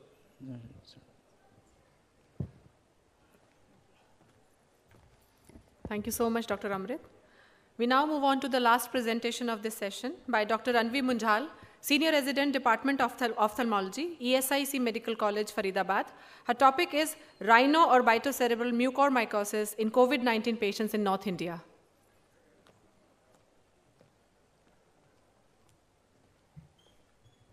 Thank you, ma'am. Good afternoon, everyone. I'm Dr. Anvi Munjal, Senior Resident working at ESI Medical College, Faridabad. Today, I'll be talking about a retrospective analysis study which we did in the year 2021 on 13 patients of rhinoorbital cerebral mucormycosis. So, as we all know, COVID-19 infection became a global pandemic, and it was a reason for considerable mortality and morbidity worldwide. And the disease basically affects T helper cell responses, including cytokine release syndrome, which opens the door to many, many co-infections. And also it is aggravated by presence of comorbidities, inadvertent use of steroids, invasive and non-invasive ventilation during hospital stay. The rate of co-infections is around 63 to 64%. Mucormycosis being a rare opportunistic infection, it is the third most common after aspergillosis and candidiasis. So what is mucormycosis? It is a life-threatening fungal infection caused by spores of molds of the order Mucorales of Zygomycetes class, and human beings are exposed through the spores, inhalation of spores. The risk factors which can attribute to this are immunocompromised state, malignancy, diabetes mellitus, systemic corticosteroids, neutropenia, organ transplantation. The mechanism behind this is direct invasion of sinuses through inhalation, which causes marked tissue necrosis and rapid progression in angioinvasion from the sinus mucosa and nasal mucosa into the orbit and then brain. And even a slightest delay in diagnosis can have severe effect on the patient's survival, as it can spread rapidly to the cavernous sinus, internal carotid artery, and adjacent brain. The outcome can definitely be optimized by early diagnosis, awareness of warning signs and symptoms, and high index of clinical suspicion. Now coming to the treatment, the mainstay remains, of course, reversal of the immunocompromised state and aggressive surgical debridement along with systemic antifungal use. And there is also a potentially globe-sparing approach, which is a use of retrobulbar antifungal injection of amphotericin B, which we also approached in our case, in all our cases. And lastly, after all the attempts have failed, we can go for exenteration, bearing in mind the optimal timing for exenteration and its disfiguring outcomes to the patient. So the analysis was done in ESIC Medical College in 2021. It was an observational study, and we all the patients were admitted and detailed histories were taken with onset severity of COVID infection, use of steroids, and which was followed by detailed ophthalmic ENT evaluation, medicine, neuro, and dental referrals were done. And we classified the patients as per the severity into orbital apex and orbital cellulitis, and stagings were done, which I'll be describing further. These are the pictures of some of the patients of ROCM disease which had unilateral involvement.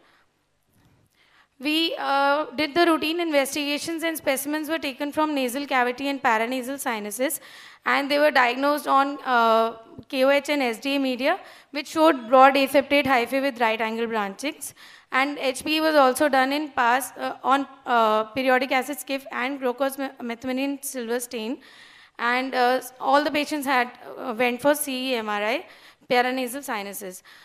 The mainstay of treatment remained insulin therapy because all the patients in our study were diabetic, and the steroids were immediately stopped. Vitals and blood saturation levels were monitored round the clock, and intravenous lipo-ampho B was given, and with round-the-clock monitoring of serum creatinine.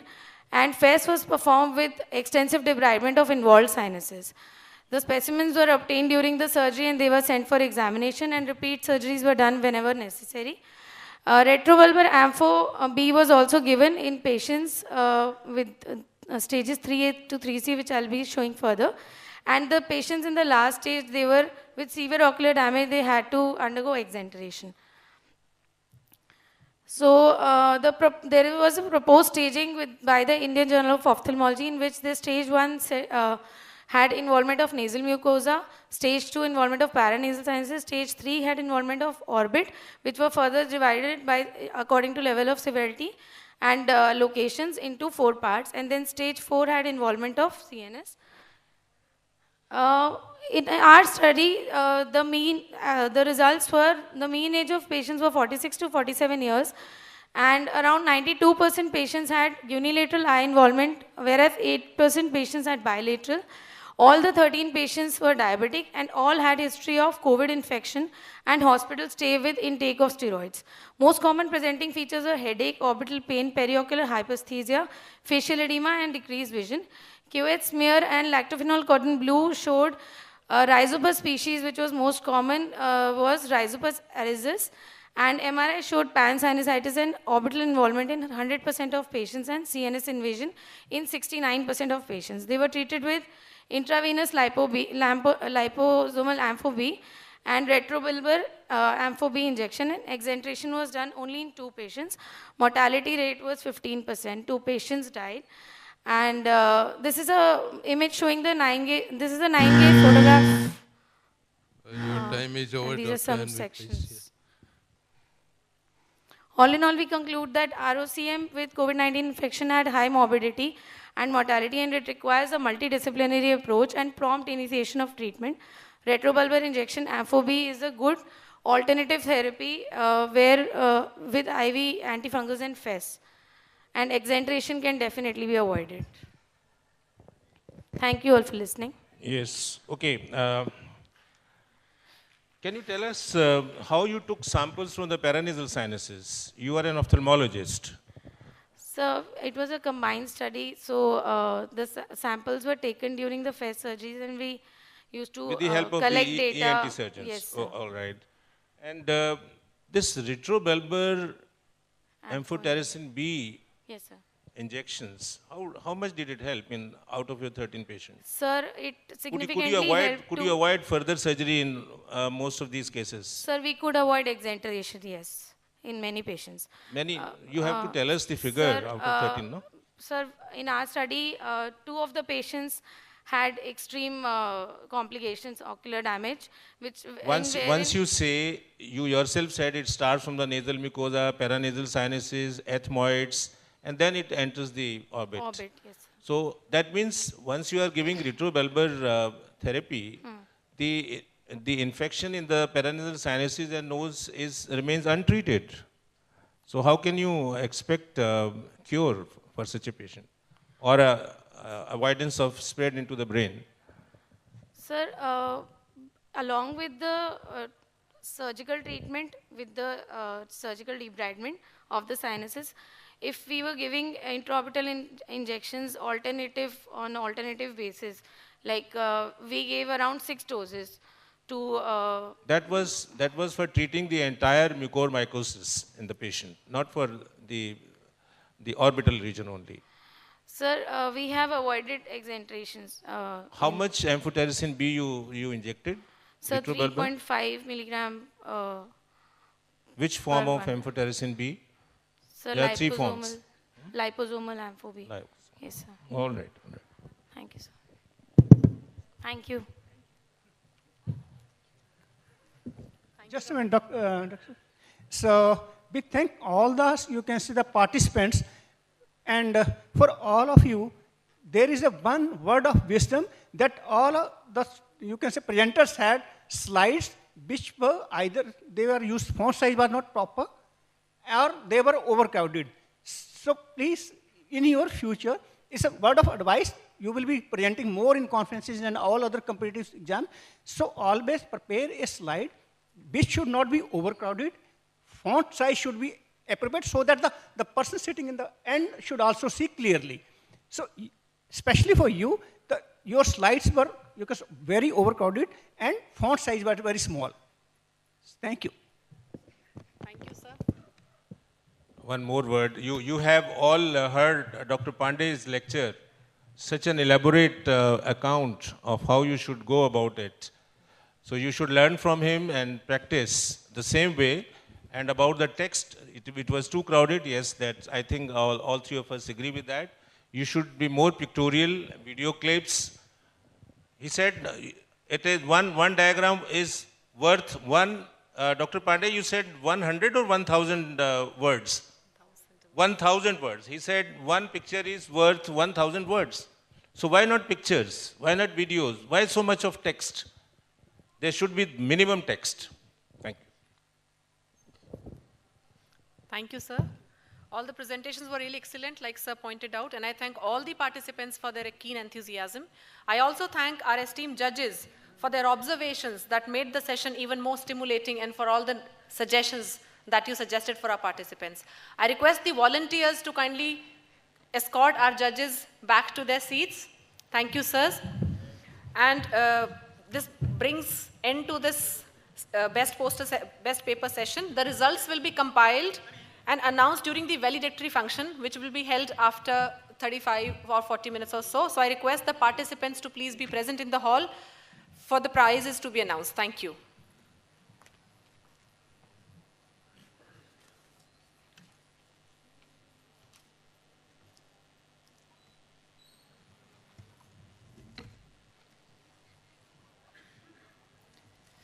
Now we have a very interesting topic on health research, funding opportunities, its importance, and writing skills. And may I now please invite the chairpersons for this session to kindly come and take their places on the dais. I request Dr. Ashok Chauhan, sir, Dean Academic, University Health Sciences, Rohtak, and Dr. K.S. Lalat, sir, Dean PGIMS, Rohtak, to kindly take their seat as chairperson of this session.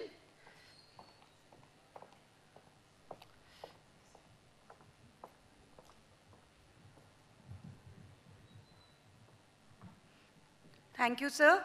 And I further request the chairpersons to begin the proceedings of this session.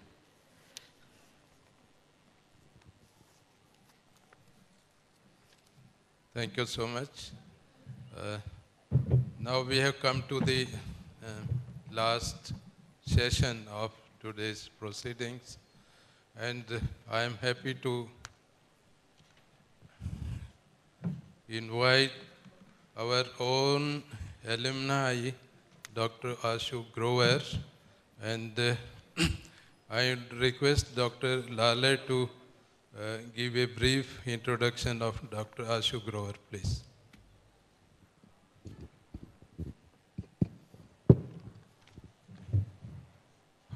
Good evening to all. Dr. Ashok Grover is an alumni of this institute. She belongs to 1989 MBBS batch admission, and that time the PGMS, it was Medical College Rohtak and under MD University. She passed her community medicine from PGIMER Chandigarh, and she has worked and studied at many places, including USA, Germany, Bangkok. She has joined ICMR as a senior research officer in 2005, and she worked on non-communicable disease there. She has also worked as a program officer in oral health, neurological sciences, cardiovascular diseases, and gastroenterology. Currently, she is working as a Scientist F Medical Deputy Director General, Senior Scale Grade at ICMR. She is looking after many research projects, and she has extensive experience in public health care programs with special emphasis on epidemiology and health system strengthening with focus on non-communicable disease since last 22 years. She has contributed large number of papers in research field. I request Dr. Ashok Grover to present her talk. Thank you.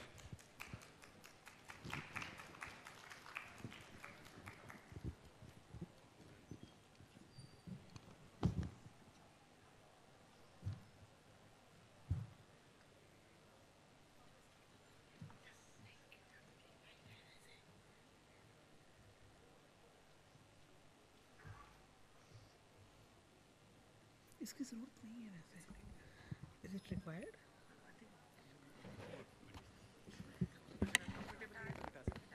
हाँ ये हटा इतनी की जरूरत है.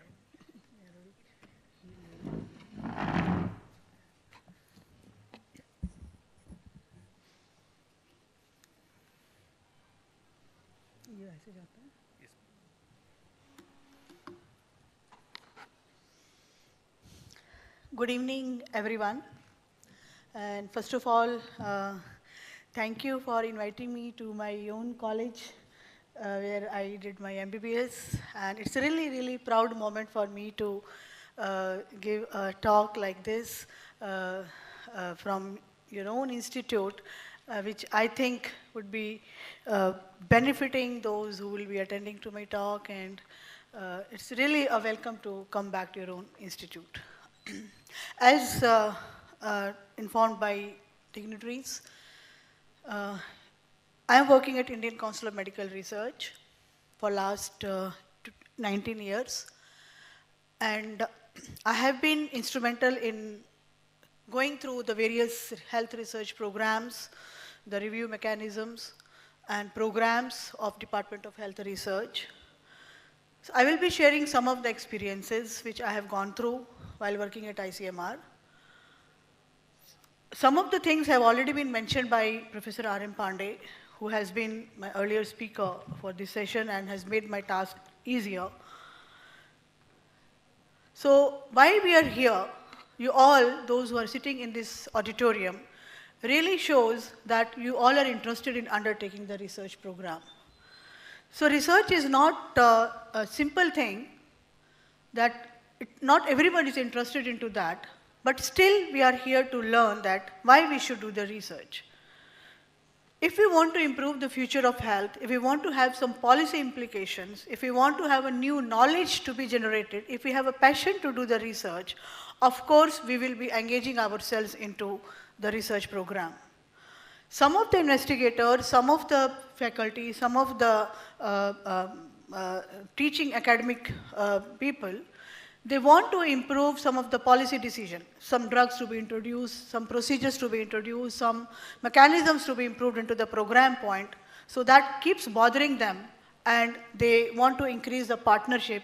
That is how they want to engage themselves into the research. I keep saying on most of the platforms that it is not, it's like a dance. It is like a, passion which comes from your inside. Like not everybody can be a good cook and not every faculty member, every academician can be a good researcher. But you have a gist, you have a zeal to become a good researcher.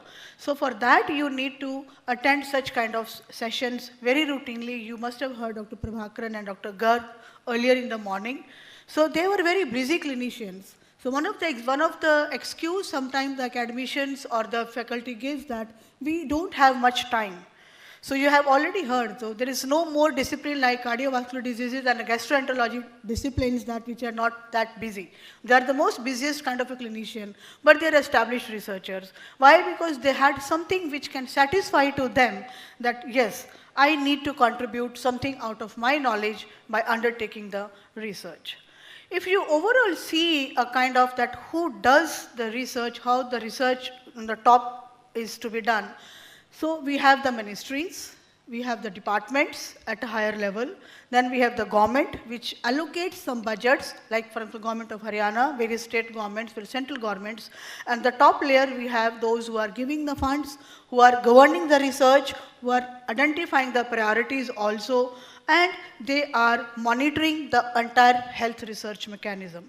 In the middle layer, there are some of the institutes like AIIMS, PGI, JIPMER, STPGI, KGMU, Banaras Hindu University. Some of the elite institutes, they play a major role in getting a good synthesis, good research outcomes, and they're well polished in undertaking the research. Other entities which are really performing at the ground level, like we are here in the university, we have the medical colleges, institutions, healthcare workers, providers, laboratories, diagnostic facilities. They are the real layer of who contribute in conducting the research activities across different research stages. And within the universities, we have various departments who can collaborate among themselves and continue and contribute the research. There are various stages of the research. And as we all know, this is something very, very basic, that basic research, then translational research, clinical research, and population health research. What we had been encouraging more of that. We need to have, starting from basic research, any outcome, any drug, any newer invention, whether it's a diagnostic or it is a treatment part or it is any health population intervention model, there are fundamental scientific things which are undertaking in the basic research. But further carrying on, we have the translational research, whether it has any value, addition to improve patient outcomes, and in the clinical research, application of those findings into the patient, and largely when we have application into the major population health outcomes, then it becomes a health system research. And I think now there is a change in the dynamics of the research. We are having more emphasis on the clinical, population and health systems research, that we always, because government always looks for the solutions to the priority, to the so research proposal, why we are here is that you want to listen from us that when we are writing a grant, when we are writing a research proposal, so what it is? Is it something, a document? Is it something, a paper, which we have to write and submit it to the agency? But it is not that easy, it is not that tedious as well. So it is something which comes with the practice. So this is a plan, this is a proposal which keeps the investigators binding that, okay, this is the whole layout of the protocol. I will be applying to the funding agency, and if it is approved by various committees, I will do the work as per my plan. So research proposal, if it is well written, well documented, keeps the reviewers also involved that what is the plan, should I approve it, should I accept it, and the investigators also are binding to them that yes, I have to abide by what is there. As mentioned earlier, that the overall biomedical research is focusing around either health condition or a disease condition. So there are only 4 things we want to know. Either we want to know that what is this disease, or what is the health situation, what is the frequency, what is the incidence and prevalence, and what are the risk factors which leads to improved factors which lead to improved health outcomes, or the risk factors which can lead to the disease, or if the disease has already set in, what are the different management, and that management includes the diagnostics as well as the treatment part. So overall, the research, health research revolves around these 4 pillars. So it is a component of medical and health research which is intent to produce a new knowledge to understand the disease spectrum, preventing, treating, and promoting the health. These are some of the definitions which we can always put in.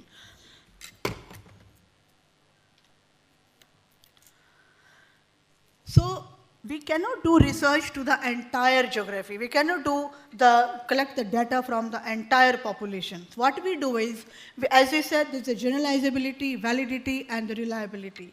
What we are trying to look at it is, we draw a small sample on the study subjects and try to extrapolate to the rest of the population. So that is like we trying to find out the truth which is existing in the nature, which is existing in the era of the science, and our research will put a drop. So if we are doing a systematized research, if we are doing a scientific value addition research with a good sample size, with a good questionnaire, with good methodology, of course, with a good statistical analysis interpretation, we will try to find out, okay, if this is the findings, outcomes in one particular population group, we can apply to the rest of the population if they are similar, if we have drawn the representative sample from that entire, that universe or the spectrum of that population. In the section of the proposal coming more narrower to that, when we are how to write a good research proposal, each funding agency has its own format. But basic format consists of, you have to have the background, you have to have an abstract, you have to have the good method, plan, and evaluation mechanism of the proposal. So it consists of what is the background, whatever topic you have selected, whatever research question you have selected, you have to write some good background. In the background, in the significance or the rationale or the introduction section, you should mention the key points. You should mention how to, what is relevant to the methodology, what is relevant to the objectives. In most of the proposals, we have seen in ICMR, in most of the funding agencies also, and reviewers also feel that the title, the methodology, the objectives, and the plan of execution is not matching at all. So whenever we are writing a research proposal, so be very, very careful that whatever is there in your title has to be reflected into the methodology section, has to be reflected into the objective section. If it is not matching, we don't go much further beyond 2 or 3 pages of the proposal.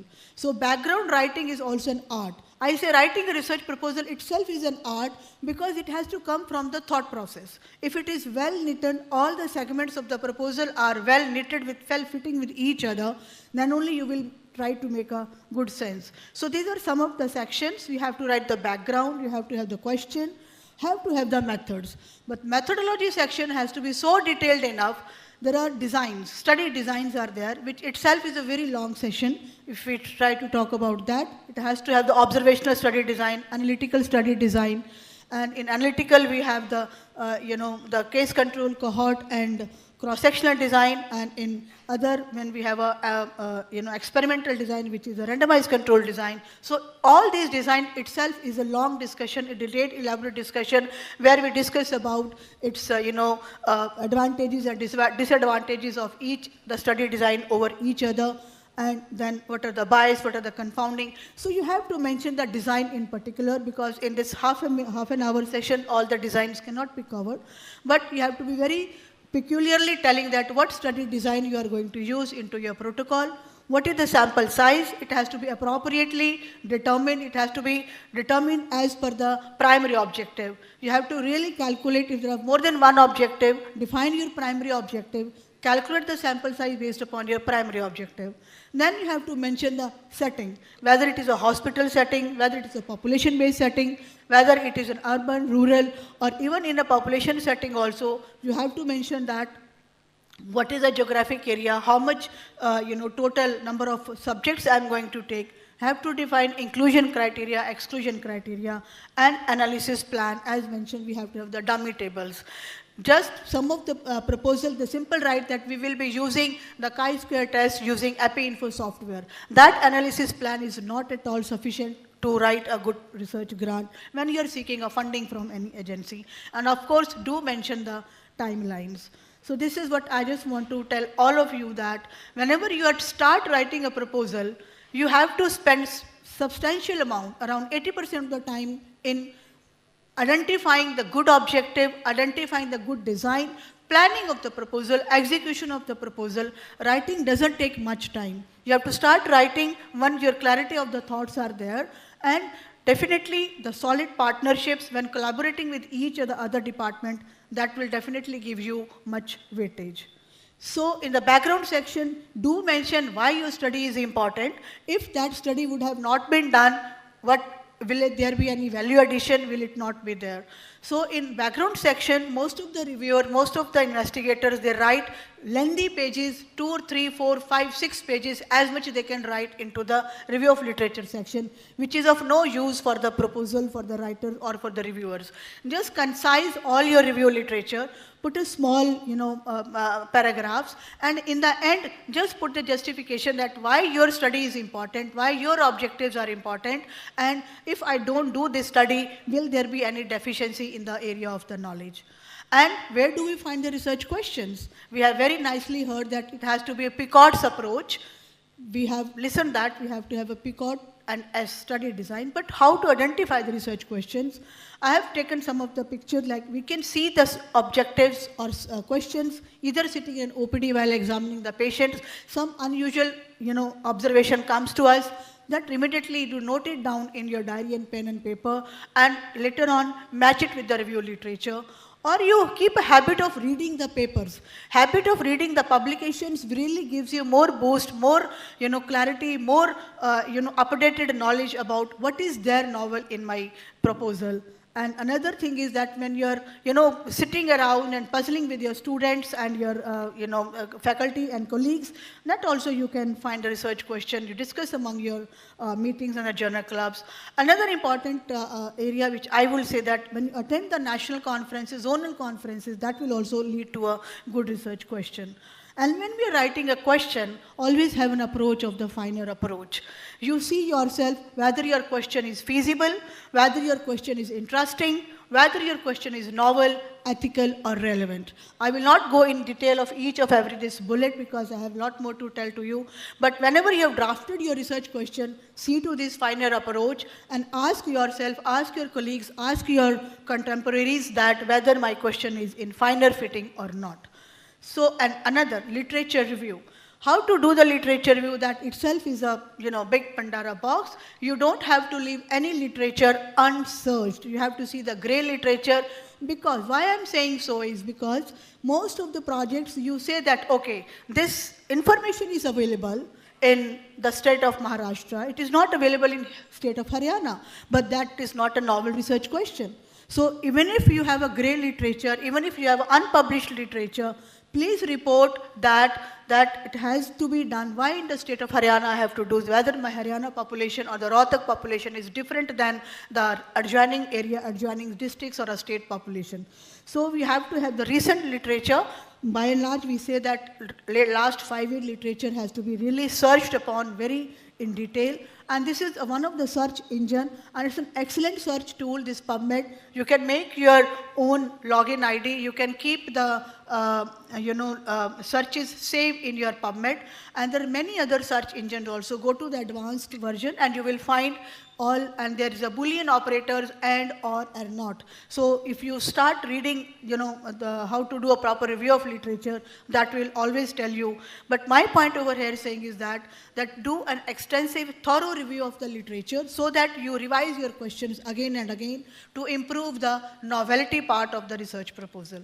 Okay, so definitely mention your purpose, mention your methods, mention your design. I'm not going in detail of that. Do mention your study sample and how to draw the sample also. I mean, sampling strategy also. Out of 1,000, if your sample size has come in a population of 1 lakh population, how are you going to draw the 1,000? If there is an OPD of 300 orthopedic patients, how are you going to draw 30 patients out of 300? All details have to be mentioned into that, and whether some power analysis, whether comparator, all those things have to be kept in mind. Setting, I have already told you. Planning, you have to do. Analysis also we have to do. And when you are mentioning the timelines into the proposal, do mention everything. You need to prepare the study tool. I'll take a minute in mentioning the study tool. Dr. Pandey mentioned that you try to capture many questionnaires, many information in one study tool. But that is sometimes important or may not be important. But I want to emphasize over here is that proposals which are received at ICMR, they are without any questionnaire. There is no data collection tool in many of the proposals. So that is also an important ingredient, that whenever you have prepared a plan, do mention that what is a data collection tool which you are be using. Even if it's a WHO survey, if it is a UNFPA survey, even if your oral health survey or your own survey, PGI tool. But that has to be customized as per your own plan, own research. You have your own topic, own title, and modify it that if you want to have your own data collection. But do attach the data collection tool. If you want to validate the questionnaire, if you want to have the standardization of the tool, do a feasibility study initially, and you can do that.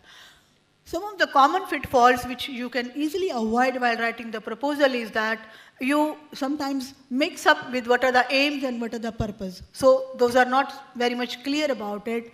And many of the proposals, many of the grants are rejected even by not going through 3 or 4 pages, because we see that there is not much enough detail which you have mentioned, because no clarity on the proposal.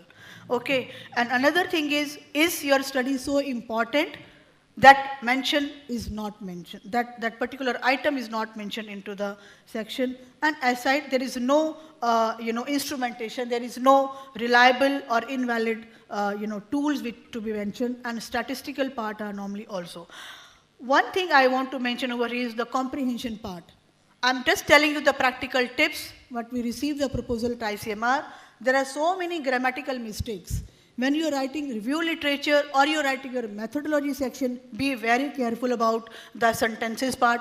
Use short, concise sentences. Don't use the past tense, because you must have taken some of the PhD topics, the MD topics, or the previous research topics. You just try to put it like your own.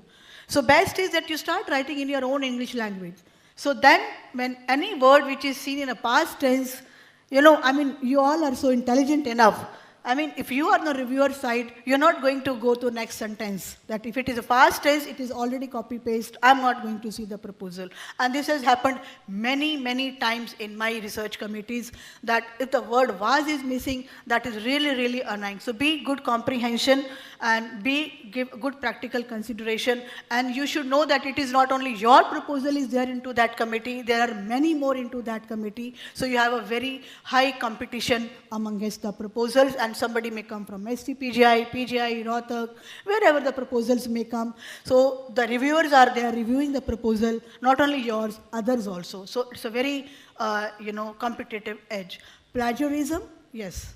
It's a very, very dangerous thing. So please try to avoid that. Everybody knows about it. There is a software also, but still it's important to tell that you should avoid doing plagiarism. And there are ways to avoid self-plagiarism also. And there are now softwares which can tell you that how much percentage of your write-up has been plagiarized. And when we do, not only ICMR, but other funding agency also, they do run software. So the grants are important. That is how you all are here. That is how I am here, from all the way from Delhi and ICMR. They're very, very important, not for you, but for us also. We also look for good investigators, so that the result which is coming out of your research, we can communicate it to the policymakers, to the government, to the Ministry of Health and Family Welfare. Okay, this is a good outcome. Please take it. You must have heard the rotavirus vaccine. You must have heard the ORS. You must have heard the anemia prophylaxis program. All these have been introduced into the program. The researches which have been done by you people, taken from ICMR, taken to DBT, DST, to the Department of, the Ministry of Department of Health and Family Welfare. We always say there is no money, but yes, the money is already there, but you have to have a good. So strong proposal, if it's well written, is a lottery, but weak one cannot be gained. Okay, so grants fund the people, and always try to put up your own, that this is my work, I have done it, I am the best to do the research in this area. Another thing, please read the guidelines. I will show you where the guidelines of ICMR will be there on the website. These guidelines are very important because they will keep varying. By and large, the section of the proposal remain the same: the summary, the background, the justification, the objectives, the methodology, the analysis plan, setting plan, questionnaire. But still, there are various guidelines which you should be able to read time to time, and you can contact and see the, what are the department. You cannot say that, okay, this is something homeopathic medicine, I should seek the funding from the Indian Council of Medical Research. There are other ministries also, and of course they will be referred to the other departments, other ministries that way. So always improve your odds. You can, when you prepare the proposal, you can always go through it, read, ask your peer group to read the proposal for you, and submit the cover letter. Most of the proposal, they don't have any cover letter. And if you're a first-time investigator, don't feel bad that I have seek any funding from ICMR or any agency. Your new investigators are not a penalization. Rather, they are welcome that, okay, it's a new first-time investigator, has not done any research. We must encourage these people. And these are the usual comments which we see into the committees. Okay, so use short, concise sentences, improve your odds.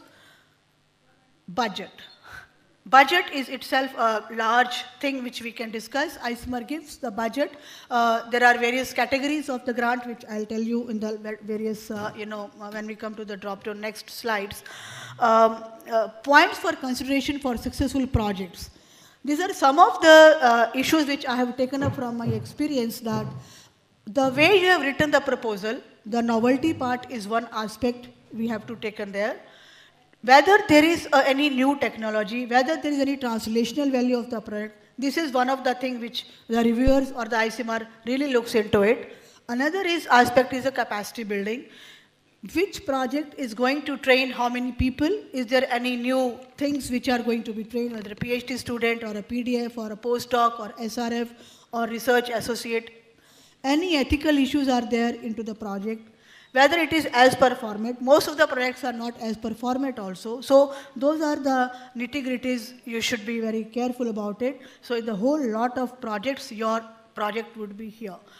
These are some of the funding agencies I have listed over here, and they can first and foremost, of course, is Indian Council of Medical Research for the medical faculty. Then there are various schemes of the Department of Health Research also. There is a CSIR, we have a DBT, we have DRDO, DST, Environment. So all these are the funding agencies which you can note it down or you all know about it. So they also give you the grant, but apply to the grant as per the suitability of your research question. And some of the areas on Indian Council of Medical Research works on the non-communicable diseases. These are the major divisions, major departments in the Indian Council of Medical Research. We have the NCD, we have the communicable diseases, we have the maternal and child health, nutrition, tribal. We have a separate heading for the Northeast. If you want to collaborate with the Northeast medical colleges or the AIMS like institutions to the Northeast, we have a separate budgetary allocation from the ministry. You can have collaboration with them and apply for the grant. We have a health systems research, we have the translation. Of course, we have the international cooperation also. There are various schemes which are being run by International Health Division of ICMR. You want to go and travel abroad for having some higher cross-cutting edge area training programs, that you can also go to that. Brief about Department of Health Research. We have a very recently, it's not recent, it's around 10 to 12 years old department. We didn't have the own department. Now ICMR has its own department. Though ICMR remains an autonomous body, but department is one of the sister department of Department of Health and Family Welfare. It has its schemes. We have the network of laboratories, which is managing the COVID, which all of you have seen. And this college also has a viral research diagnostic laboratory. We have the multidisciplinary research unit, which is also housed in this institution, and this is being run very successfully in this college. Another two schemes are grants in aid. You can go to the website and see that what are the functions of the grants. These are all the funding opportunities which you can apply to that. Then we have the human resource development scheme also. A last scheme is model rural health research units, where you can have more of the translational research projects. All these informations are available on the Department of Health Research website. Now, in ICMR, from ICMR perspective, the format has three sections. One is Section A, Section B, and Section C. Section A is your administrative section. Section B is what we are all talking about since morning, where to write your objectives, methods, and all details. And Section C is the biodata. In all these three sections, in my experience, and we have been sitting in the committees various, Section A is to the point, Section B is full of review of literature, and Section C in the biodata, when there are multiple investigators, one investigator and other co-investigators, we get detailed projects, detailed biodata of the investigators. So the reviewers are lost into where is the methodology section. So the point is that please put as much detail in Section B so that the reviewers can repeat the study. They don't have anything to ask from the papers will be speaking, not because you will not be there to defend the proposal. So if it is not recommended, it will give you a bad feeling. So put as much detail you can. This is the snapshot of the website of Indian Council of Medical Research. We have the drop down, you can see, this is our new Director General and Secretary to Government of India. This is the grants section. You can see that we have the call for proposals. Whenever there is a call for proposal, I don't know where the pointer is. It's not working. On the top of the thing, we have the call for proposal. Keep seeing this call for proposal. As and when it comes up, it will be there available. Then we have the fellowship schemes. In the fellowship scheme,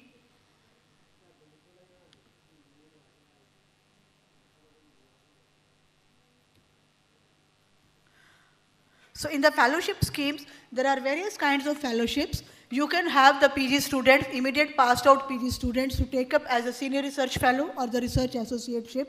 That is the scheme which the ICMR gives it for the 3 years.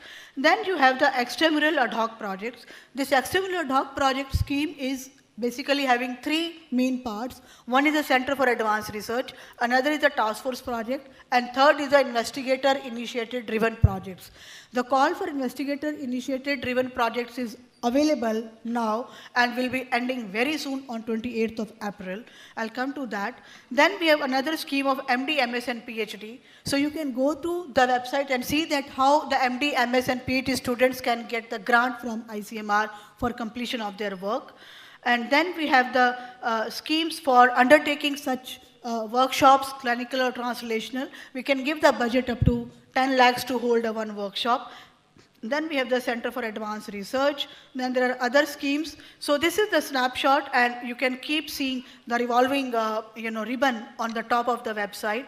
So this is the website screenshot for the electronic project management system. Now it is totally online. We are not taking any offline copies. So prepare your login, have your own login, get your institute registered into the EPPMS program of ICMR, and you can start writing the projects, and the PDF file will be generated. You don't have to write the budget part also. You put up the staff, whatever staff you require, it will automatically calculate the salary component, and you have to put up the total salary at the end of it. So this is a very excellent platform in the electronic format which has been prepared. So this is the recent call for proposal which is out after a year or so. So these are the 4 types of research proposal. This is investigator-driven initiated projects, ad hoc projects, where we can be giving the funding up to 1.5 crore. But the project has to be worth 1.5 crore. This is a huge, huge amount. But put up that whether your project fits up into, whether you're discovering a new thing, whether you're developing any new tool, whether you're having delivery of the product which you have already developed, or you are just describing the incidence, prevalence or frequency distribution or risk factor distribution. So please go through all these details. They are available on the website right now. It will be not available after 28th of April. The last date of submission is 28th April now. And please see, it's available online. I'm just taking the snapshot, and to reiterate over here is that we have given a scoring system of review of the project also. See if the rationale of the project, if the review literature, objectives and background has been written very well, it will be given 20 marks.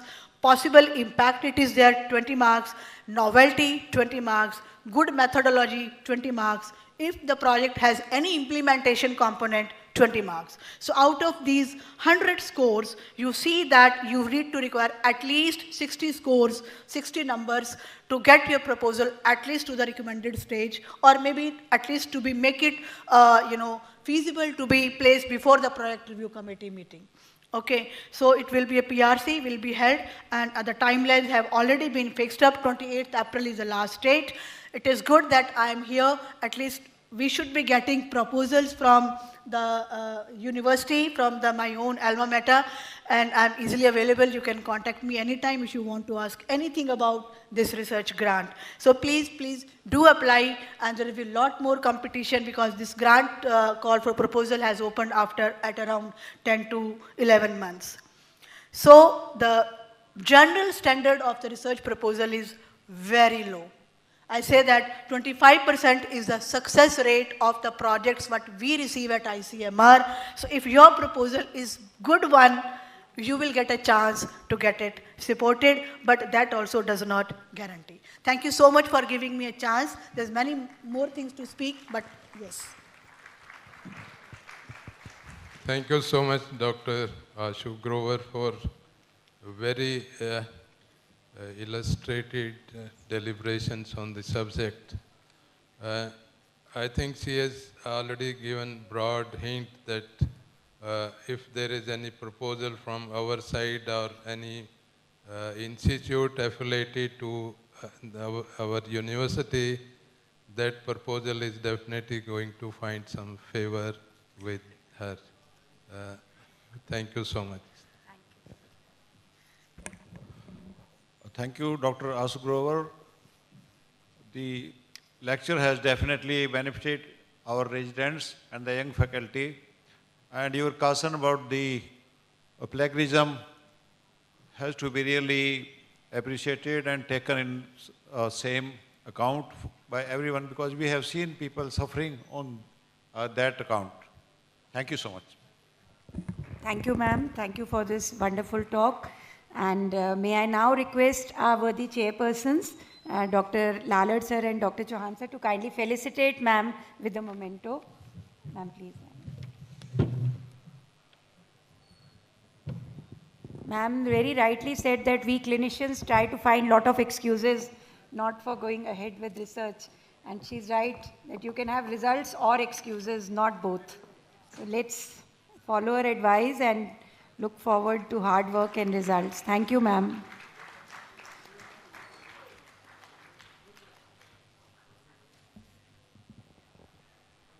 Thank you, ma'am. Thanks a lot.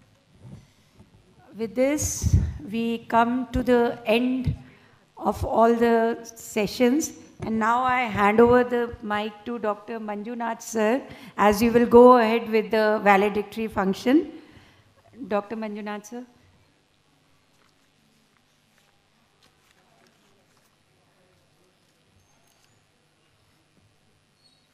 Thank you very much, madam. After a brainstorming session since morning, we are about the end of the session. I require few minutes to set the stage for the valedictory ceremony. I request all the residents, faculty, fellows who are outside the auditorium to please come inside, because this session is celebration of the prize winners and to acknowledge all the people who have worked round the clock since 1 month to make this program a grand success. I request everybody to come inside the auditorium. I request all the volunteers to inform everybody who are in the lobby, first floor, please come inside the auditorium. We are going to begin the valedictory ceremony.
Dr. Varun, आजा।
Doctor Varun चलो चलो कोई madam madam कहाँ है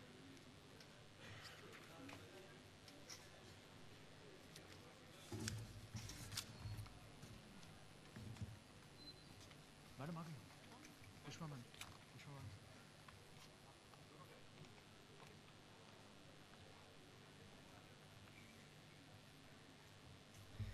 So we are also going to announce the prize winners for the best oral and poster presentation. So may I request all of you to please join inside the auditorium.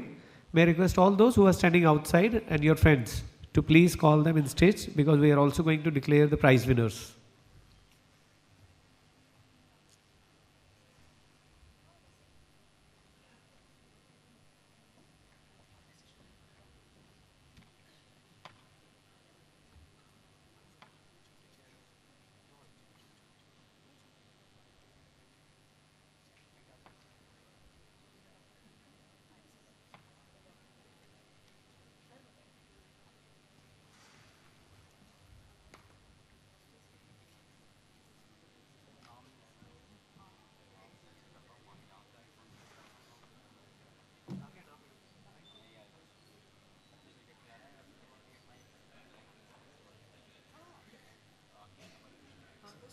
Sir बुरा नहीं मानेंगे ना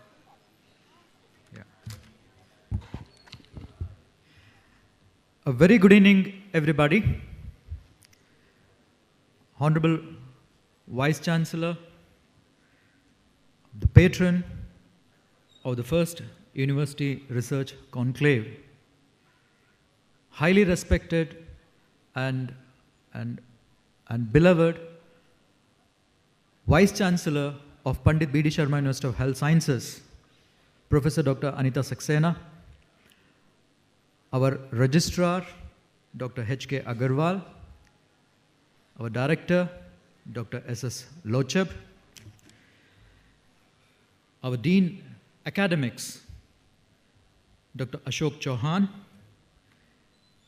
our Dean PJMS, Dr. Kuldeep Singh Lallad, Dr. Dhruv Chaudhary, Chairman of Research Cell, Pandit B.D. Sharma University of Health Sciences. Our guest speakers, Professor Dr. R.M. Pandey, Professor Dr. Ashu Grover,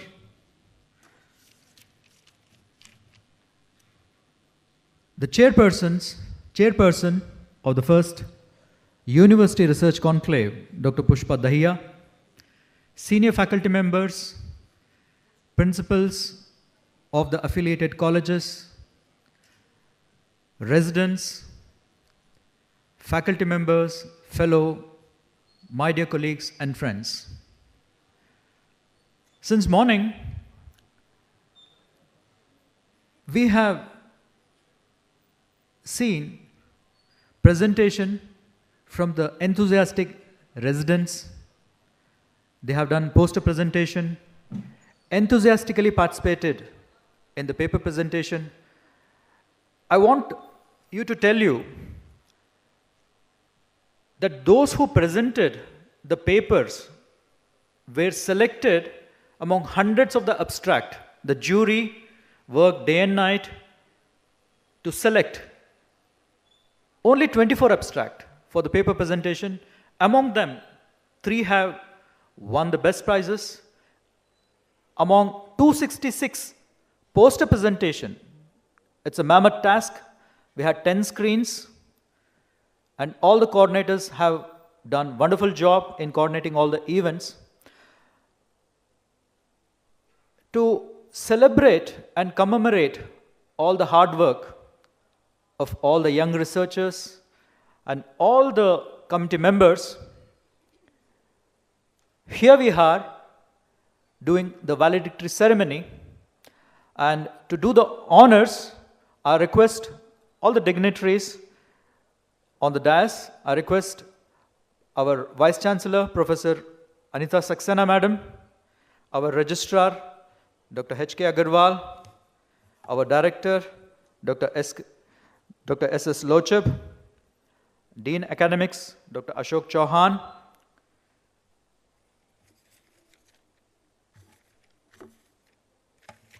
I request everybody to please come on the dais.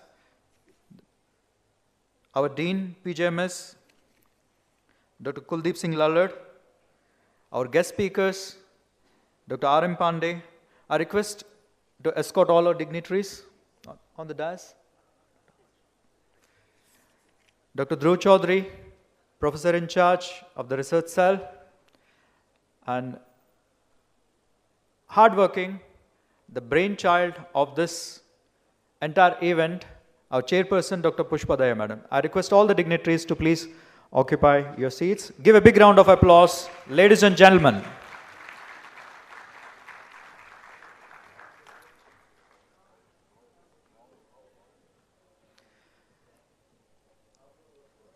On the behalf of the Stage Management Committee, I invite all the dignitaries on the dais to conclude this session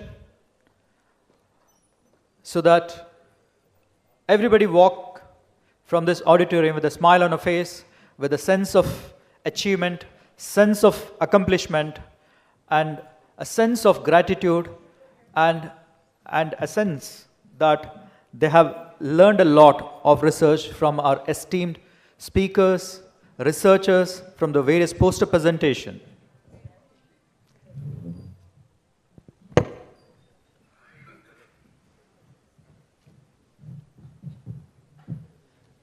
So I request Dr. Ishwar Singh. Sir, I request Ishwar Singh, the medical superintendent, to please come on the desk. Please give a big round of applause to our medical superintendent.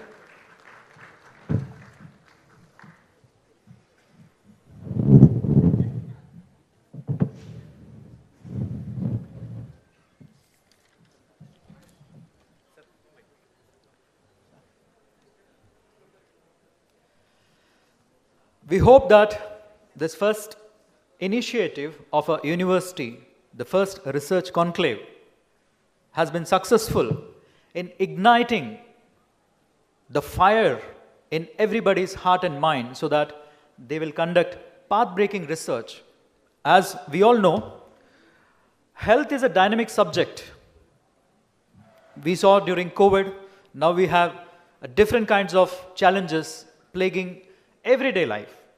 So it is very important for all of us as health professionals that we conduct path-breaking research, observe the patient carefully, observe the environment so that we may be able to find answers.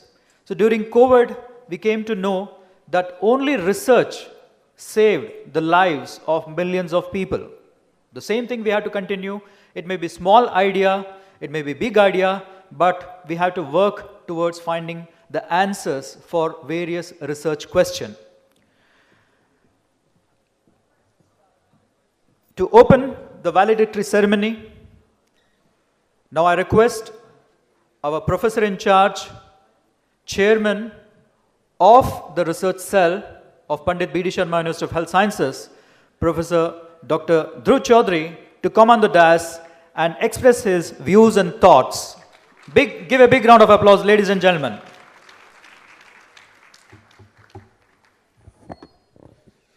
Good evening, everybody, and thank you, Dr. Manjunath.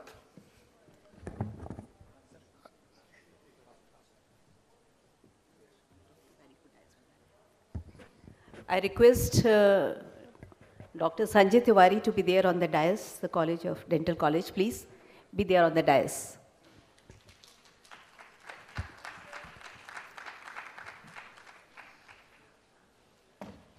Thank you. Good evening again, and thank you so much, Dr. Manjunath. He has just introduced to us about what we did. Before I start, one person I would definitely like to my valedictory address by saying thanks to Honorable Vice Chancellor, Professor Dr. Anita Saxena. She has been the one who has been the driving force, who has been responsible for initiating this action, and which we have seen and has been participated very tremendously by our colleagues, both the constituent institutions as well as affiliated. So please give a big round of applause to Professor Anita Saxena, please. When she gave me the charge of research in the month of April, she said, we want that something concrete needs to be done. We looked at it and we found out university has made provisions, but somehow we were not able to implement. With the team which I had, starting with Dr. Dhara, but also my young colleague, Dr. Pawan, who is in the department, Dr. Savita, who is our member of Institutional Ethics, Secretary Institutional Ethics Committee, with whom we really worked during COVID.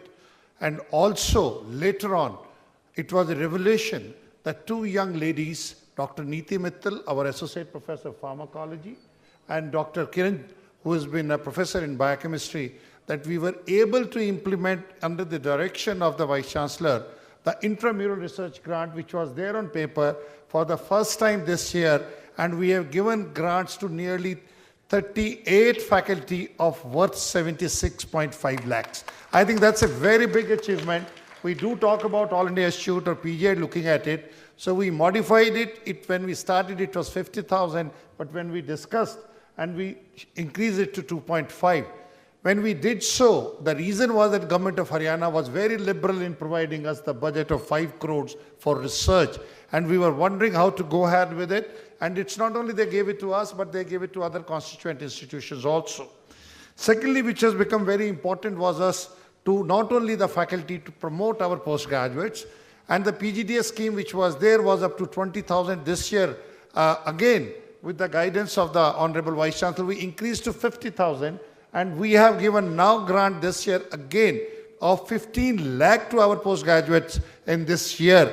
And we will request as we continue to get the grant, we are going to expand it. You must have read the news which had come up that All India Institute has started on the pattern of ICMR, the undergraduate scheme.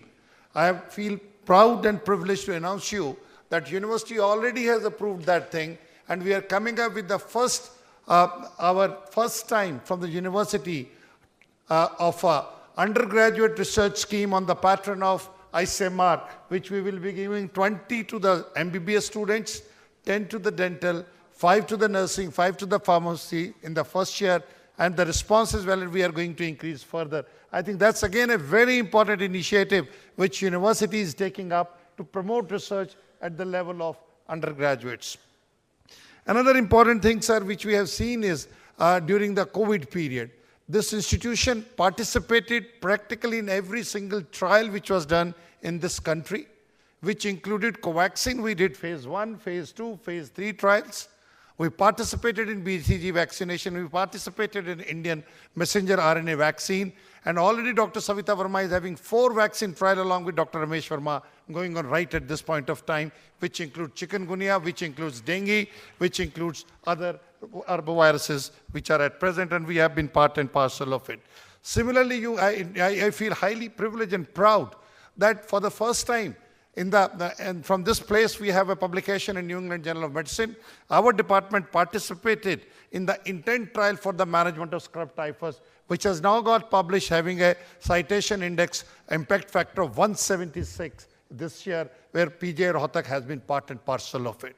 Similarly, sir, I also want to highlight here that nearly 6 papers have published from this institution as a part of collaborative research in Lancet, which again is an extremely high impact journal. And I feel happy, but I would be happier when we saw the list which was shown by Professor Garg in the morning, that we continue to be among the top 15 institutions in the country in terms of publication. But I think we need to go up among first 10, top 10. I think that is the endeavor because of which we are starting it up. The university also has started few initiatives in terms of improving the infrastructure. And that's what ma'am has told us, that please utilize the funds so that we are going to strengthen the basic department. Besides the government of Haryana, we have prepared a little roadmap. But there is a huge way forward which has been shown. And that's why I want all of your help and cooperation. And one of them is going to be digital health, the way which we need to move up. Health systems, we need to look at it. And also a significant extent, without costing anything else, I think we need to develop the practice of auditing within the institutions so that we can know what we are doing and how can we improve without putting extra cost. Same way, we are also another thing which we did it this time is that we are trying to put up that the publication cost of journals have gone very high. It becomes very difficult, and with a learning resource allowance of 20,000, it may not be possible. Recently, we published one of our papers in vaccine, and there they found it out that probably we have to pay after all cuts by 1.35 lakhs.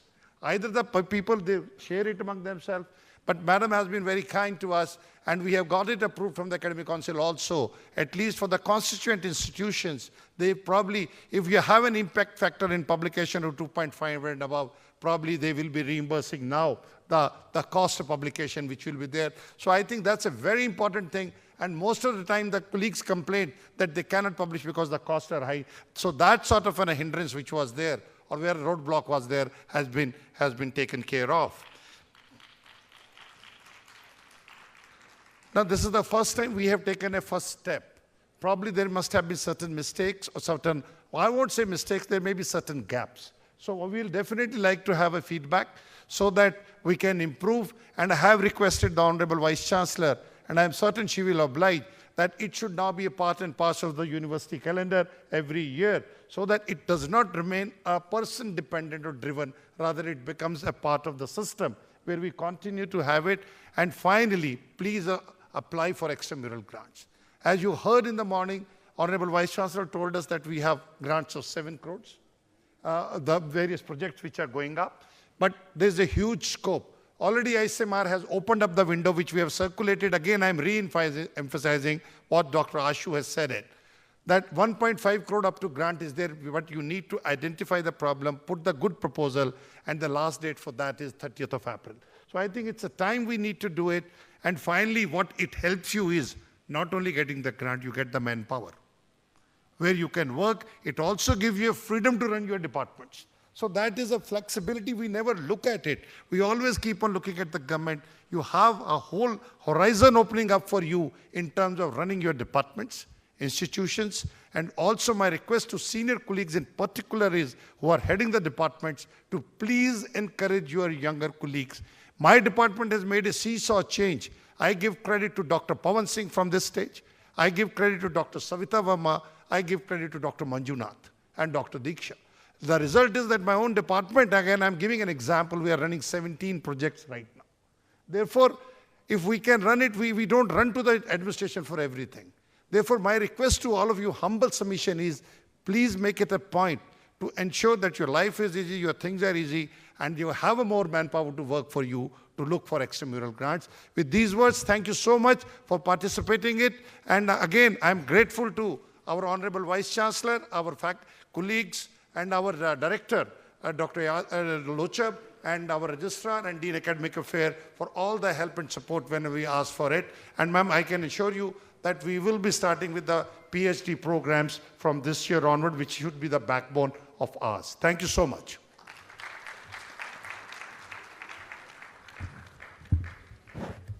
Thank you, sir. So we all look forward to you in the field of research, because the research cell has done a commendable job in granting research funds. So most of the researchers have received fund.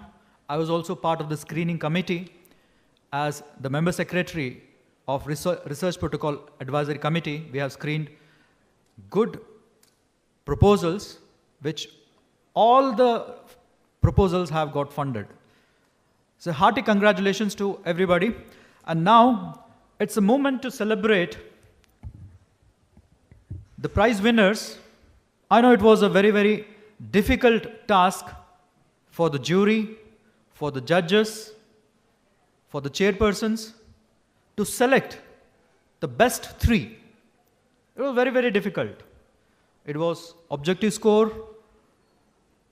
The judges have done their best to identify the best research topic, and the results are out.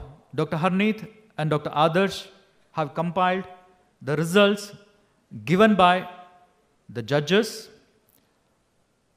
and I would like to congratulate everyone who have participated in the poster session as well as paper session, because it was very tough. Competition was very tough. As you know, I was seeing the poster session.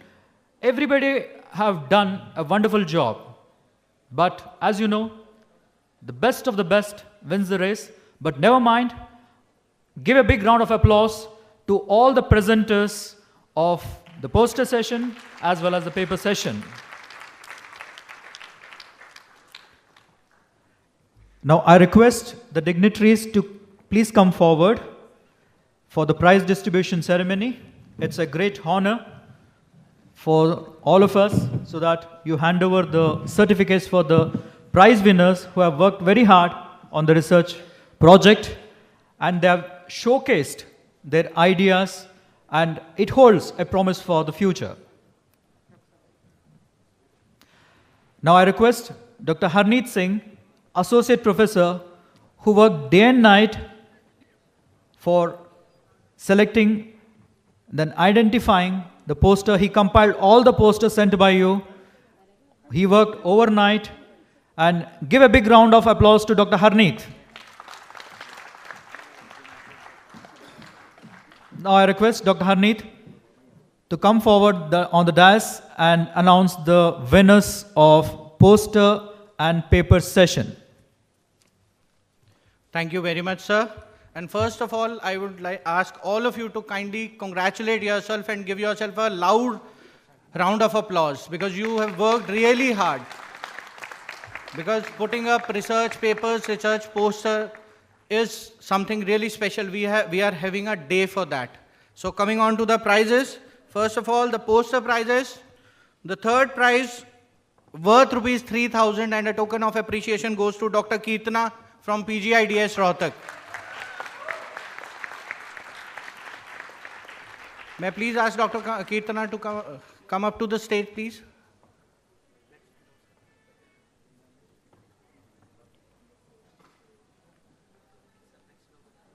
Let's give you a big round of applause. Applause should not stop.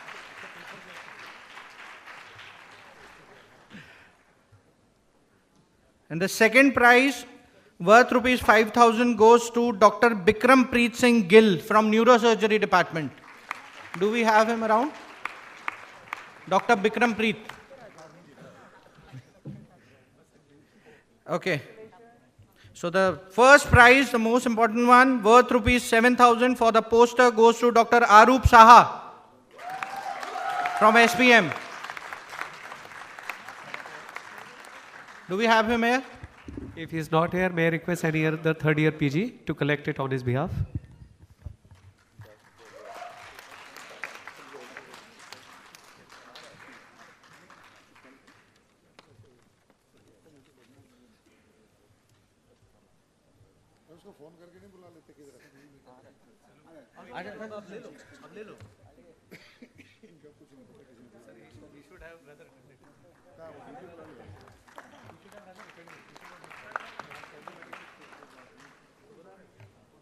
It was rather a tough task for us.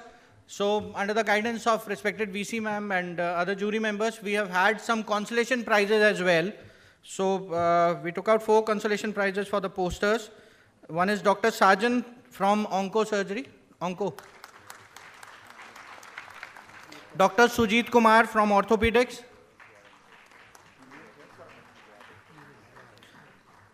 Dr. Tamidan S. from Respiratory Medicine. And Dr. Shubhi from PGIDS.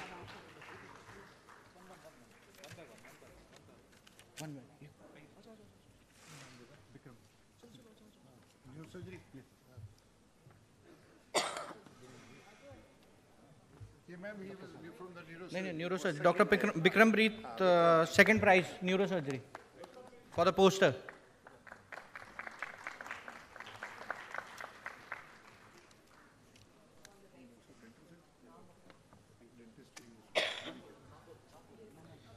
Dr. Sajan, consolation prize and poster competition.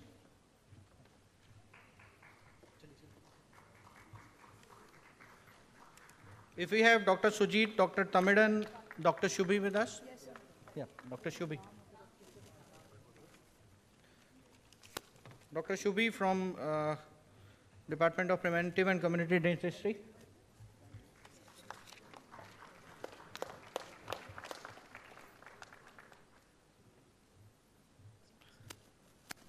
So coming on to the oral paper prizes, out of, I must say, 450 odd papers, few were filtered out and 24 were selected for the oral papers. So the third prize, worth rupees 5,000, goes to Dr. Saurabh Patil from Department of Pharmacology.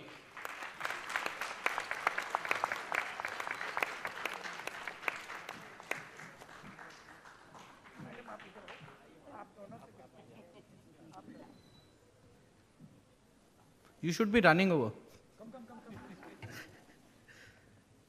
Please be a give round of applause, ladies and gentlemen. The second prize for oral paper worth rupees 7,000 goes to Dr. Manpreet Kaur from PGIDS Rohtak, Department of Periodontology.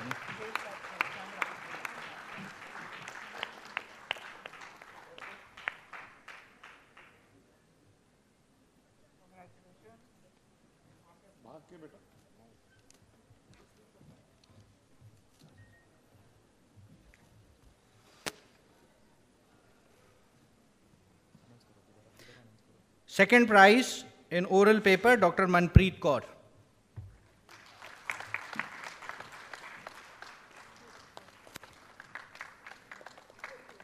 And the moment, the first prize for oral paper presentation goes to Dr. Mona Lisa from Gynecology. And the prize is worth 10,000 rupees.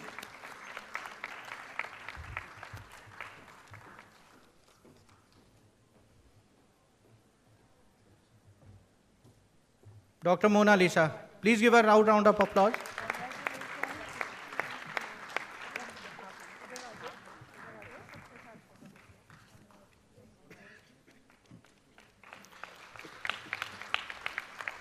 Now again, as I have said, it was a tough task, so ma'am suggested us to have some consolation for oral papers as well. Dr. Aziza from Anesthesia. Dr. Ritika from PGIDS. Dr. Ritika from PGDS. Dr. Deepak Singla from Radio Diagnosis.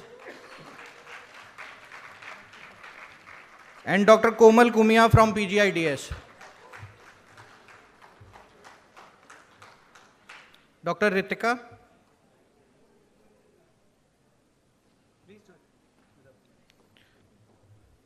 Dr. Deepak Singla.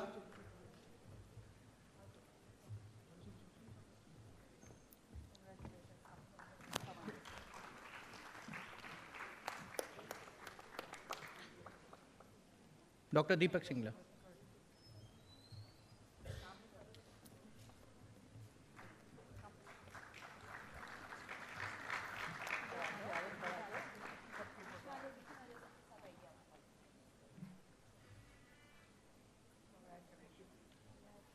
Dr. Komal Kumia.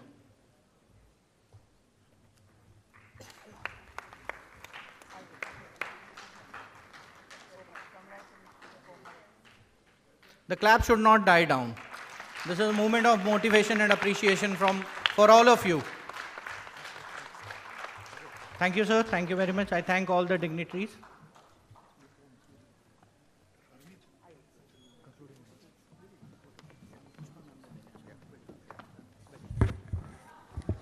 May I request all the dignitaries to please take their seats. So it has been a day. It has been only, I think you must be thinking it's only 8 hours, but for us it would have been more than 300 or 400 days when we count the efforts of every faculty member who was involved in making this a successful event, be it starting from the registration, may it be our food, logistics, or be it be the online support, be it the IT support, and the most important scientific committee who worked day and night to filter out the paper and then aggressively check for all the factors and then coming out with big number of juries. I am thankful to all my faculty members who took their time to judge these papers and posters, and all this won't have been successful if we not have the support of our learned Vice Chancellor, जिनका एक brain child था. एक big round of applause for our Honorable Vice Chancellor, under whose guidance and support this first research conclave has ever happened in this university. Now, may I request the organizing chairman of this first research enclave, Dr. Pushpa Dhaiya, Senior Professor and Head, Department of Gynecology, please come on the stage for the vote of thanks.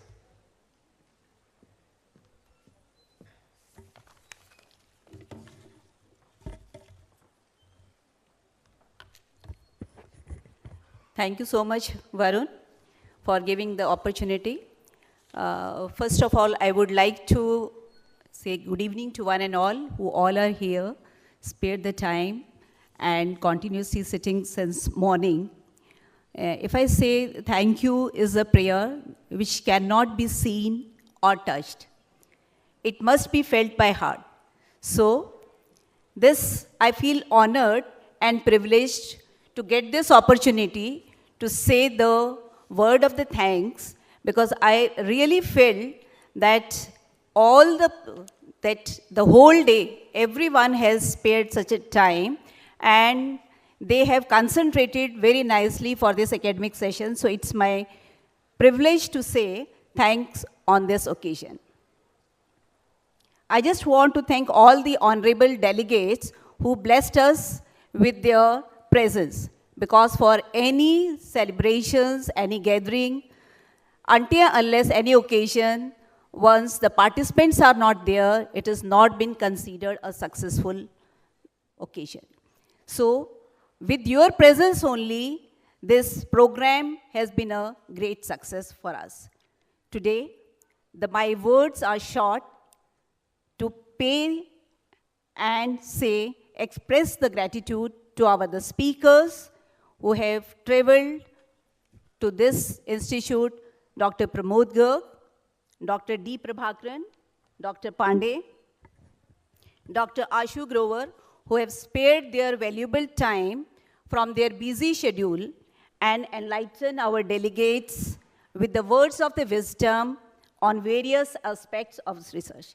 Thank you so much, everyone, to be there with us.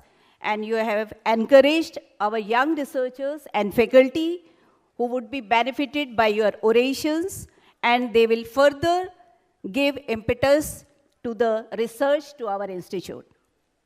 On behalf of organizing committee, I convey my deep regards and hearty thanks to our dynamic Professor Anita Sharma, who is the Vice Chancellor, who took the entire mantle of initiation, planning, and coordinating meticulously each and every program, especially the scientific program, minute-to-minute program, to make this event a great success. I request you all to give a big round of applause to our Honorable Vice Chancellor for providing such a motherly care to all of us who were working during preparation of this research conclave, as well as a motherly care to our university. It's because of her keen interest and research acumen which made us to organize the first ever research conclave of this university.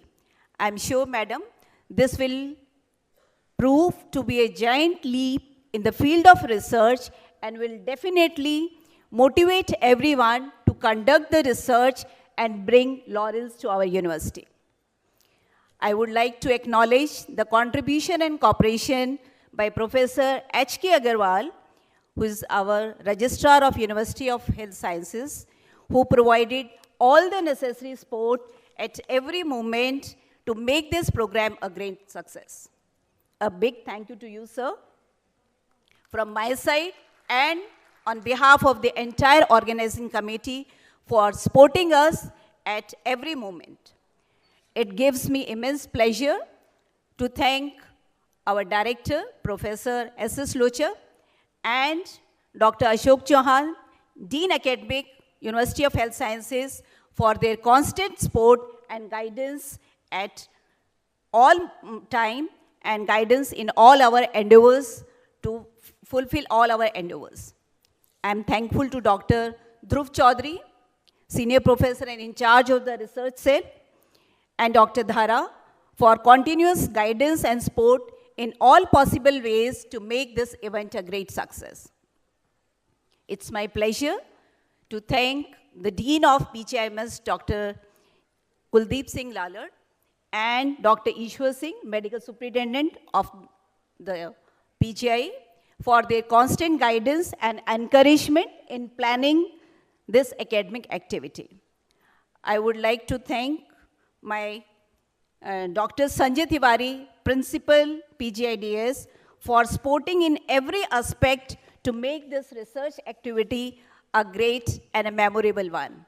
I must say that there is always overwhelming response from the Dr. Tiwari, and it is always an unconditional. Whenever he is always just a phone call away, the moment you say for anything, he will never say no is not there in his dictionary. He'll always there to help us, to the PGI, to the institute, in every aspect. So a big round of applause for Dr. Tiwari. Thank you, sir. Especially, I am just thankful to Dr. Tiwari. He allowed his faculty to work in various organizing subcommittees who have worked day and night to make this program a great success. Sir, you are a great motivational force for PGIDS. There is also overwhelming response from the residents and the faculty members from PGIDS.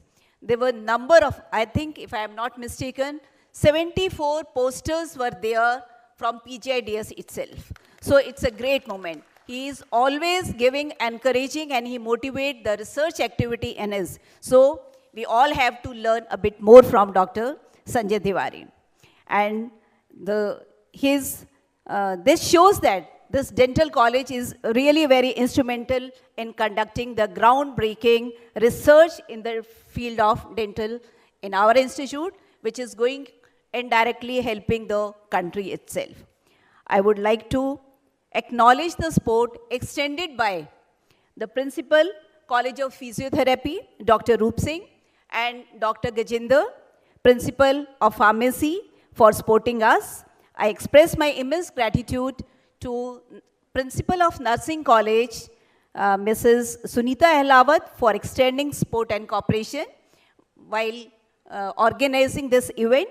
I express my gratitude to all the principals of affiliated colleges of our university, distinguished guests, friends, colleagues, and all the presenters for their active participation, as the success of any event is correlated with the number of participants. I'm really thankful for all the participants and all the colleagues who have traveled from the other university to attend this function.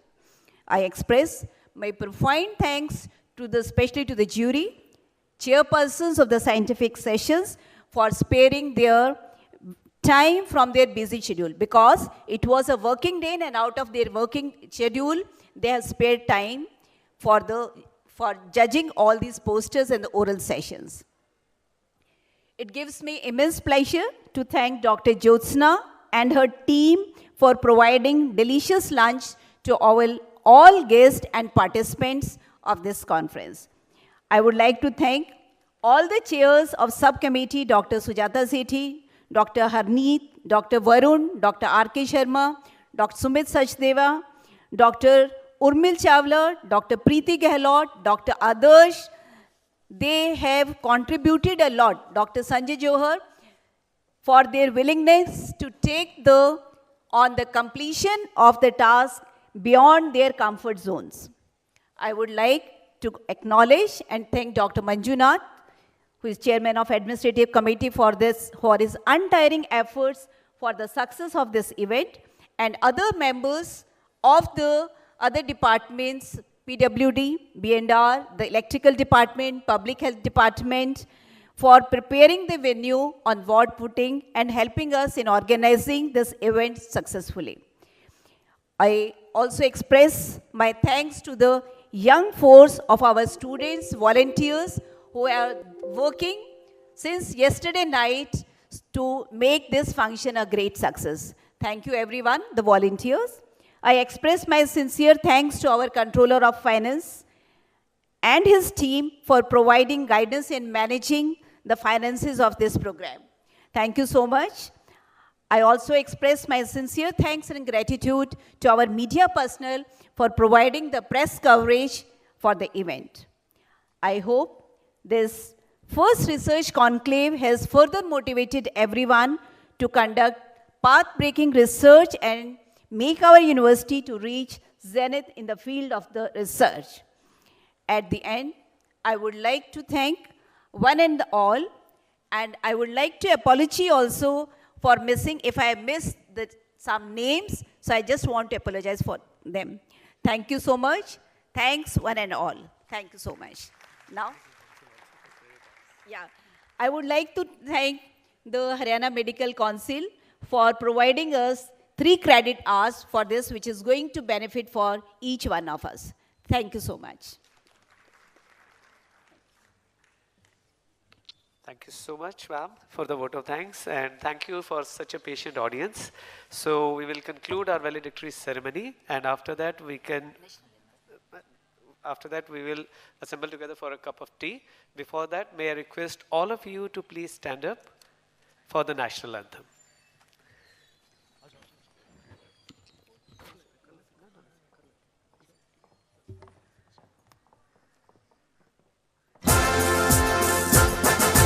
Jana Gana मन अधिनायक जय हे भारत भाग्य विधाता पंजाब सिंध गुजरात मराठा द्राविड़ उत्कल बंगा विंध्य हिमाचल यमुना गंगा उच्छल जलधि तरंगा तव शुभ नामे जागे तव शुभ आशीष मांगे गाहे तव जय गाथा जन गण मंगल दायक जय हे भारत भाग्य विधाता जय हे जय हे जय हे जय जय जय जय हे Thank you everyone, and may I request the organizing team to please come on the stage for a group photograph. Ma'am अगर आप 1 मिनट बैठे रहेंगे तो बच्चे जो हैं वो आगे बैठकर एक ग्रुप फोटोग्राफ ये उनके लिए यादगार I रहेगी. request all the members of the subcommittees, yes, subcommittees members, all the dear faculty stage members committee, also, please come on the please stage. come on the stage, because all the subcommittees have worked day and night for making this program a grand success. They have spared the time amidst busy schedule, their OTs, their OPDs, patient care. I request all the members to come on the dais for a group photo with the dignitaries.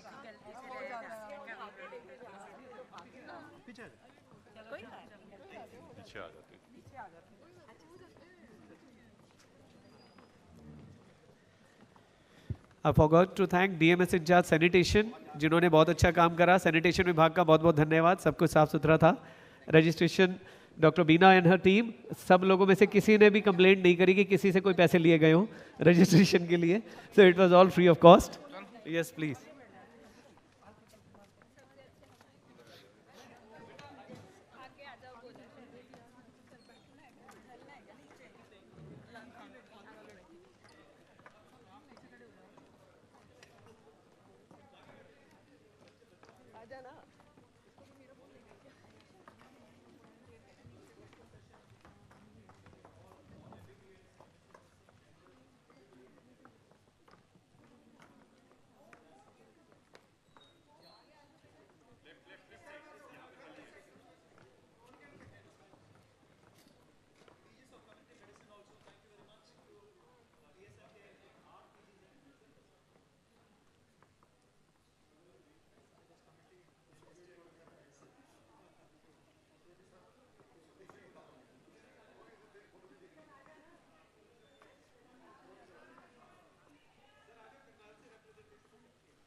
T is ready और कृपया करके चाय जरूर लीजिए. For the VIPs, it's on the right side.